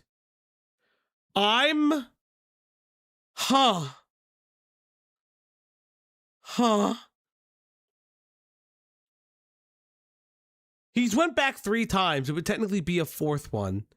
No lawyer will take this. This is, I'm gonna be honest, like, I'm kind of shocked with Scott. This is kind of crazy. I don't think I've ever seen someone that wasn't an interview. That was literally letting him speak with a platform. That's not really an interview. There was no pushback. There was no, hey, like, do you have proof of these things? This is this is special. I don't care for Caleb. Again, I agree with points about his content structure. I do. However, allegations of being a pedophile and other things like that he soft does, because he doesn't outright say it, are weird. Scott does not feel... You know what? I'm curious now. Let's see something. So I've done several videos covering... shut up. Caleb Hammer. So, what is this one? Ladies and gentlemen, welcome to our end of the year video, the last video being uploaded. This is 2 hours. Go fuck off. I ain't fucking watching this. This is insane. I ain't fucking watching. 2 hours of what? 2 hours of what? Wait, do you just do a fucking compilation of all your episodes? Nah, dog. Nah. There's no fucking... Well, let me see if he actually includes the suing thing. Find it. What is... No. Let me see if he does the suing one. I don't think he does.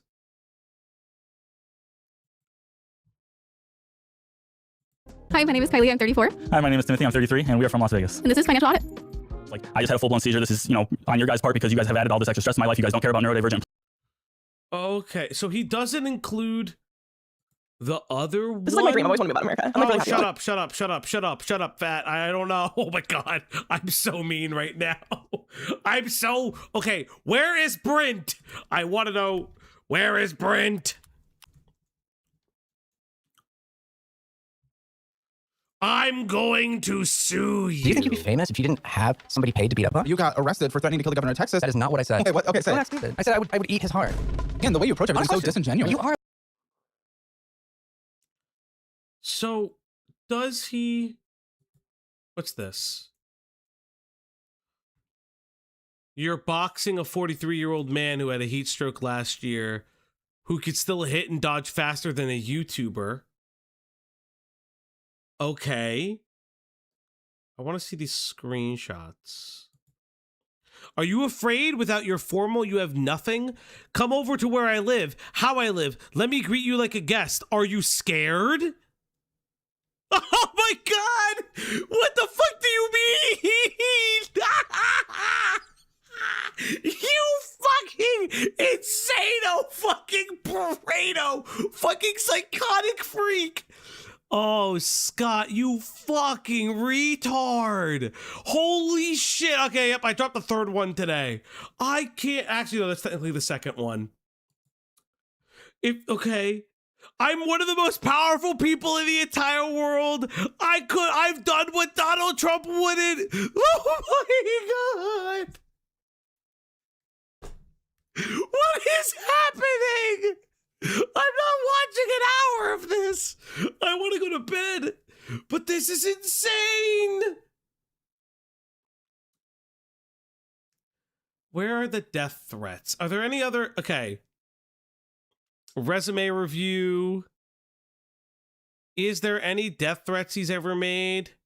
Like, is this in the last video where he made the death threats? PayPal transfers. What is bro on about? Okay. So where's Brent's could you have Brent's last one linked in here?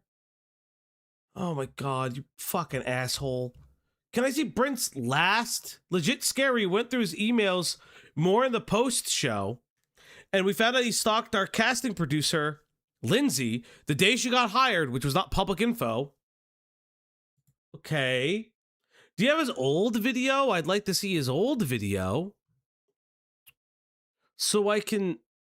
Okay. Okay.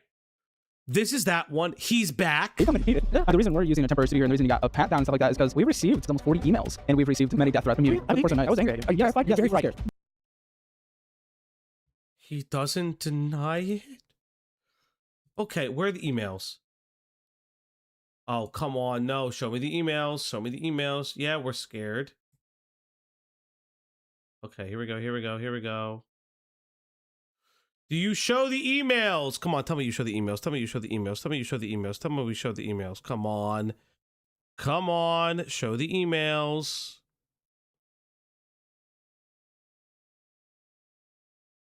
Show the emails. Come on, you fucking fat bastard. I'm also a fat bastard. Can you at least show the emails?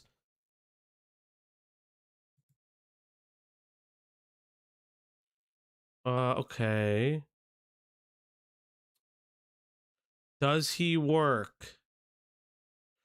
Do you show the emails of him threatening you?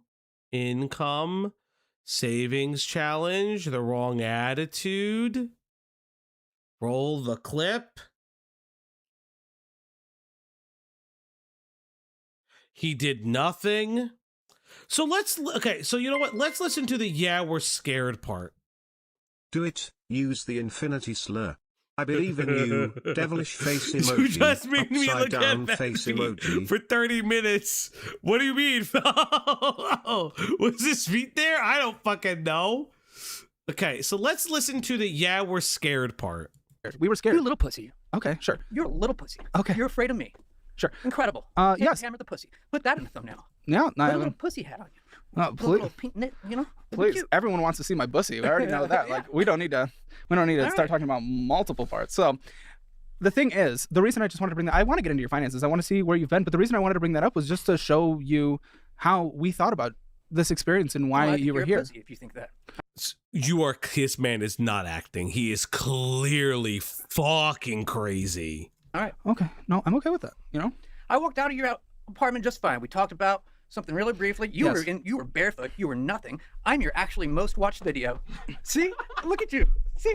I'm just living life, man. Okay, I'm a flip flop, flip flop. we You shook were in my hands. house. Yes, I Yeah, didn't we wear shook shoes hands. in my Yeah. house. That's Right. unique. Okay. Interesting. Yeah. Okay. Well, I wasn't in my house. I know. You are a dick. You are an actual dick. I appreciate it.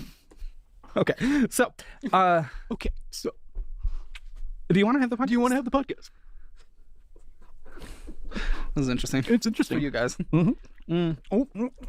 Oh. So yeah, I just wanted to let you know how we felt from That's last how you time. know. All right. Yeah. Bunch of pussies. Yeah, that we were actually afraid for our lives because yeah. you sent 40 Okay. emails and we've received many Incredible. death threats and Oh.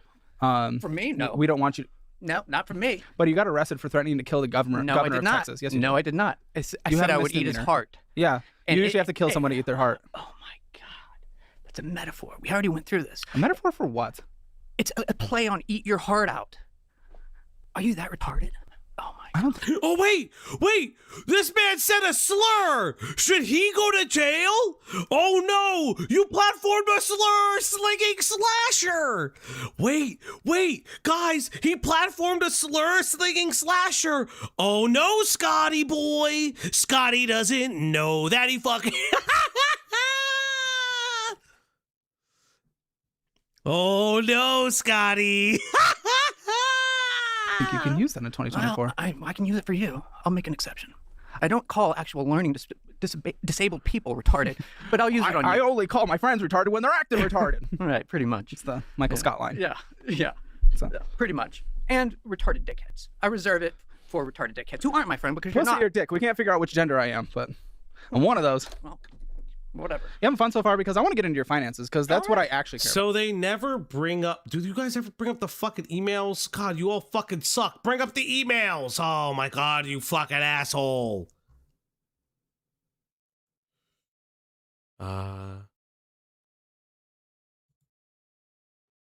This is like my... The #1 YouTube membership just got upgraded. 3 extreme. I'm always okay, okay, I won't lie. I think he touched kids now.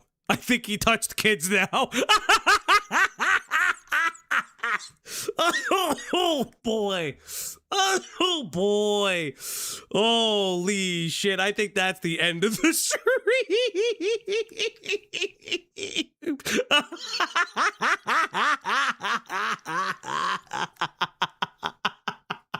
Holy shit.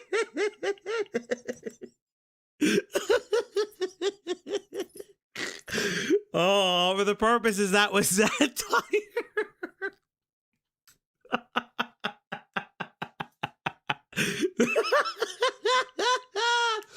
Any update on Jagger? So Jagger locked his NSFW Twitter.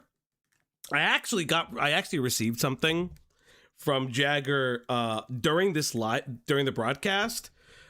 So I will I'll show it very briefly. So he locked his Twitter, and I just received a tweet that he posted. I gotta send it to myself, and then because he's locked it, I don't have access to it. What an insane thing to do and say. But it seems like Jagger is taking the allegations pretty well. Blah, blah, blah, yap, yap, yap. Remember when he age regressed to a 9-year-old and thought that was okay to be sexual? You know, just a fucking process. I don't know, chat. But that's going to be the end of the stream for tonight. Thank you guys so much. This will be the last, this will probably be the last Monday stream. For the next 2 months, we will be having Tuesday streams moving forward. In the start of the new year, I want to thank you guys a lot for everything that you guys are doing. Remember, our interview section of the Jagger conversation will be out tomorrow. We're making it separate. So you guys, if you want to relive the magic, you can do that. You can relive the magic today. I'll even show you guys the thumbnail. I'll show you guys the fucking thumbnail because I worked on it. Is it the best? No, I could have been better. But here's the thumbnail. A little bit of a thumbnail teaser for those who are not within our members only. Here's a little bit of a thumbnail teaser. Oh boy, chat. Oh, let me make it a little bit bigger for you so you see just how crazy he may or may not be. But yes, everybody, that is the end of the stream. Thank you guys very, very much. Big shout outs to Saint and Trusky over in the Discord. They are the ones who suggested the Caleb Hammer saga. I am very curious to see how Scott responds to that last video. And yes, everybody, remember, spayed and neuter your pets. Thank you guys so much. And goodbye.